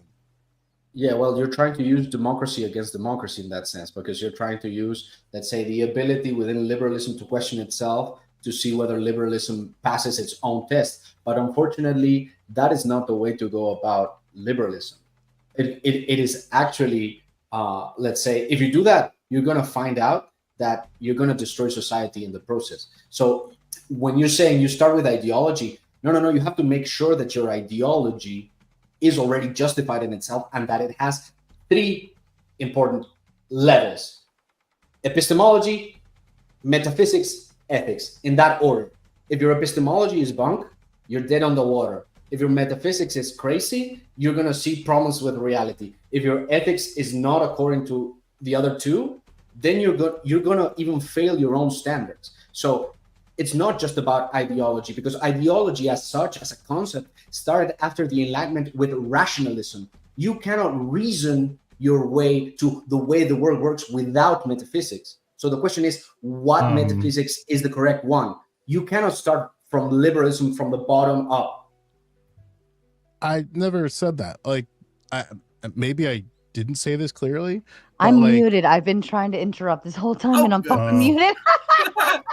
It's none of your fault. It's totally. I'm like over here, like, can I interrupt? Can I interrupt? And I just want to say, here's. I know I'm kind of like not focused on this conversation now, but I'm working on something that's really fucking awesome for all of our debaters and panelists here at the Tomato Show, and it's something for like all of you and your networking, and it really is just amazing work, and I'm so excited. Like, I can't stop working on it, and I figure since we're just kind of chilling and doing our thing and you guys don't need me, I'm trying to like double dip my time here. So I apologize if I'm a little not into the conversation, but I promise you I am working on stuff for you. How Long Nate comes in with the Big Ten, says, what is the correct annually oldest established Christian sect? And Sarah smile. Yes, I did see that, and I did smile when it came through. And actually, Hall's here. I think the original oldest is Orthodox, correct? Is that what he's asking? Yeah, but the it's poorly Depends on who you framed. ask. It depends on who you ask. Exactly. Catholics and Orthodox were part of the same branch. So if you take the Orthodox position, you're going to say Orthodox, and if you take the Catholic position, you're going to say Catholic. I mean, I think even the good Catholics I know will say like the oldest like institutional or extant churches we have are like Coptic and Syrian. Like they'll say like these are the ones that have but Rome goes back, from the beginning. So it depends on who you ask. I think I'm a Protestant. I shouldn't be talking about this stuff. How dare you? Also, someone mentioned earlier that Eucharist doesn't cite books later than 1900. The book that he cited, which I just forgot the name of, I read that last year when it dropped too, but like that was made last year. If I forget the dude's name, something Smith. Oh yeah, later than 1900. Oh, I thought they meant before 1900. I totally misread that chat, but yeah. Kokomo coming in with a gifted Gauntlet membership. They are, listen, I put the Gauntlet memberships at the cheapest rate. They're like, the cheapest one is 99 cents, and that gets you access to all of the panel shows. Okay, there's nothing else back there. If you want to do a bigger membership to help show support for that side, that's most exciting as well. But I wanted to keep them cheap enough for you guys, but still kind of tucked away. We don't want all of this crap out there all the time. Chef Dylan says, this sounds like a council of lawmakers in the UK. And then Hold On Nate, who is here on panel, is kindly reminding all of you in chat, we are less than 50% likes. Also, $2 buys you a membership to comment without contributing to Yellow Minimum Gold chat. Did we get thrown into slow-mo? Did the chat get chastised? Is Uncle Guns over there ruling stuff or something?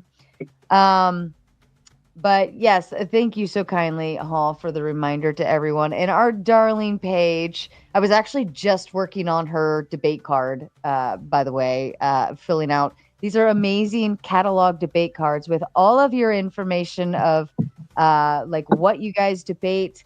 Is very specific, like philosophies and backgrounds and things you will or won't. And I'm super excited, but I was just working on pages actually. So it's really big stuff, guys. Testicle Johnson, I like that name, has been a member for 1 month and just wants to remind all of you how awesome their name is. Thank you, Chef Dylan, for the reminder. And thank you, Fuck It Button. That's a lot of words to say. You're into peens. Oh my. Shots fired. Okay. Fair enough. I just wanted to make a small comment. I really recommend people listen to Jonathan Peugeot because he's a more mild-mannered guy than me. He's sweet, he's nice, he talks about art a lot, but the point is the same. Basically what he's always arguing, and he uses this against pagans, so he might use it against me as well, is that the idea that an individual, a person, cannot really, let's say, be the source of his own ideology. So you're always referring back to a tradition, some divine inspiration, perhaps, or demonic inspiration, or an experience that you had with somebody else. So the concept there is that, from his perspective, true Christianity is about always maintaining that open-ended position, gnosiologically, in the sense of like, you can only know God if you're potentially able to unknow God, right? And in that sense, that might lead to Eucharist's position eventually politically. It might be the case if Christianity is true and Eucharist might be politically correct. Perhaps that's the point. But when it comes to what you were saying, Joe, about, let's say, the mechanisms by which liberalism might be questioned within liberalism, the problem is, where are you getting your criticisms from? So, because you need an epistemology for that. Well, you need yeah, and you like- need an external thing. Well, what happens is, for a lot of people, is that they're met with contradictions. Like, when I think of the history of Black Americans in particular American descendants of slaves, our entire existence in this country is a contradiction. Like, we were not realized as people in the founding documents of this country, period. And then through when, like, it wanted to be clarified, Civil War. Then when it wanted to be clarified again, Civil Rights Movement. And even then it wasn't properly clarified. Like, what we know as fully realized Black Americans is only what, maybe 50 years old, if that.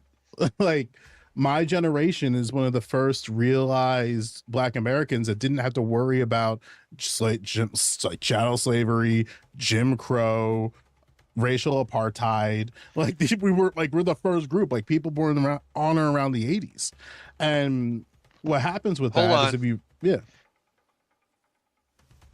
So you've got, within Orthodoxy, there are a few different major groups which are ethnic, I'll just say. One of the oldest is actually the Ethiopian Orthodox, which is like 99.999999% Black. Okay? So if you've been waiting for a religious acknowledgement of the African Americans, Orthodoxy has it for you.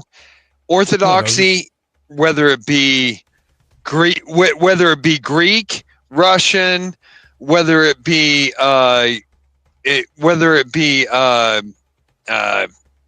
any Ethiopian, any of them, none of them refuse anyone based on the color of their skin.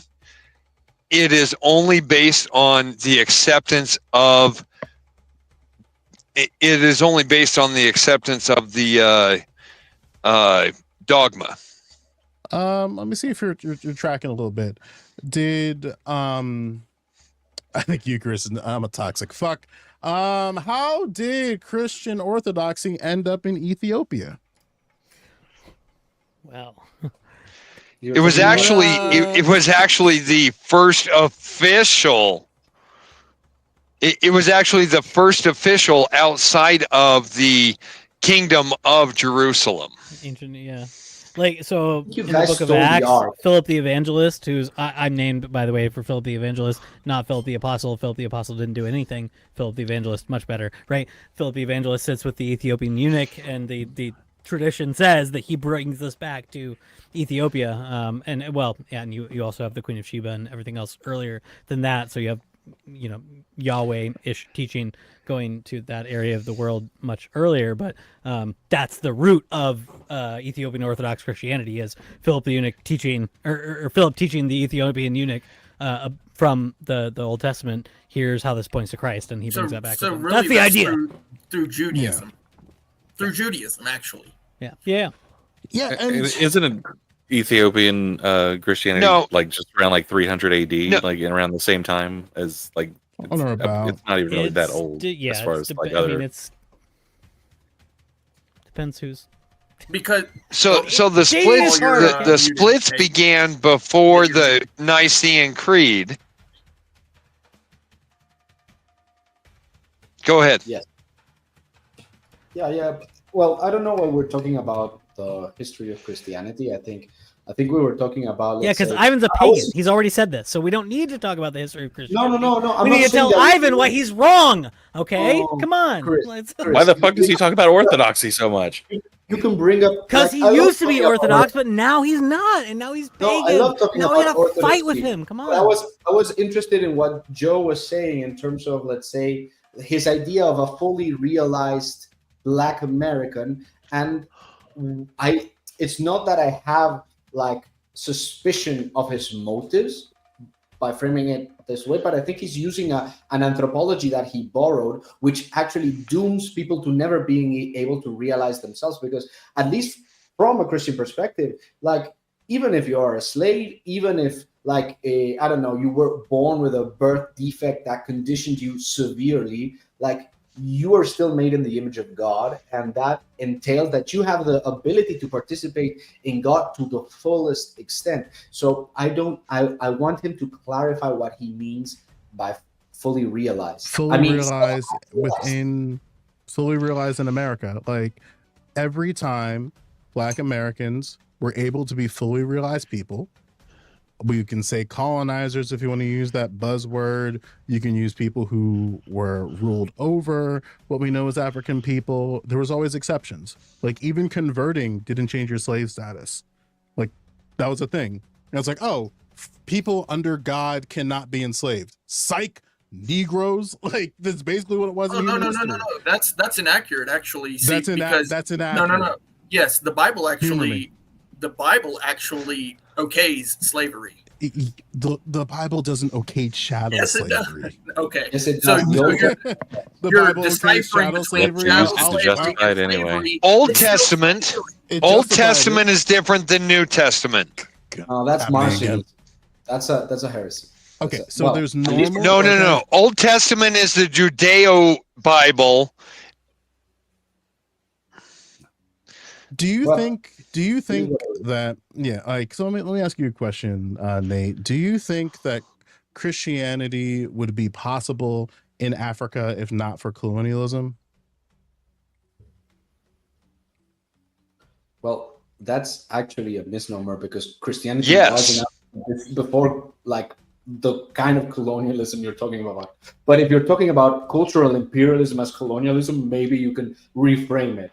Right. So if we're talking about because he brought, I don't know why he brought up Ethiopian Christians, some of whom I'm like in relationship and community with, and a lot of them kind of argue the same thing, where it's like their faith did not matter under America. Like, their practice as Christians, and in this case Orthodox, did not fucking matter. It did not it didn't absolve them from being part of the slave trade. It didn't absolve them from the atrocities in their country and broadly, like, which is a contradiction. Which is my point. Hold on. You actually have to separate the worldwide. I'm sorry. I have a delay. It's the headset. It's the cell phone. It's my signal. I apologize. I'll be very succinct. I've been drinking tonight with the Crucible before I came on here, so I will try to be very succinct. The orthodoxy, Sarah, quiet.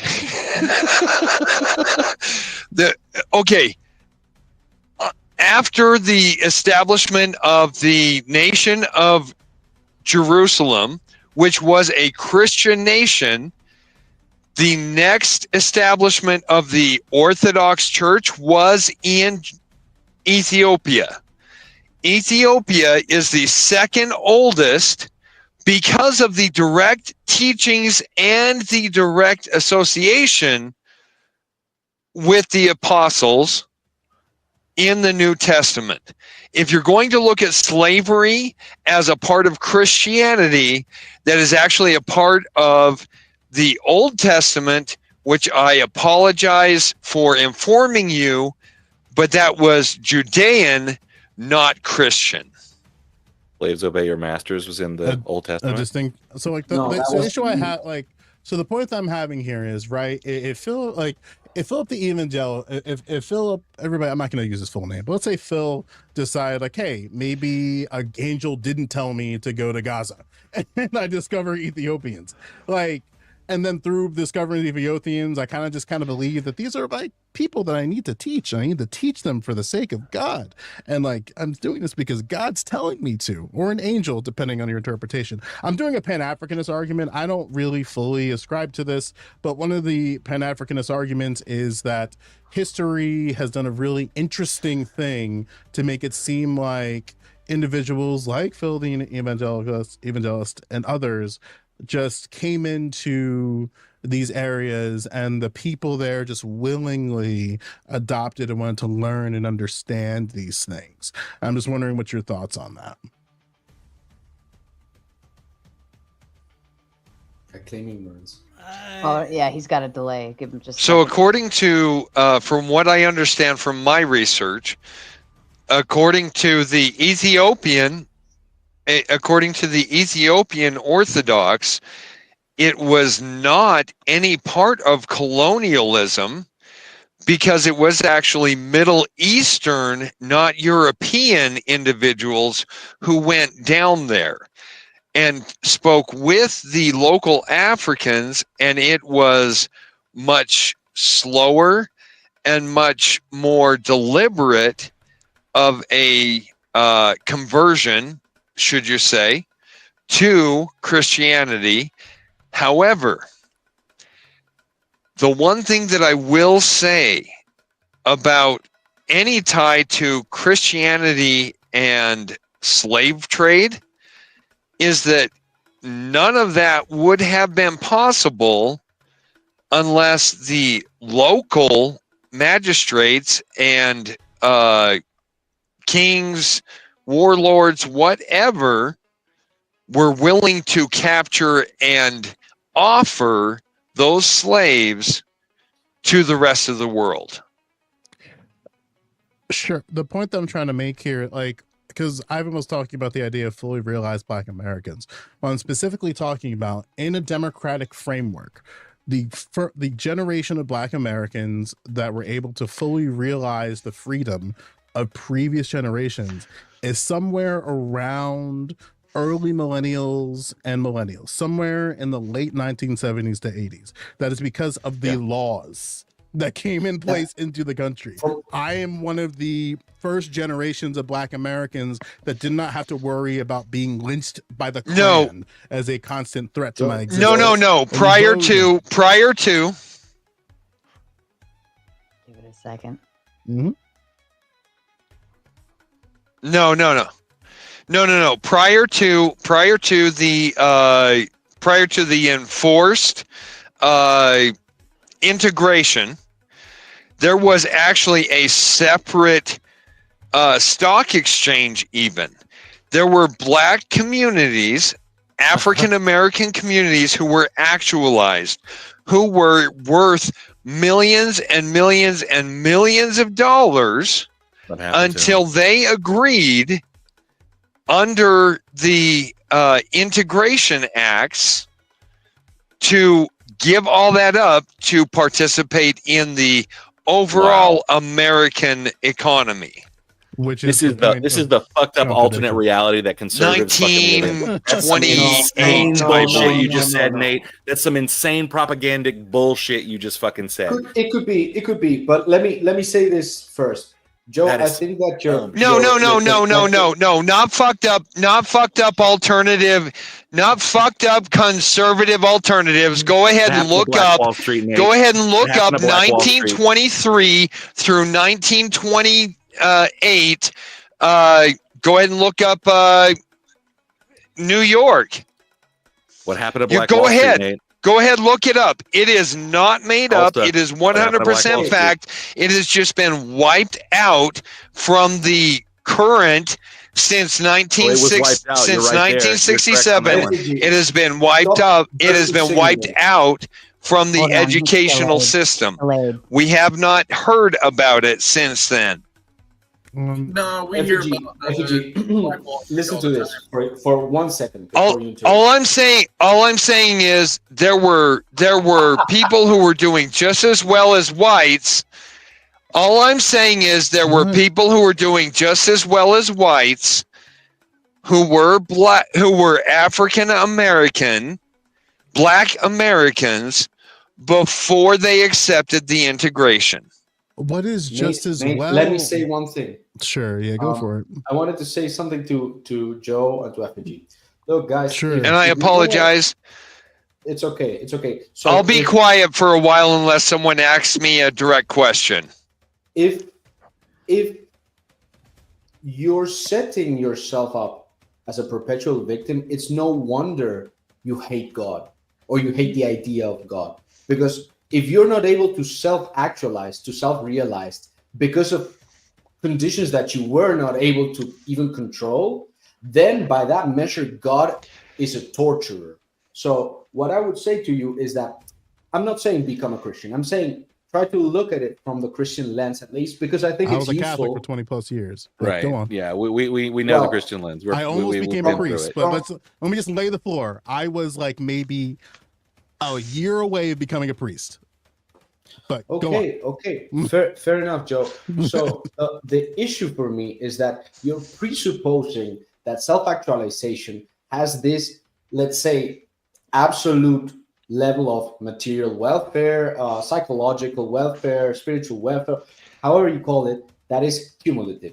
And I don't even dispute that. That might be the case. But if God exists, God would never bar you from that. So by saying that, you're actually undermining your own nature, and you're doing yourself a lot of harm, because you're preventing yourself to be able to be proud of your own heritage. Like you're calling yourself, you're dooming yourself by that philosophy. I'm just trying to tell you that because not only will it make you resentful towards others, towards God, to whatever, but it will also become a self-fulfilled prophecy. Because if your job is now to redress all of the injustices in the world, at least pertaining to your group of people, at least pertaining to, let's say, Black Americans or whatever, what you're doing basically is making an idol out of a snapshot of history where, honestly, I'm not sure why you think that kind of freedom, that idea of freedom as material possibility, as power, is actually the case. You're presupposing that before you make that claim. You're saying, if I had those things, if I didn't have that history, then maybe I could have self-actualized. And other philosophies of life say you could self-actualize in whatever position you may be. So let me see if I can make this a little bit more clear, right? My lineage is directly tied to the United States of America without any consent of my own. So when I came about in the United States, my family tree stops in the late 1800s. Stops. I don't have great-great-grandparents. I don't have great-great-great-grandparents. I don't know who those people are because they were murdered and their records were destroyed. And that's not a fault of people.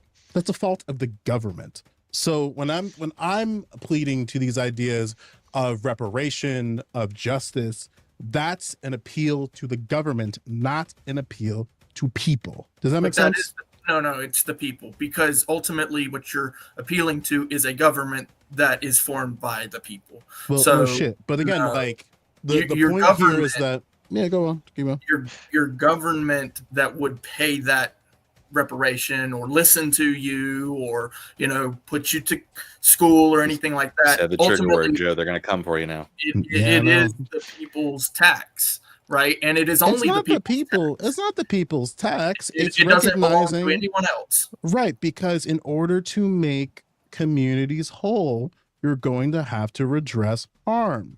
And in America, and because of a lot of reasons, in particular democracy, the redress of harm for Black Americans did not exist.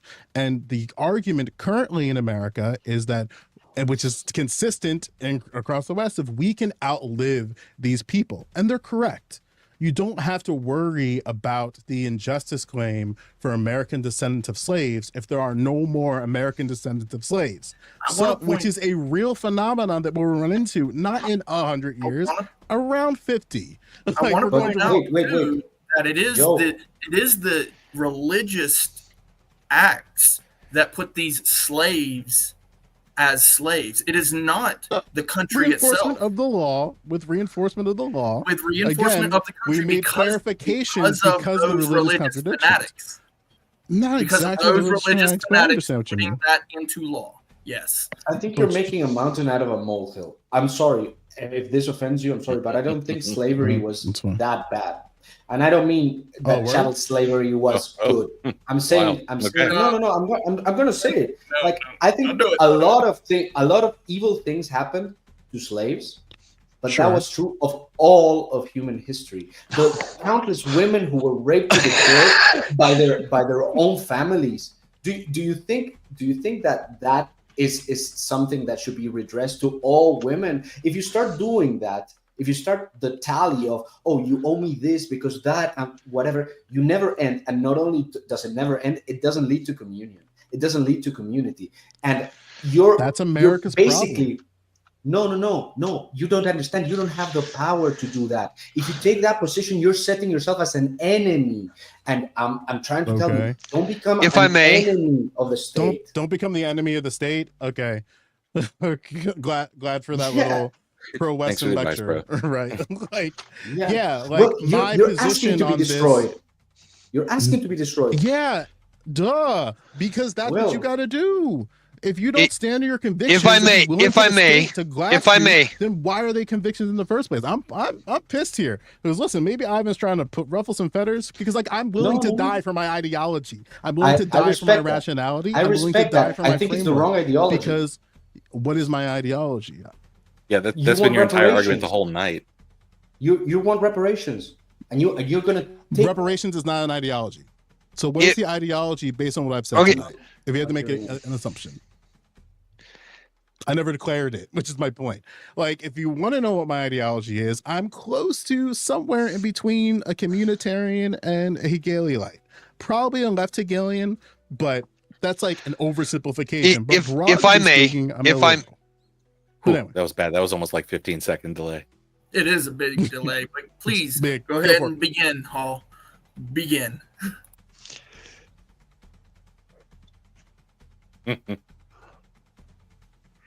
Okay.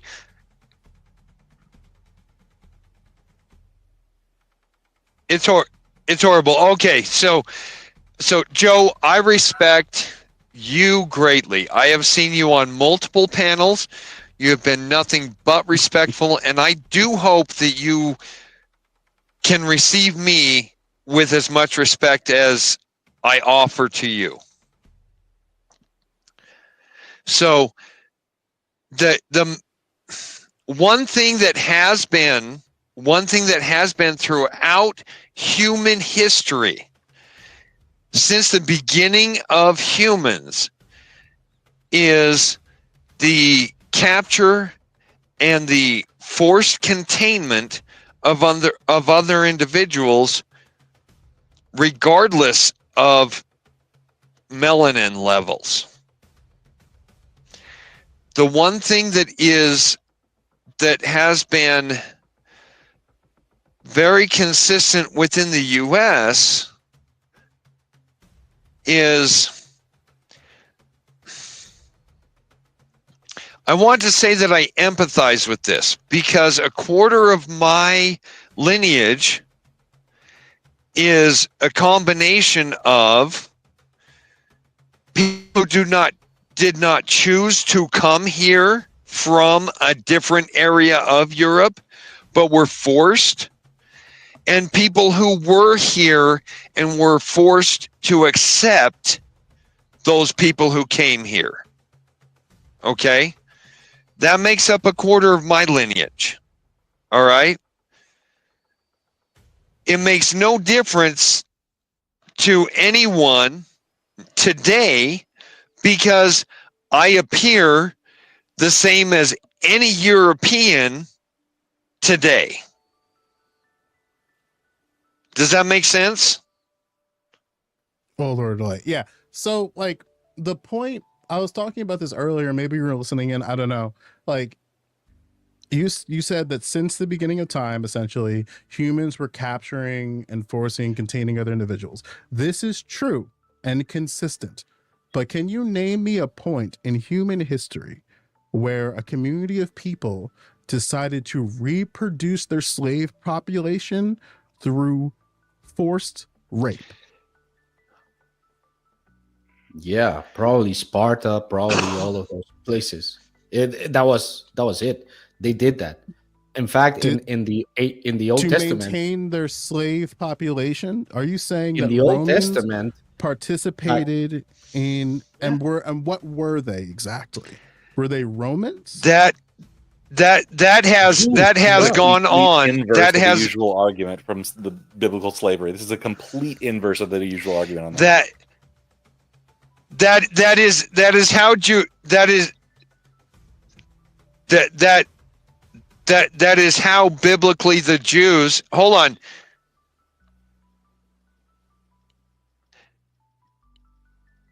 That is exactly how the biblical Jews spent 300 years in Egypt.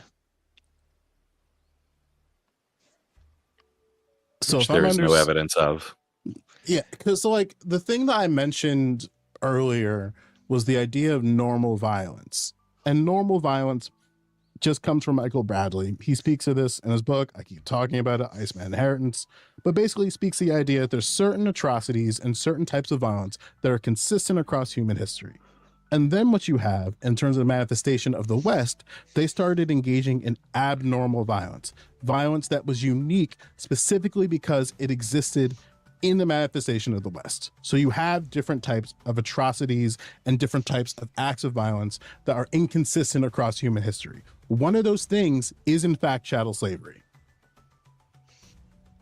Sort of, yes. No, chattel slavery has been around since the beginning of civilization. What you're talking about is literally putting human beings in cages and then forcing them to do whatever you choose that they need to do for you. And that has been going on throughout Okay, history. I understand that, Joe.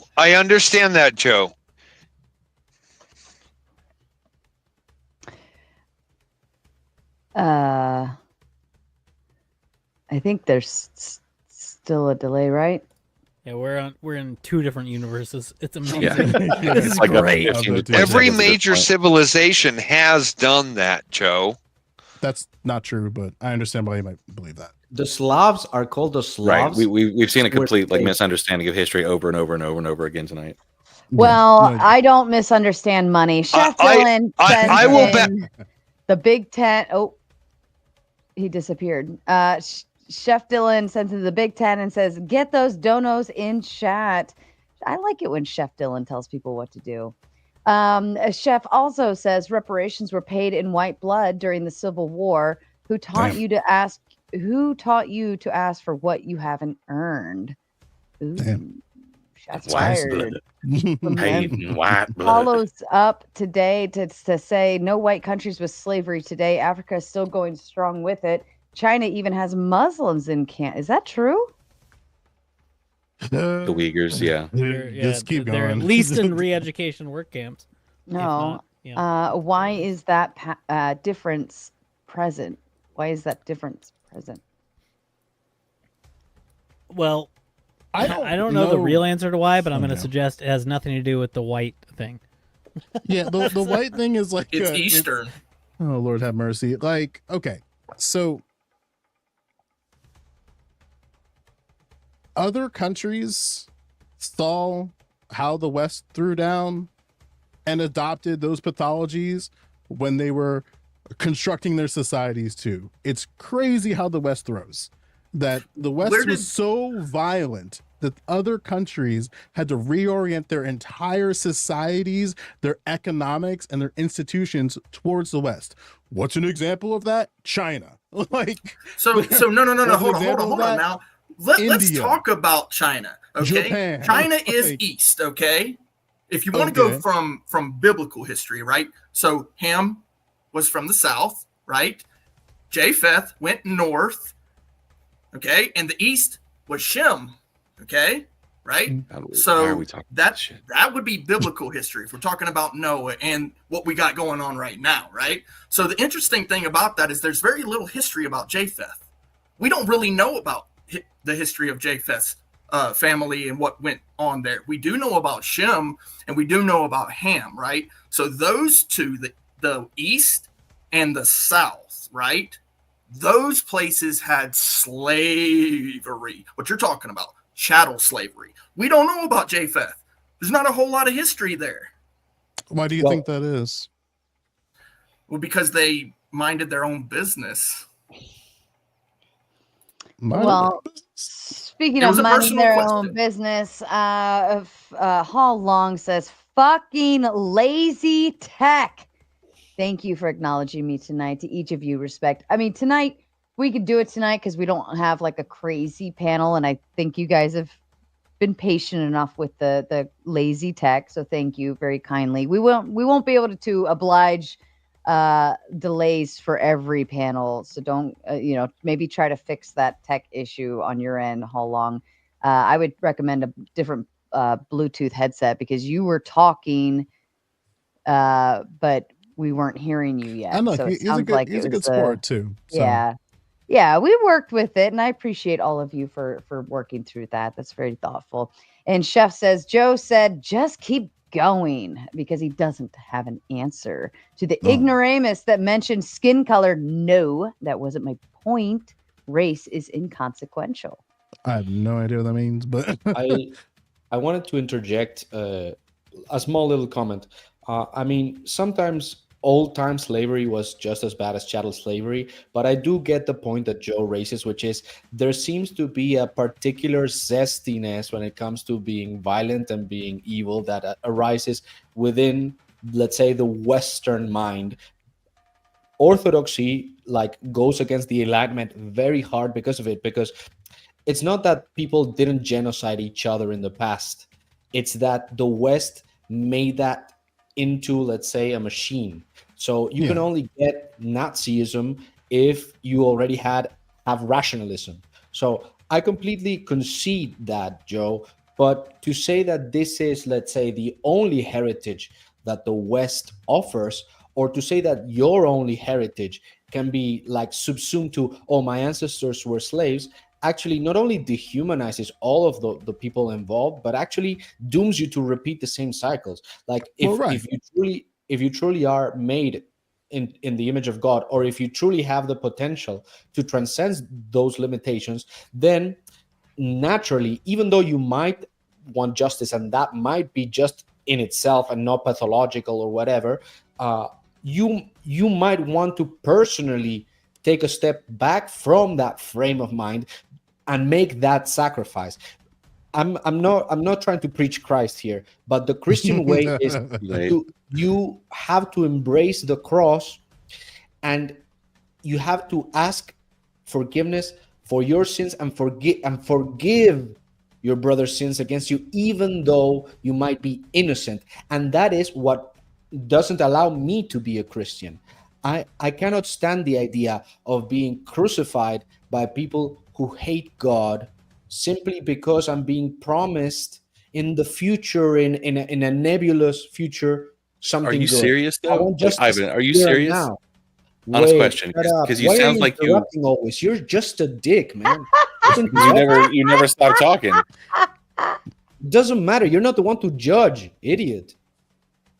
And I want to kind of address Effigy's point because, if we take the Bible out of it, we go to evolution. From what I understand, according to that, there was a land bridge and that people sailed over, walked over, and that the Americas were populated by that formulation, whatever you want to call it. So when you look at that, right, when you look at Mesoamerica and the North American continent and the South American continent, what happened there is some extreme slavery too. So the Native Americans enslaved countless other nations of Native Americans, and so did the South American people, right? This was something that the Spaniards wrote about, and it was absolutely horrible. horrible things that you want to happened. know what? Yeah, you want to know what Spaniards did? They tied up the men, raping the women, and then while the women are getting raped in the back, they have a fucking pen and paper. Where's your police? Where's your government? How do y'all throw down? Why do you guys not have cops? Do the people next door to you not have police? Do they not have a government?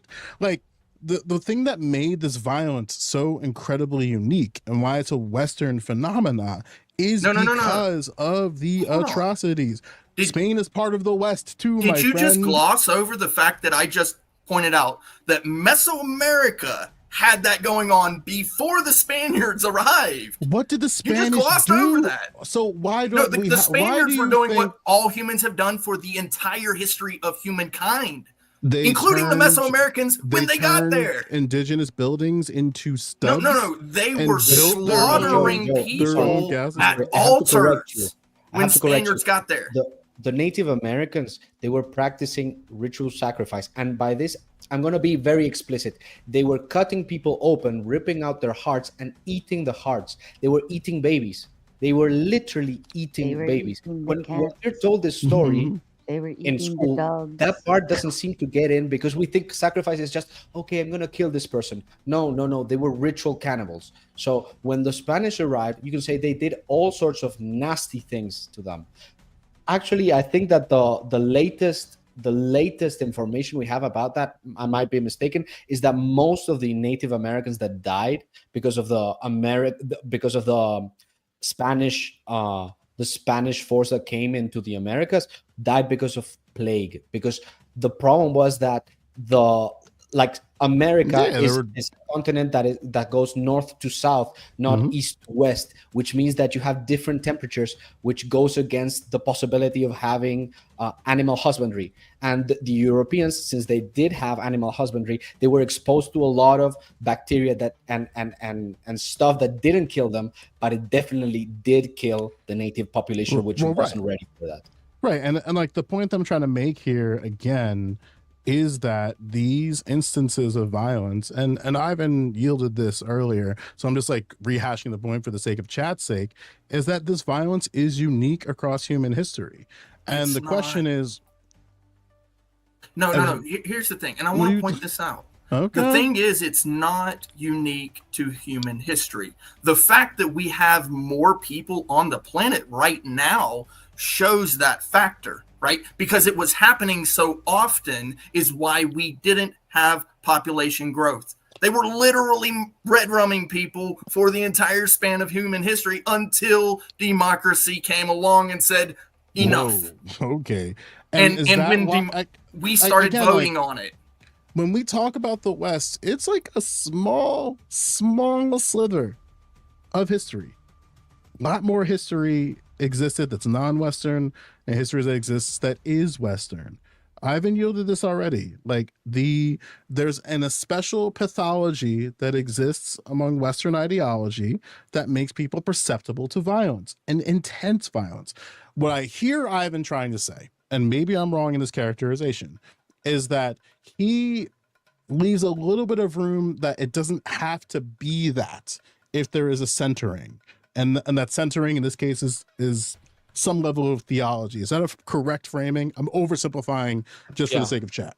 Yeah, because actually I agree with the Orthodox critique of that kind of violence that you despise, because it's inherently rationalistic. So the problem at least for Orthodox people is that the West, because of its broken down theology, it led them into ideology, which meant that people would use rationalistic explanations ad hoc for their inner desires. So, for example, an Orthodox debater that is very famous, Jay Dyer, always draws the connection between evolutionary thought and like the British expansionist policy that was so very racist and colonialist. So he says, because the West developed this Darwinistic flux metaphysics, this implied that the British people were the master race and they were entitled to enslave the rest of the world.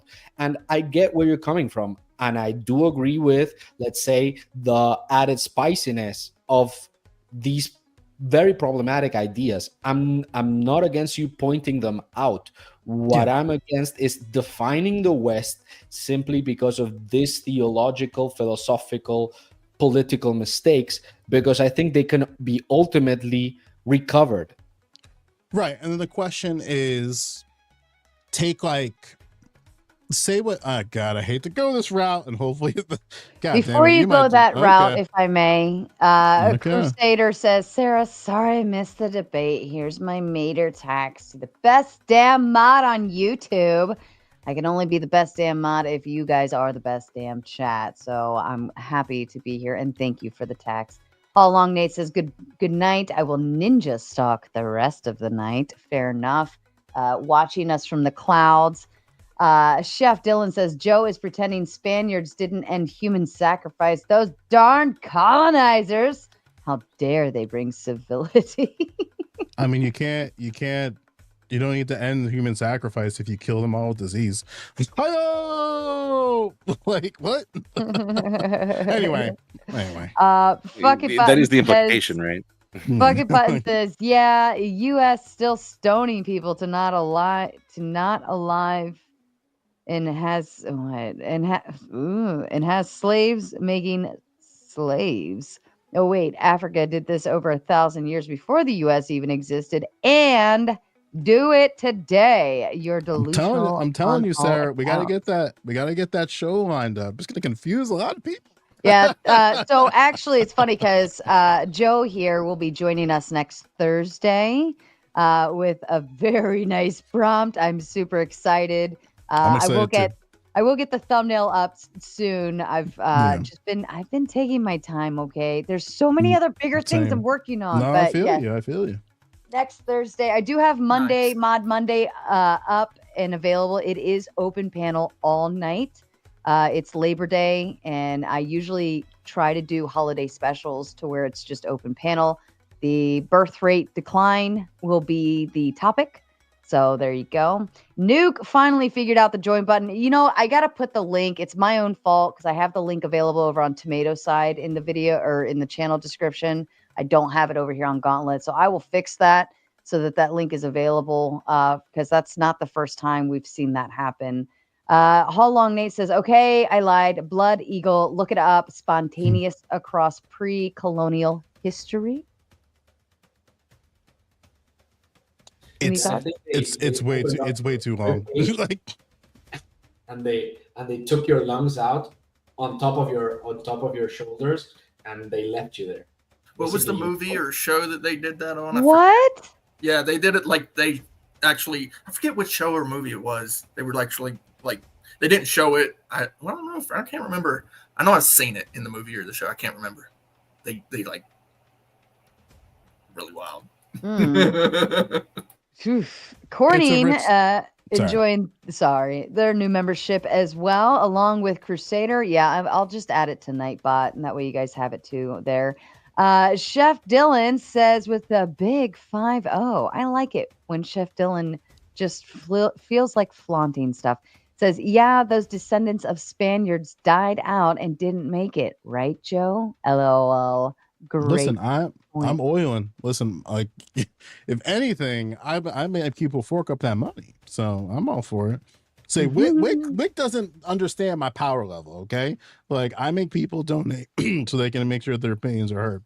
And all I have to say, I guess, is like reparations if people get all freaky. That's okay. Well, and talk about lineage and descendants. What would be the repair? It kind of depends on what you're targeting, right? So like you're going to have to be you're going to be very hyper specific about what the harm was. For example, if let's say you knew, as an example of this, like my roommate, because we had like a huge conversation about this, my roommate in college, by the way, his family links back to a pairings of ownership through a particular bank that still exists today. And the question is, like, should a person who knows that their family was purchased by a bank be financially compensated relative to that cost of the purchase? I would say that's absolutely reasonable. Like if you knew, what's the repair there? You financially compensate them. Official apology, an official financially admission. Who? From the bank. Like, but no, like, who's getting let's say- repaired? Yeah, I'm trying so hard to set up this plane because there's a few different steps. The first step of repair is acknowledging that the harm existed. So if I was a bank and I knew that, hey, we bought slaves, we had records of us buying slaves, we have to recognize that reality exists, formally apologize, and then work with those families of how do we repair this harm. The families? Yes, working. So, with the so that's what families I'm directly. interested in. That's what I'm interested in. Yeah. So like, those let's families. Let's say, for the sake of the again, I'm using a hyper specific example to elicit what this looks like in practice. So, like, let's say for whatever reason, Eucharist Bank owned my great grandparents at some point in their bank lineage and had those records. Crazy. And let's say Eucharist Bank finds this out, like, hey, we like owned people. And you're like, huh? And then like you look it up, like, oh, you go like, okay, we recognize that we Like participated. actual, like they had deeds for people. Yeah. Those Oh my God. And the Yeah, good it's pretty question is- wild. History's wild. and then the question is, like, did this bank profit from slavery? The answer would be yes. Is that a harm to this group of people that we previously owned? Yes. Are those people who we previously owned still have family that exists in the year of our Lord, So 2025? So again, Yes. so where's the repair? You're saying The family. the repair comes from, in this context of Eucharist Bank financially and again, it depends on what this looks like. It could be just like a lump financial sum and an open apology and acknowledgement of harm and ways to go about it. It could be that they can get like zero interest credit and zero interest loans for as long as their family is alive. That could be another thing that the bank decides through mutual agreement. It's not just this thing where, oh, like, this is why I hate when conservatives argue liberals, because liberals kind of do this bullshit, or they'll say like, oh, well, it's like the oppressor has to give up all these things. Like, in actuality, it's within collaboration, because these things are far off, and you have to recognize, okay, the harm existed. We need to work with these groups of people that the harm existed under and be specific about what we're trying to do. And then the redress comes from the negotiation between the two. In this case, the families and the bank. Yes. So when it comes to these families, right, Mm-hmm. you're going to say that there's a repair to be made, okay? And I'm interested in that. Now, you're saying that there's a financial repair? I think it's reasonable to say if a bank profited from slaves as like loan liens, the family that the people that were owned should probably be financially compensated. The bank shouldn't be able to have the legacy of how that money appropriated that bank. Assuming that there's a financial repair to be made, again, I'm not understanding the personage, right? So the individual, right? Whoever that is, you're saying family, but what family? Yeah, descendants or so. I feel like I've taught the Ta-Nehisi Coates essay, like the case for reparations, several times, and I think it's way less controversial than people make it out to be, because the bare minimum, as Joe said, is like at the very least just an acknowledgement of harm done. Like that's sort of what he says first. He's like the case for reparations that he lays out is not even like the financial boost. It's just like, just do a symbolic thing of saying we did a bad and we shouldn't have done that, right? But when you're talking about the family, right, it's like the analogy. We could profit from the ill-gotten gains. I mean, I don't have any problem. I think Joe defended his position very, very well. But my question would be, who's the one to decide when enough reparations have been paid? And what are the metrics? Do you expect Black Americans to be equal in every dimension of life to every other single group? And the other question that I would have would be, like, in regards to, for example, the Christian values that say, for example, honor your mother and father. When you're the son of, I don't know, a person who I don't know, raped your mother, but is white. We're mindful of the words we're using, gentlemen. Okay. Come on, you all know better. Sorry, Okay. yeah, I was hot and loose on it too, and I wasn't. I sick, so know. I was giving recognize it a that's a call on my chance. part. Yeah. Monetization, come on. If you're the product of one of those events, there seems something, maybe I'm wrong about it, maybe I'm being just mystically woo-woo, but there seems something wrong about trying to undermine your own conception. Like saying, okay, everything that happened here was bad, because you're undermining yourself. You see, that's the spiritual meaning that I take from that idea. You have to honor your past. You have to honor your ancestors, because without your ancestors, without, let's say, the good things that made you possible, there is no possibility for you to connect to a higher identity. So that's a messy one.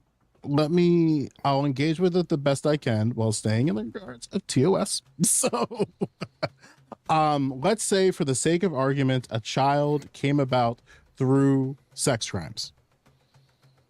Let's just say that you're a child of sexual violence, and insert what I mean when I say that word.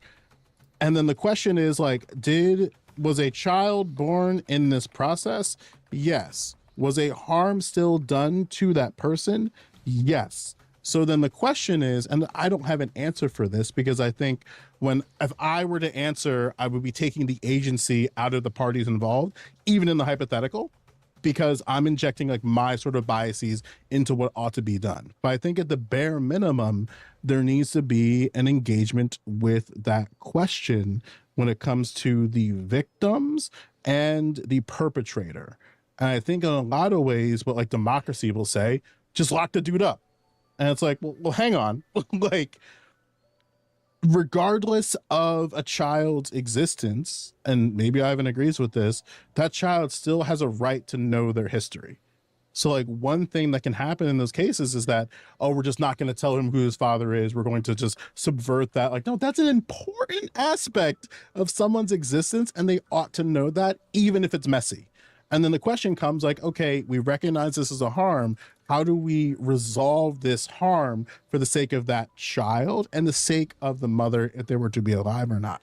And that's like, I don't know, like, again, like, that's a really complicated thing, because the laws are currently constructed in an argument against democracy that they don't really have quite the answer outside of locking up the dude forever.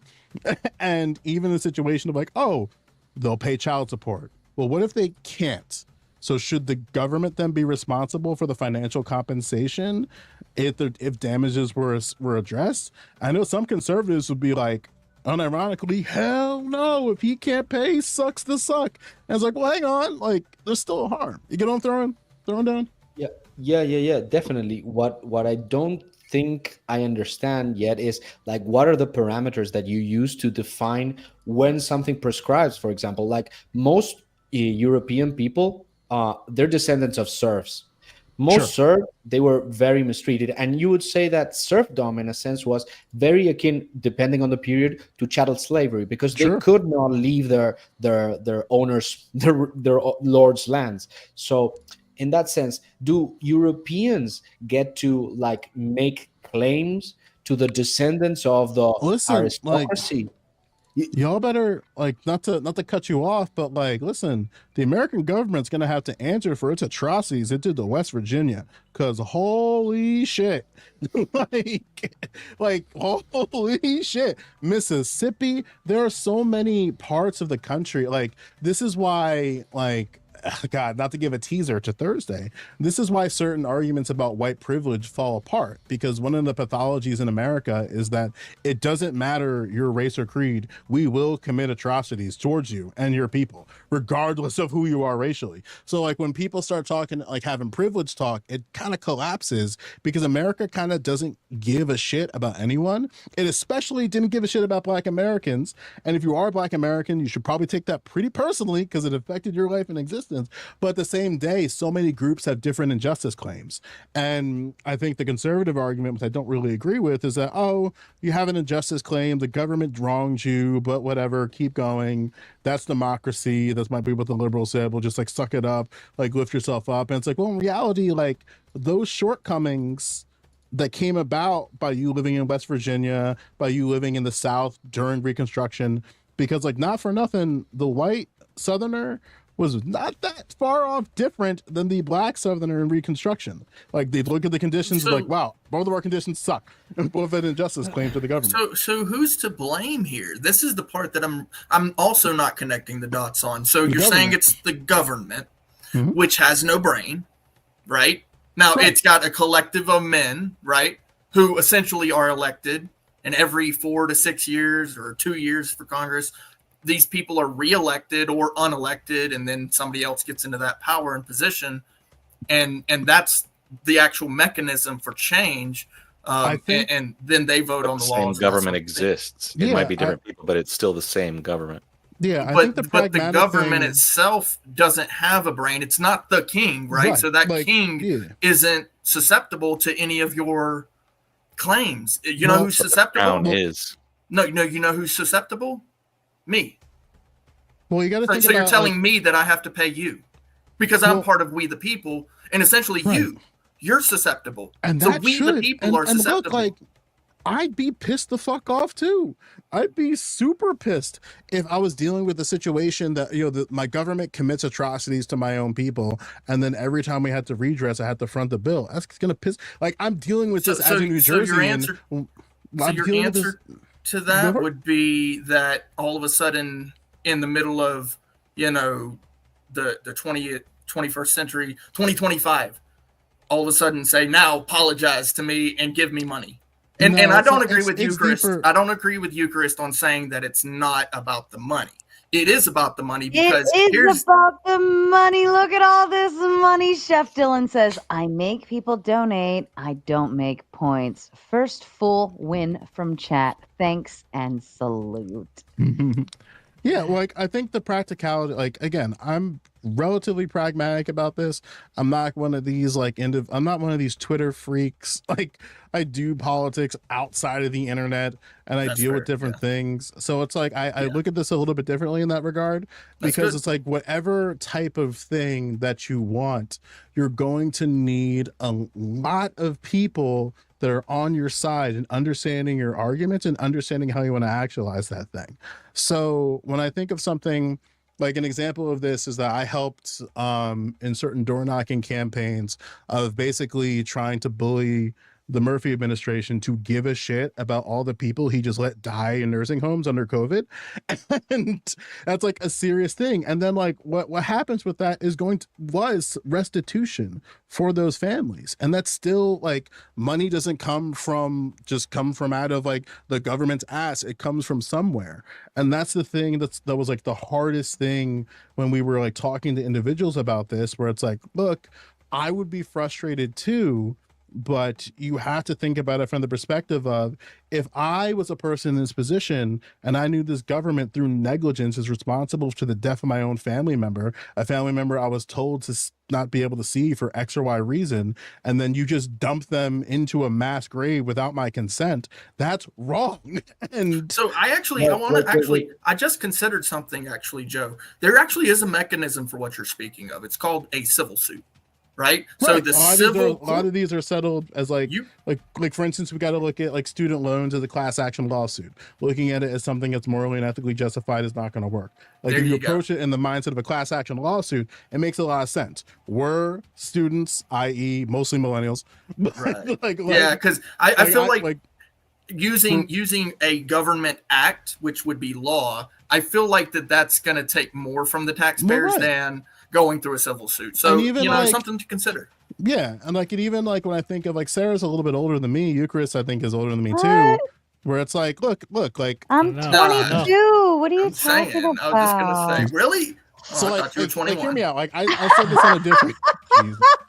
I said this on a different. I need to know how old let me interrupt because I need to know how old Joe is so I know if I'm insulted or not. I know, right? Joe's probably older than us. He just lied. No, I'm 36. Let me get through a few of these. I'm 30. I just turned 30. No. Get out of here. I just look old, okay? I've aged terribly. Okay, I'm sorry.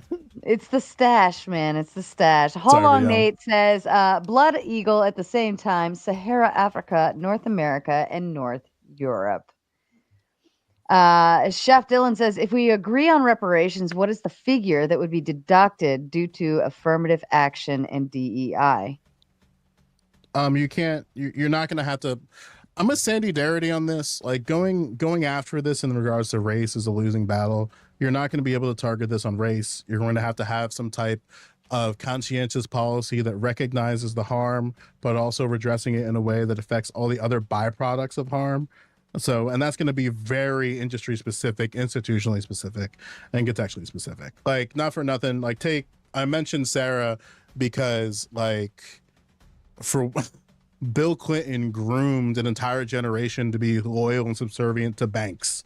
That speech that he did in the 90s was diabolical. He was like, I can't guarantee you a house. I can't guarantee you a job. I don't know how that sexual predator sounds, but I can't guarantee you a job, but I can guarantee you an education. And then a whole generation's like, yeah, wait a minute.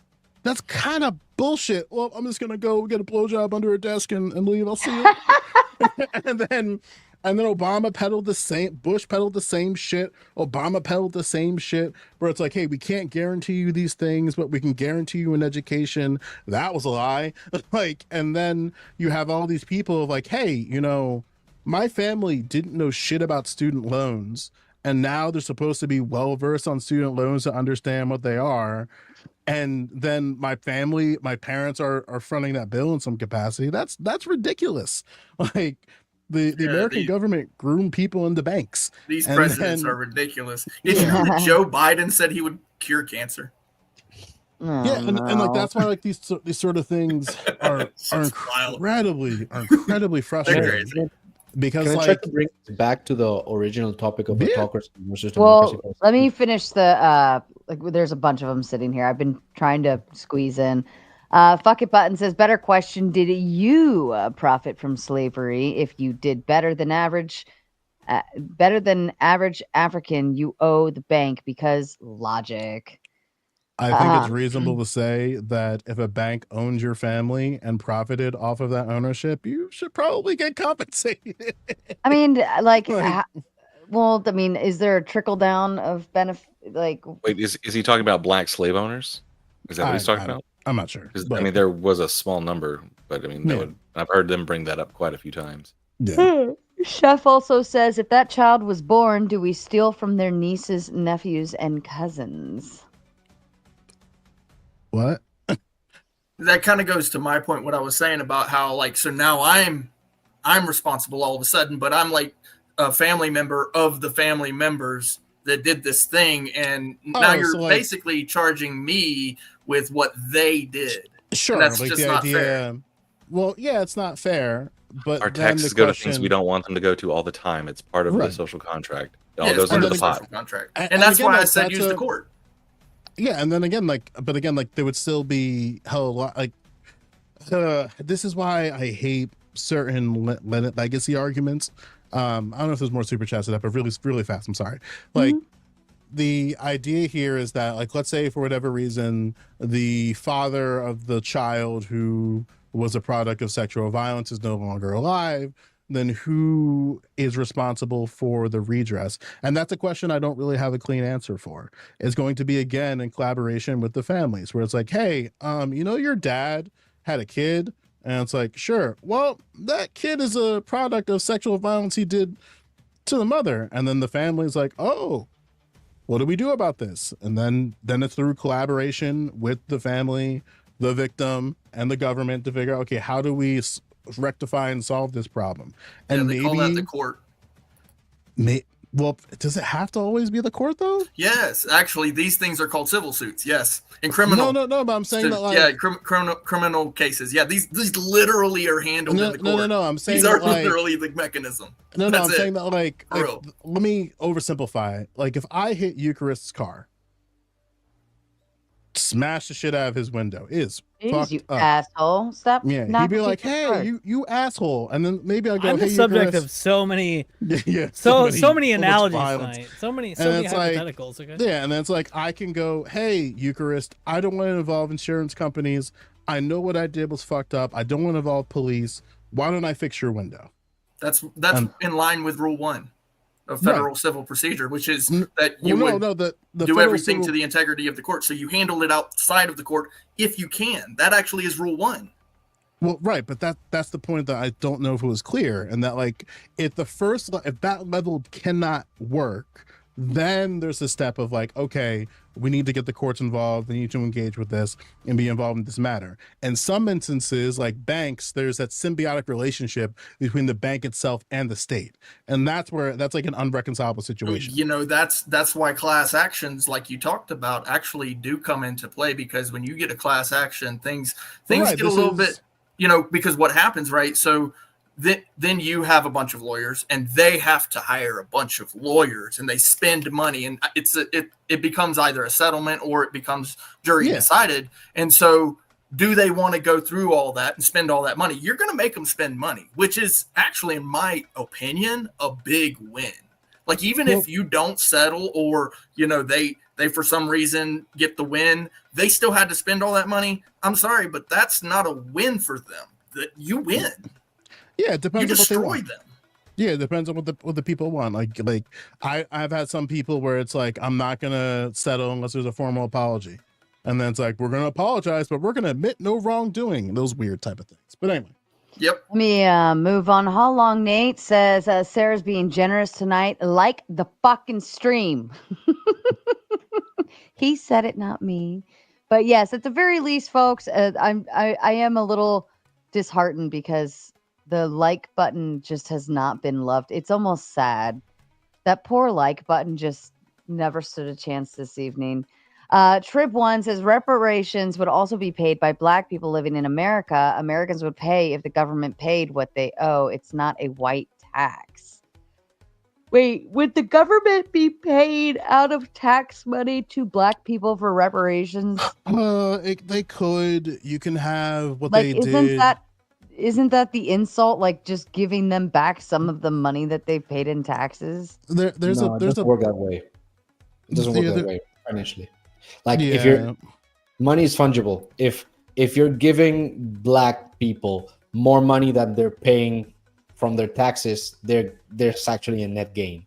But that's neither here nor there. If it's more, right? Yeah, there's a bunch of different routes to go about it. Like, I'm a Or big fan. they're not going to just charge the white people. Yeah, like you can do what we did for 9/11 survivors, where like we just have like a lump sum of money that we set aside every year for people to come forward with injustice claims, because it turns out getting cancer from 9/11 smoke takes a while. So you can.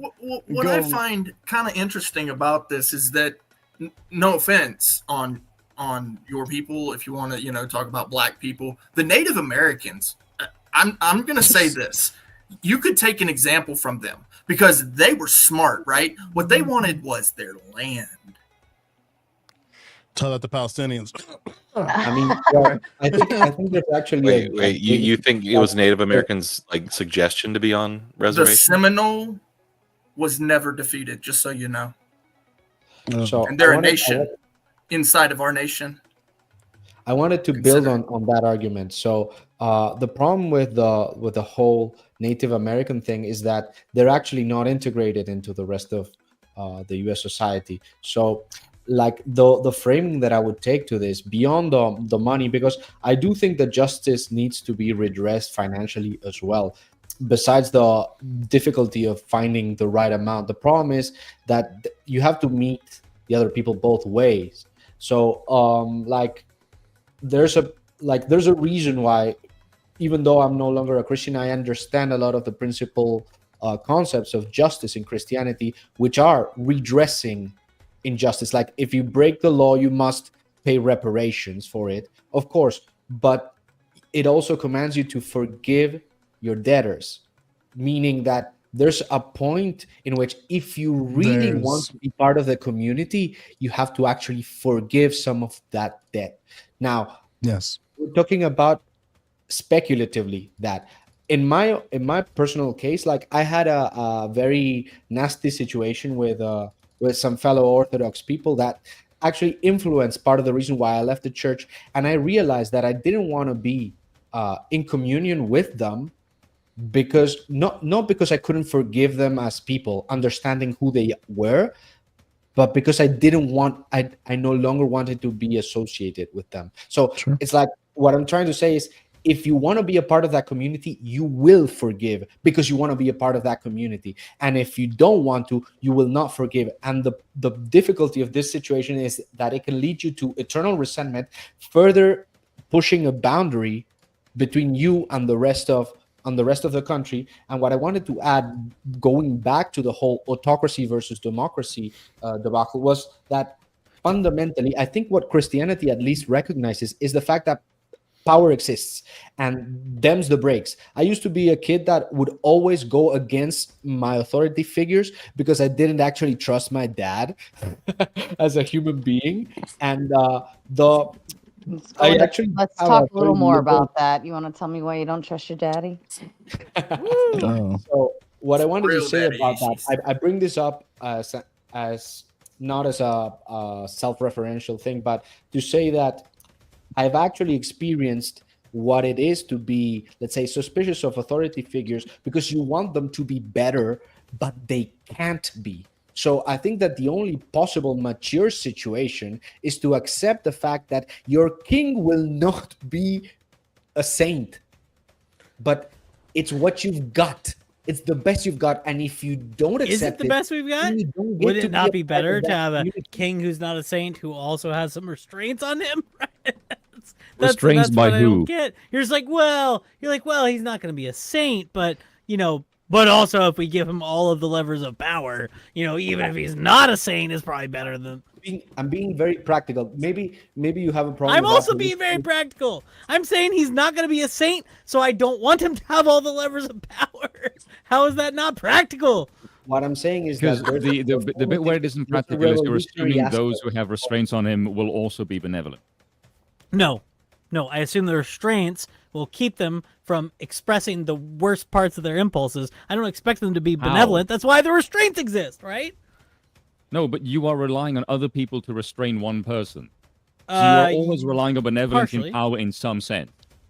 Partially. That's No, why I am relying on self-interest. I'm relying on ambition to counteract ambition, for example, which is what I think the founder said, which is valid and useful, right? I'm not relying on somebody to kind of be as best as they can be with all of the power in the world available to them, right? I don't think that's cool. I don't think that's good. No, right? They don't have all the power. Yeah, they do. Well, they do, right? Autocracy means they have the power. They can do whatever they want with it. And then if maybe they care about the judgment of history or something, right? Autocracy definitionally is unaccountable in the institutional sense. You say it's accountable in the, well, but what if they care about shame and honor? Well, they probably won't, so I don't care. So.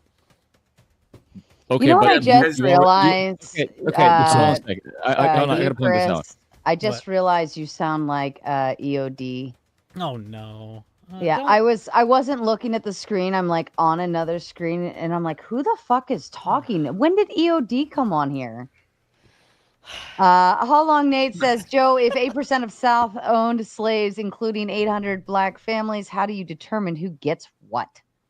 It's beyond ownership, right? Like the entire institutions were complicit and complacent in the byproducts of what started off as chattel slavery, evolved into Jim Crow, and then involved, which some people call American apartheid. I don't fully agree with that, but I understand why they come to that conclusion. That became different types of obfuscation of rights. That could be the civil rights movement, that could be broadly the war on drugs. It's a bunch of different things. And again, like, this is why you have to be really specific about the certain harms that you're addressing. I don't support a broad reparations package that doesn't have content. I think a lot of people advocate for reparations without having the content element of that sorted out.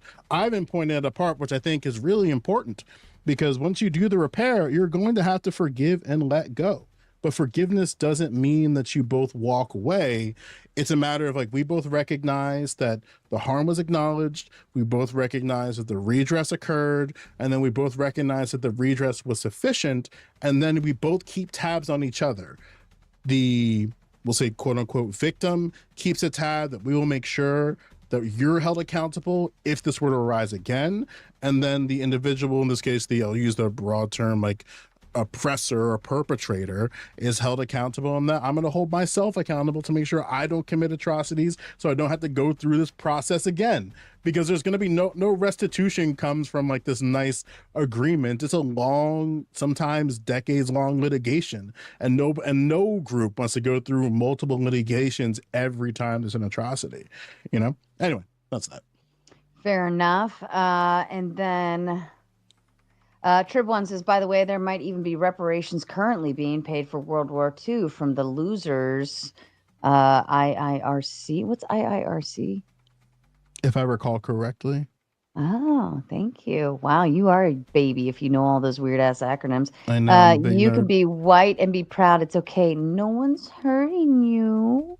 Yeah, but listen, like America flattened whiteness, in like whiteness is in the identity of white, that some people like, bro, like every time I see white folks get hype about like St. Patrick's Day, I cringe, because there's so many American Irish that like actually have like a connected lineage of being Irish, and that's gotta be insulting to see like people painting their not to bash Boston too hard, but like painting their fucking lakes green and doing all this symbolic nonsense where it's like, no, like there's more to our heritage than just drinking and partying. And what? America yeah, right, crazy. And like America kind of flattens all of the different white ethnic groups, and that sucks. Have you ever been to an Irish pub? My family's Irish. I'm adopted. Okay, so like, if you have, then you know that there's nothing more to it than just drinking and partying. Drinking. Unironically, yeah. But yeah, like my mom had rich Irish traditions, and she made sure to pass that on to myself and my sisters. Puerto Rican, mind you. Pass me the potatoes. So like, I know the traditions. Like, I'm Roman Catholic because she is Irish. Like, there's no. That's and that's fair. just a thing. And like, and listen, like my mom was like a hardcore, like she was a capital F feast Catholic. So we went to church a lot. But anyway. Fair enough. Trib1 says it would depend on how they do it, but to Top Right's complaint of him paying for it wouldn't be just white people, is my point. It would be America. Indeed. And that would actually be my argument. I'm part of that, so it would be me, but yes, that would be my argument as well. It's everybody. Ultimately, we all have to pay for this thing. So collectively, we would all want a little say in it. And my personal say is take it to the court. That's fair. How long Nate says that I am Seneca, Irish, Scottish, English, Scandinavian. How much do I get since the Seneca tribe is less than 1/8 pure? FG called this out. It's not just about money. It's about redressing harm. In some cases, the harm might be financial. In some cases, it might just be land redistribution. There's a bunch of different, however, term atrocities that exist in the United States to people. And black people are not the only group of people that are owed repair from the American government. Fair. And last one, I'll leave it back to you guys. Fuck It Button says, I'm Norwegian because of my particular Irish. Can't wait for reparations and to not have to be responsible for myself. Woohoo! Love me St. Patty's Day.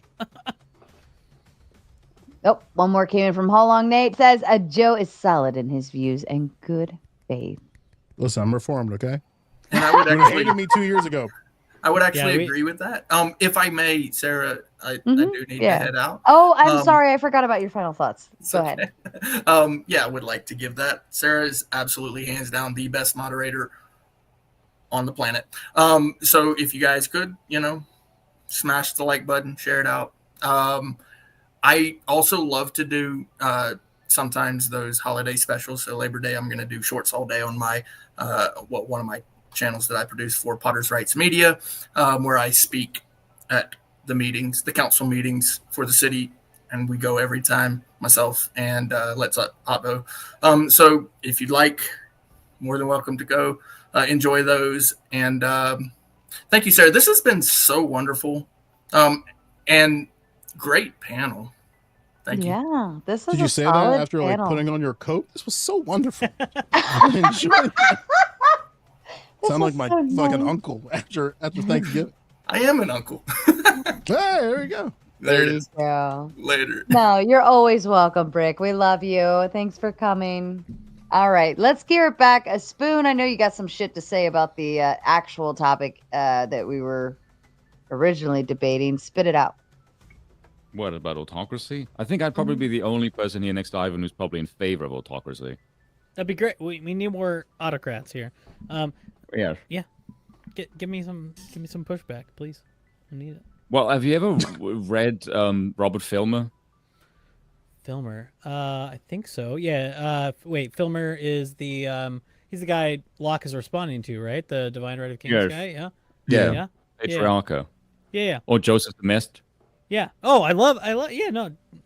Well, I'm not French, so I say Joseph de Maistre, but yeah. 100%. No, I enjoy them. They're fun. Well, yes, because those would be staunch defenders of Divine Right of Kings and anti-liberal. Yeah. I actually think their arguments are more compelling than Locke. I think Locke. Someone described to me Locke is the destiny of the 17th century, which was wait. In the God toxic. damn! I'm gonna tease this. I want to tease this out. Spoons.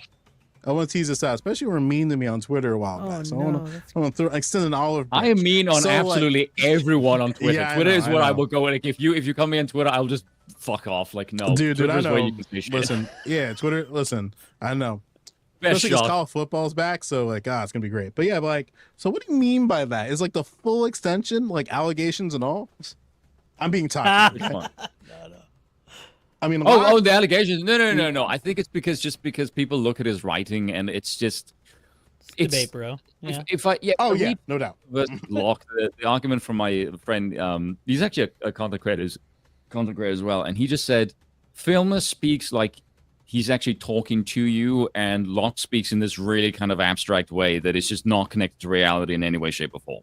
Yeah, no, that's true. I think most people who write in political philosophy are autistic, right? So Adam Smith, his theory of moral sentiments, if you read it, it's like he's writing about feelings like a dude who's never felt a feeling before, right? So I think Locke is kind of like that 100%, right? So I get that, but okay, nobody reads the First Discourse anymore, right? Which is the response from Locke to Filmer. But do you not, if you sit down and read the First Discourse, do you not feel a little bit like Locke is kind of right? Like Filmer's no, the Divine Right of Kings argument as it's articulated in the 17th century as it's a modern argument. It's not so okay. I get really bent out of shape about this because people will say Divine Right of Kings to refer to any historical situation where kings thought they had some sort of divine blessing to rule. But Filmer's argument is a weird genetic argument from the monarchy of Adam down to his inheritors.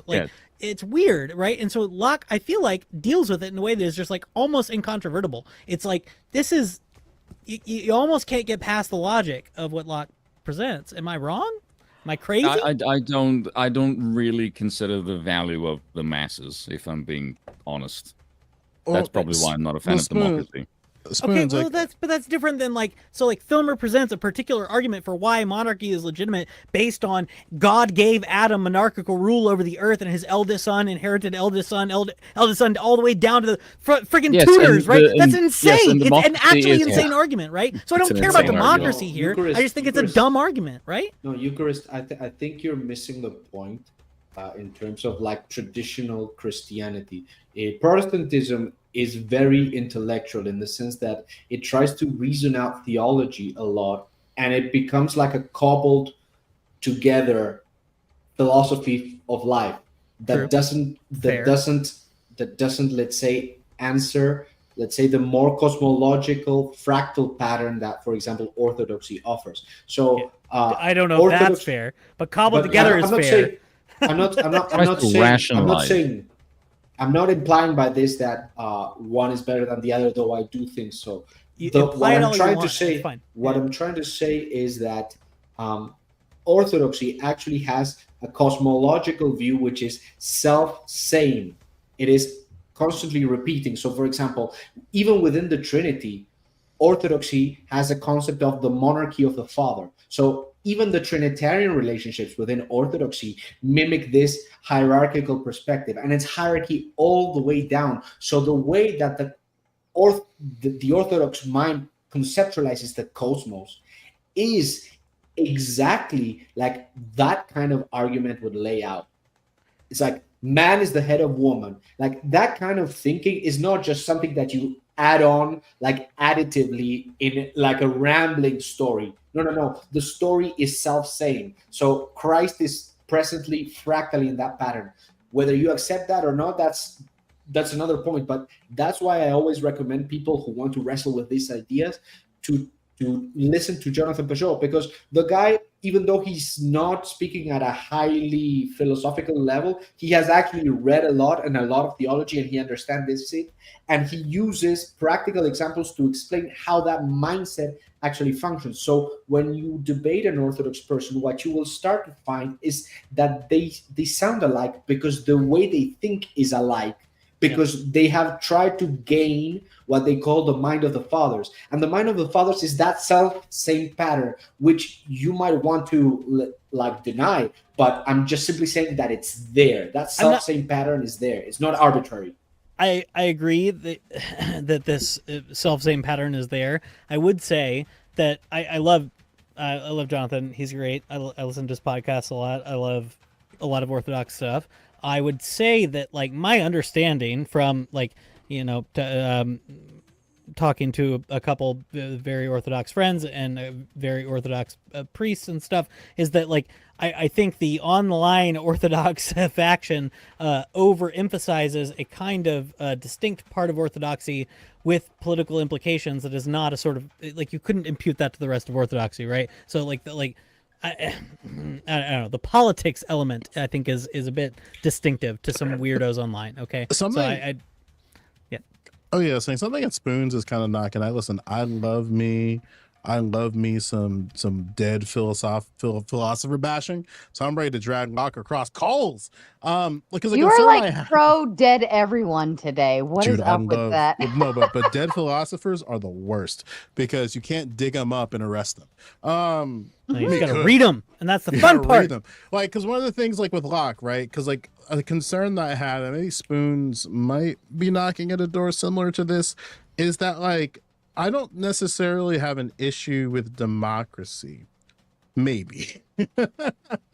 My issue is more that like liberalism and neoliberalism are like the pervasive and prevailing ideology and rationality that people kind of default to unthoughtfully. So like people will listen, like there's nothing worse than somebody who just there's two people who drive me nuts: people who just read Hegel and people who just read Locke. And it seems like these two groups of people are just the worst people to talk to, because it's like there's so many like contradictions with that. Like with Locke, he just kind of doesn't really answer the slave problem, where it's like, hey, like it sounds like you just had this little social circle and everybody outside that circle you just kind of glass.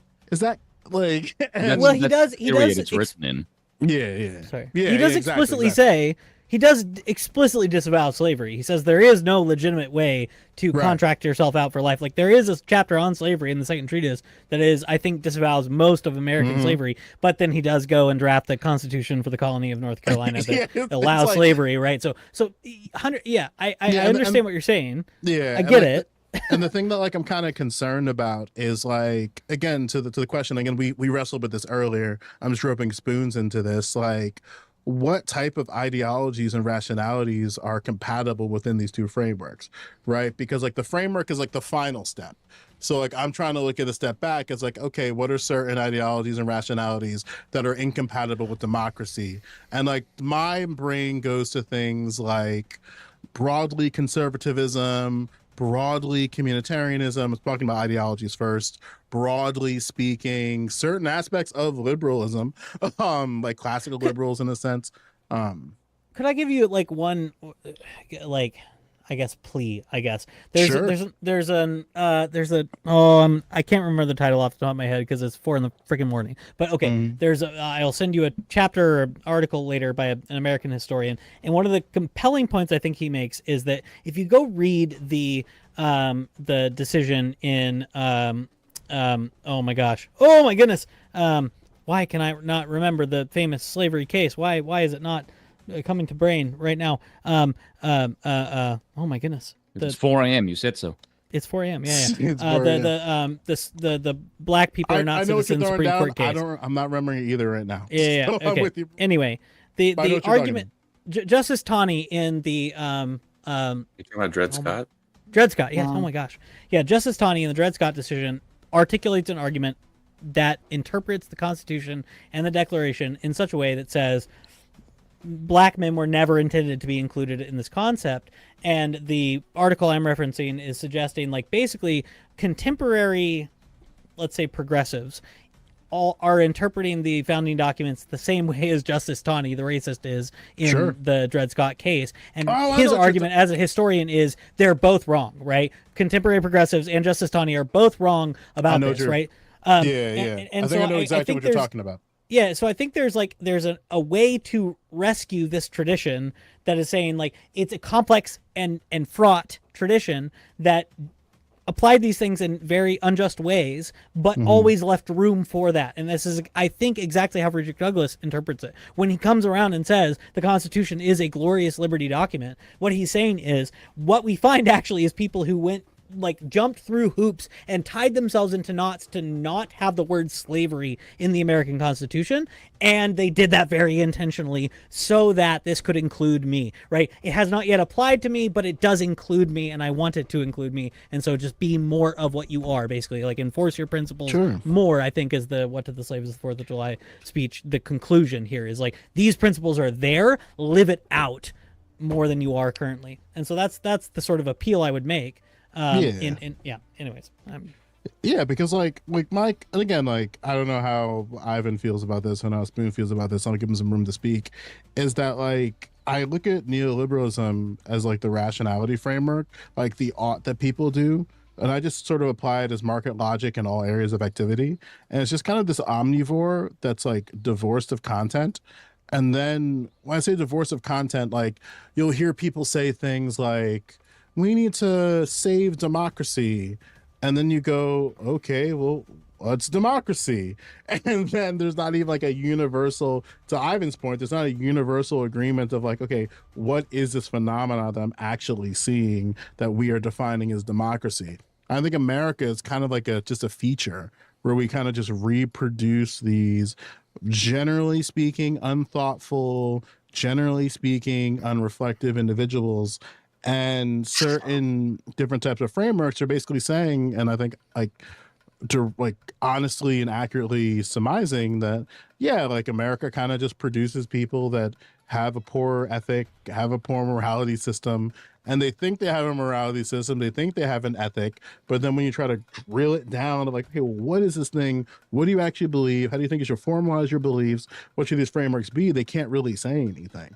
And then then what happens is you get people who I think fall into those traps that I concern myself with, where it's like they overread Hegel, overread Locke, overread Schmitt. Schmitt's an exception. I'm like putting him to the side for that, but they might like overread. Was that no pun intended? It was like one of the things, like, because I got really hip to Mouffe like a couple of years ago, Chantal Mouffe, and like one of the things is like so interesting about her is that she's so careful about like sort of like a la carte Schmitt. She's like, I'm gonna try and pick the good things out of this, and then there's a lefty reception of Schmitt. It exists. It's interesting, and it's yeah. helpful. She calls it like we're gonna go about 15 more minutes, gentlemen, and then we're gonna go ahead and shut it down.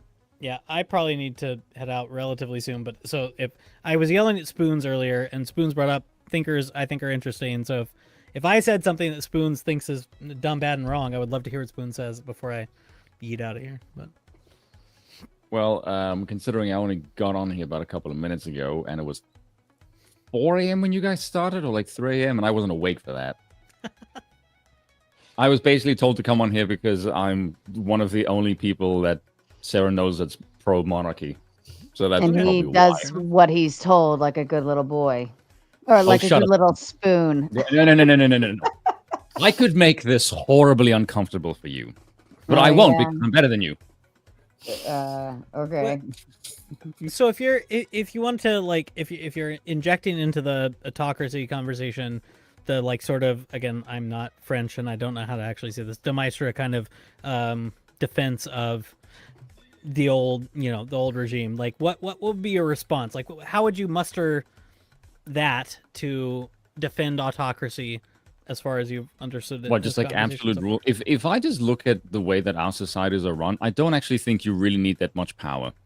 Because it seems to me the plebs are very, very easy to control. So long as there's food and something on the TV, they basically just autonomously run themselves. And whenever I hear people argue for rational and logical arguments, I'm like, dude, can you just look at the shit your society fucking believes and tell me any of these people are governed by rationality? It's a fucking joke. Like, it's just absolutely fucking absurd. Like, if I look at people, we should have a debate about trans people, I'm like, please just pause for a moment and just look at what you're arguing for, like in any other context aside from now, and you realize you sound fucking insane. Sure. And so when I just see this, I just think that there's just a massive overhaul that needs to be done top down. And you can basically tell people what the hell to believe. Because if you can get people to believe calling your own genitals is a sane thing to do, you can make people believe fucking anything these days. People are more malleable than fucking ever. We are not smarter for it. That's bullshit. Do you expand that? Because what I'm hearing you say is basically like, if you top-down power works.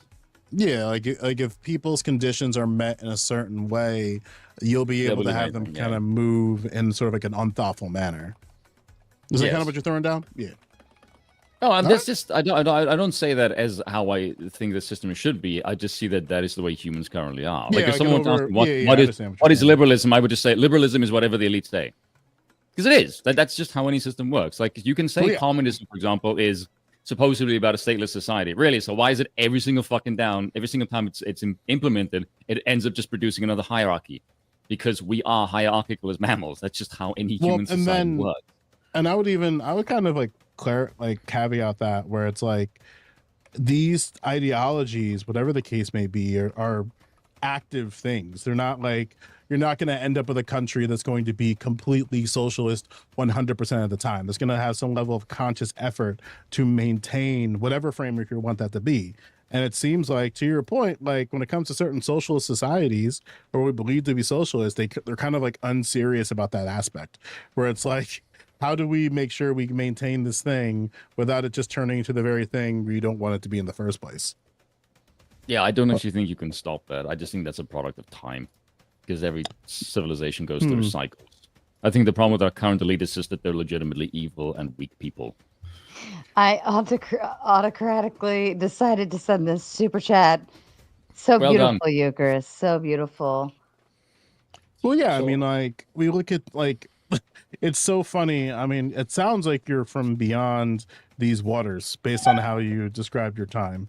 Is that a fair assumption? Yeah, like you're somewhere. Yes, these waters. What's that? That's a very polite way to say. You are not from here, good sir. Are you from this country, America? Listen, I never want to guess where people come from by their accents, because I'm always wrong. So I come straight from hell. Most people don't get my accent, so that's fine. T.S. Eliot was American, but he sounded like this Brit over here. Okay, so. Yeah. So like, I'm not English, by the way. Oh no! I'm sorry. I'm sorry to offend you. I knew that. I knew that. Like, he sounds English coded, but like I don't like. Do I watch hold on. Downton Abbey? South African? English coded. There you go. Yeah. That's right. it. Anyway, where it's like, but then you're the wrong kind of South African, depending on which of my South African friends. No, I'm very much the right one, if history is anything to go by. Yeah. Oh, jeez. That's a whole nother can of worms. Yeah. Okay. So like, no, it isn't. The very fact that I'm like, here and can talk to you is very much the case of one kin making that happen. Yeah. That's just reality, whether you like it or not. You can scream, "Oh, it's unfair!" Like, but so is reality. No, I saw in high school. I did a mock trial team, and I had a friend. Her family was like British South African, and then I went to college and I met a guy who was Afrikaans South African, and he found out that I knew her, and he was like, "Oh, I met her at a debate tournament, and I hate her because of her family." And it was a whole thing. Well, that's kind of understandable, considering most Americans don't know this, but the Afrikaners and the English South Africans don't like each other because during the Boer Wars, right? the Afrikaners were put in concentration camps and starved by the British. So that would be the reason why. Yeah. Understandable. Yeah. That's actually why they were sympathetic with the fascists during the Second World War. It's because they were also sympathetic with the Kaiser during World War One. Because why the hell are we fighting alongside the people that tried to kill us like a couple of years ago? Yeah. So you can sort of understand why there's history there. It's not like, oh, look, we're pro-fascism. It's like, no, we're pro-you because those other fuckers try to kill us. Yeah. I've activated something here, I think. Genetic memory, perhaps. But that just is what it is. I can't just look at human beings and go, oh, look, in isolation, these people believe this because it's helpful for my narrative now. Like, no, I understand that people are a product of time and place, and history kind of affects how people behave. That's unfortunately the reality of it is. And I detest when people just pick out moments of history and go, oh, look, I will look at this right now. Like, no. You have to look at what these people believe here and why they believe things. Yeah, so I think this is most of my fighting with Ivan tonight was like my defense of democracy, maybe this is a me problem, came across as, again, like an Enlightenment liberal defense of it. I do, like, I think, and I would call myself conservative. I think conservative ideas. I just think this is a structure or form of government that facilitates these things I like very much. So most of these policy discussions or these history discussions or these, people are different kind of discussions. I'm open to, I'm very amenable to.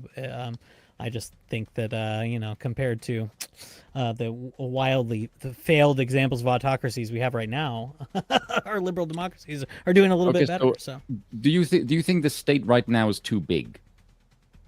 Okay.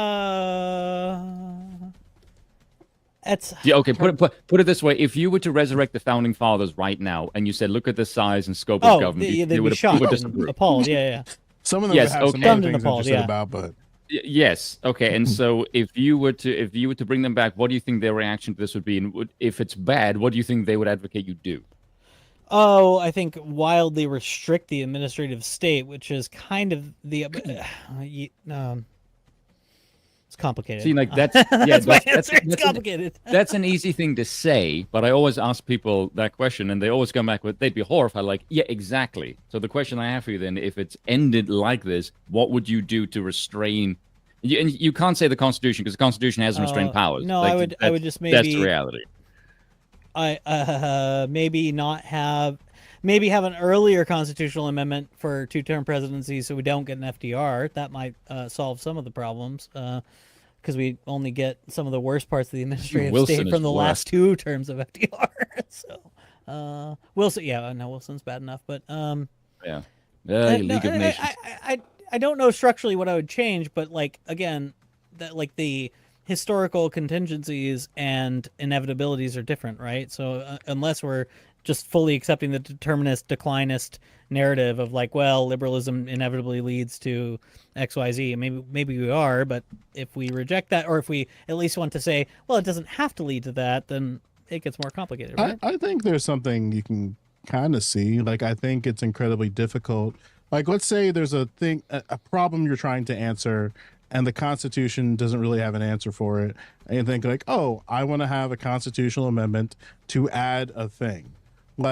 Some variation of the government can't have any power that a citizen doesn't have. There's variations of that argument of what that constitutional amendment will look like. I'm just using it as an example for this conversation. And getting to the point of even coming to an amendment is incredibly difficult.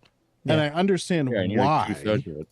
Yeah, and I understand why practically. But in my mind, it's that process could definitely be easier because there are certain things that I think when it comes to constitutional changes that I think people would generally be okay with. I think you should have a constitutional amendment to prevent the discrimination against political beliefs. The CIA would freak the fuck out. So my response to this in very short form would just be have any of you all played Monopoly with your family recently? Fuck yeah, kick ass. Yeah. So the problem with Monopoly, the reason everyone hates it is because we have house rules introduced, right? So when you have house rules when you land at this space, you get all the free parking money or whatever, it injects more money into the system, it makes it last longer. If you played Monopoly by the rules as written, it is a much better game, okay? And so one of the interesting things about the Constitution, I think, is that it is quite hard to amend. If it was as easy to change it as it is to make house rules for Monopoly, things would get much worse, much faster. Sure. And so the threshold for amending it, I do think should be quite high because I'm very sympathetic to the James Burnham public choice theory of you probably need some form of pseudo unanimous consent to amend this, where it's like changing the rules of the game should be the hardest thing imaginable, right? For the game to continue existing in a way that everybody's comfortable with.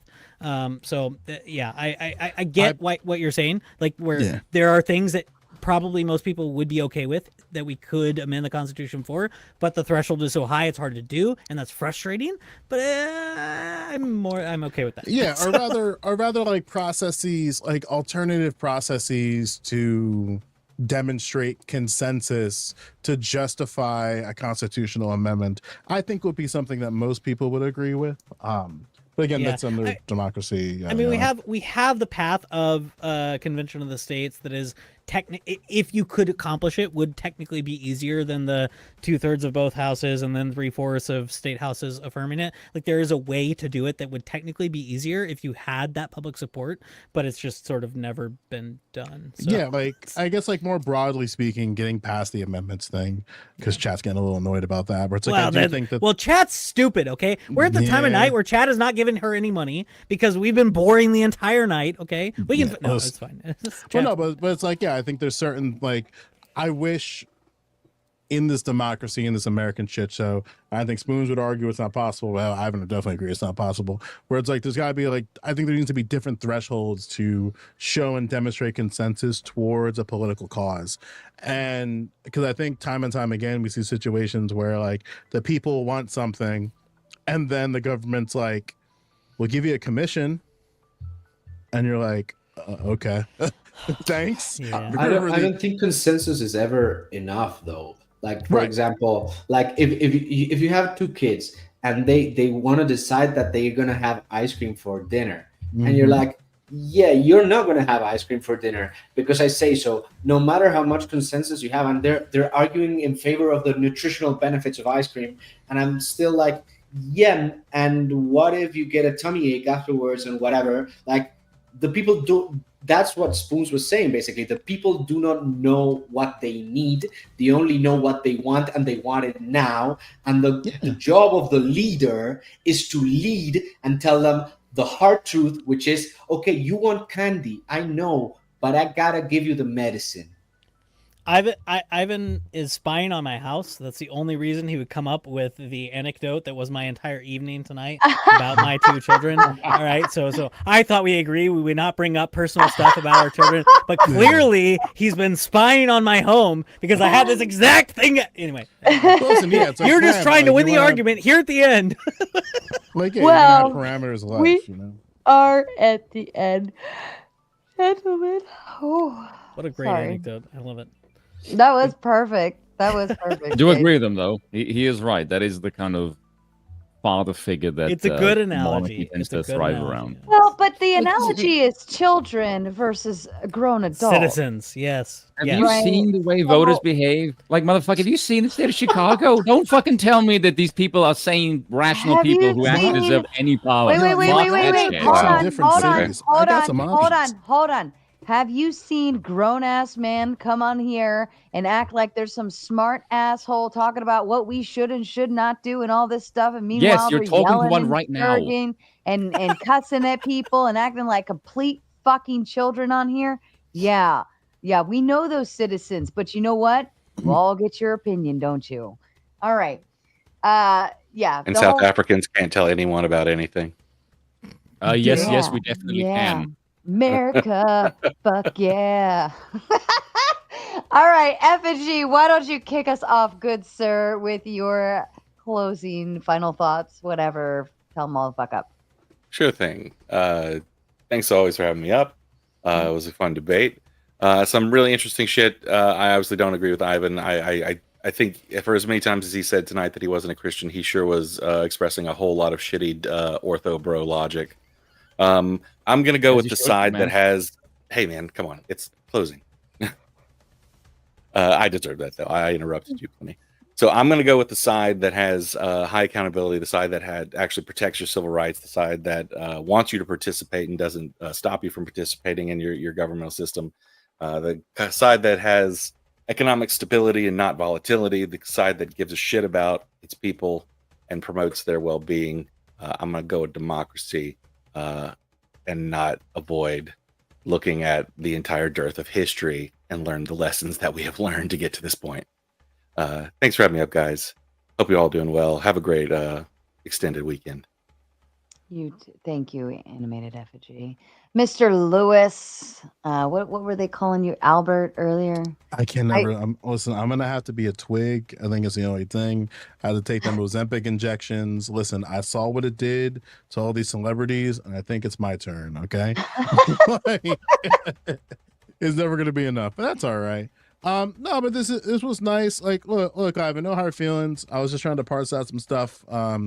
You pretty like I understand what you're throwing down. There's certain aspects that we clearly agree on. There's obviously disagreements that we have, but I do appreciate you being able to articulate your views in a way that's like refreshingly honest. I don't have to play a lot of like dancing around to figure out what you believe.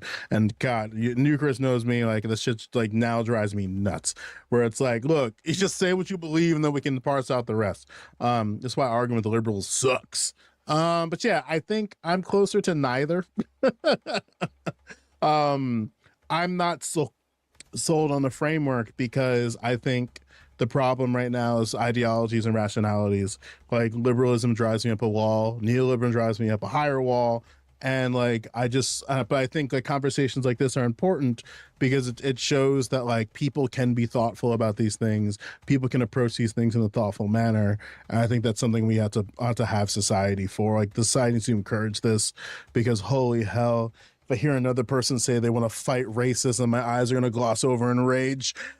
Like, we need to fight these abstractions. Meanwhile, they have no idea how to define the abstraction. So they just have, like, to Spoon's point, no king's parades, whatever the fuck that means. But, yeah, this is nice. Just chill.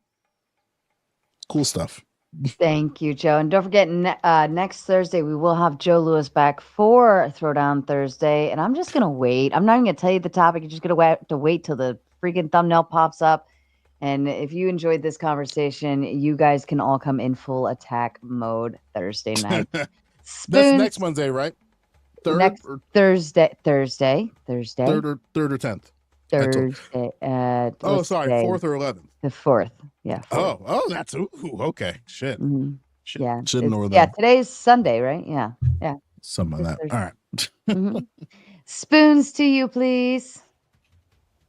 Sorry, I'm still lost at the idea of economic stability when you have fiat currency, the Federal Reserve, and boom and bust cycles. I find that to be a completely absurd thing to say out loud. I'm South African. That is the reason why I will always be against democracy, because I saw it destroy my country from the inside. And I do believe that you need a proper aristocratic class of elites, which America had at one point during the founding, for about 12 years, up until I decided, hey, look, this is a shit show, and we need centralized power to actually govern this massive fucking nation, which is why absolute monarchy was the law of the land at the time.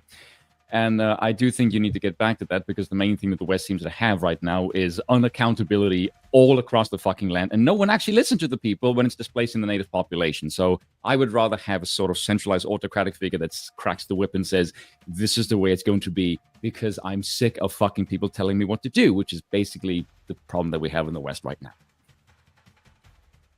Fair enough. There you go. Spoons. Hey, Eucharist, to you, please. Yeah, I appreciate you having me. I enjoyed this a lot. I'm either Mike Lindell or Ned Flanders, depending on which chatter you're listening to. I'll take both. Well, I've done less cocaine than Mike Lindell, but Ned Flanders is a compliment, so I take it. I enjoyed this. It was fun. I don't think I've moved. I think that both Ivan and Spoons and the other people who are more politically literate are, again, sort of like the Christian nationalist debate I did. They're used to debating against filthy subjective secularists. I think they're more used to debating against people who don't know the sort of like thoughts and thinkers that they're dealing with. I'm familiar and I don't like them. So I like accountability in the form of actual accountability, not hypothetical accountability. That would be my summary of my objection to autocracy. So thanks for arguing, Ivan, even though I just yelled and sweared at you the last time we hung out, and it's been a good time. So Perfect. Thank you, Eucharist. Ivan, to you. Yeah, well, I wanted to thank Eucharist and Sarah for this enormous opportunity to speak about interesting things with interesting people. I think these conversations are very important. Also, thank you to the panel. In regards to the debate, I wish I had more substantive things to say, but it's 10 a.m. for me, and I've been awake for like 26 hours, so my brain is running on fumes right now. I just wanted to say that, like, it's fair enough that people do not move, but it's important that people consider at least these things. To Joe, I would say, man, you just need to read more about anthropology. From my perspective, I think that's very important.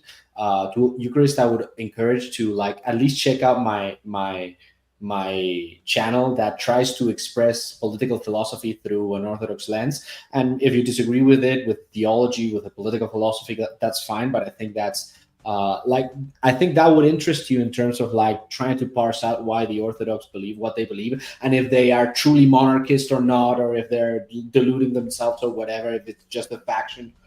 And I wanted to say that I wish I had more time to interact with Spoons with a utensil, because like I think I've watched content of his before, and I think it was fantastic, but we didn't have enough time. Like, and actually, since we were like basically defending a very similar position, there wasn't enough opportunity to like flesh out these ideas. But again, thank you all. Eucharist, I think you're a terrifically good faith debater, and I had a lot of fun. Even though we disagree, I think it's healthy to be able to have the dialogue at this level. And if some minds are changed, like that's the reason why I think we do this. So thank you, Sarah, again, and let's hope to have more debates in the future. Yeah, no, absolutely. Thank you to both of you. It was actually a very refreshing debate to have after the night before. Okay. Let's just I wonder start why. there. It was can't like imagine. I actually was able to like relax and listen to what you were saying and enjoy the conversation. You know what I mean? And just I wasn't like stressed out, like shut the fuck up. Wait, Sarah, I have questions about alleles and frequency. And sorry, hold on. Oh my goodness. But the chat took its L tonight, but I think you redeemed yourself very strongly. So shout out to all of you, Eucharist, Ivan. You know what's funny is you both, before we kicked off tonight, I said, "Are you guys staying for open panel?" And you both said a little bit. And you've been here the entire night. You were literally the last two left. That's impressive. Is it that good? It's that good. It's a drug. Okay. I believe that, actually. I believe that. Well, again, don't forget, Maters, tune in Monday night. We're going to do open panel all night. We're going to kick off with the birth rate decline topic. So we'll start with that and we'll see where it goes. Carry me like the wind. Thursday night, Mr. Joe Lewis will be back for his feature as Throwdown Thursday. And then, of course, Friday night, we've got Andrew Wilson debating. Oh my God, I already forgot her name. One of those pretty girls that comes in and yells about stuff. She will be debating him Friday night, September 5th. And then I'm in the process of getting another one with Eli and Corinth. I believe they're going to be settling in on the 6th. I got to make sure, but the week is stacked. We're already back up and playing, and fuck off.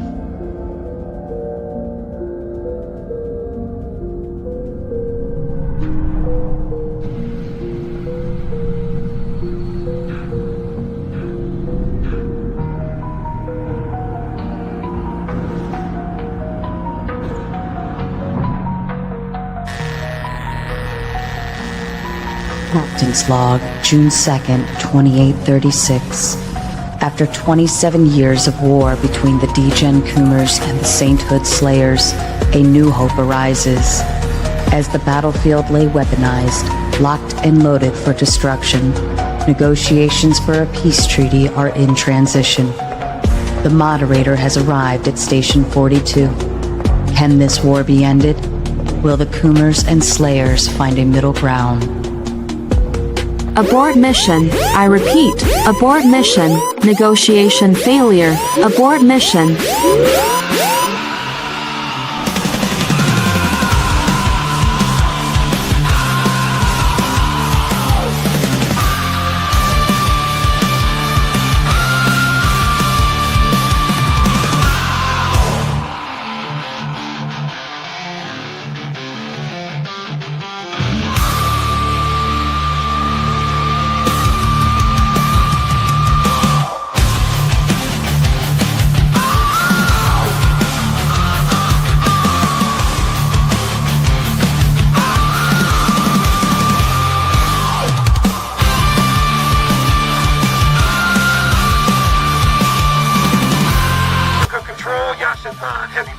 6 plus, low orbit over grid 15-2. No joy, Yashamon. Then go to your window and look up their biggest fracking asteroid. Copy, Yashamon. Still blind. Got some kind of system-wide crash in the defense grid. Put on trackers up right goddamn now, because we got Boku inbound, and they're not carrying plow. Wait one, Yashamon. We don't have one.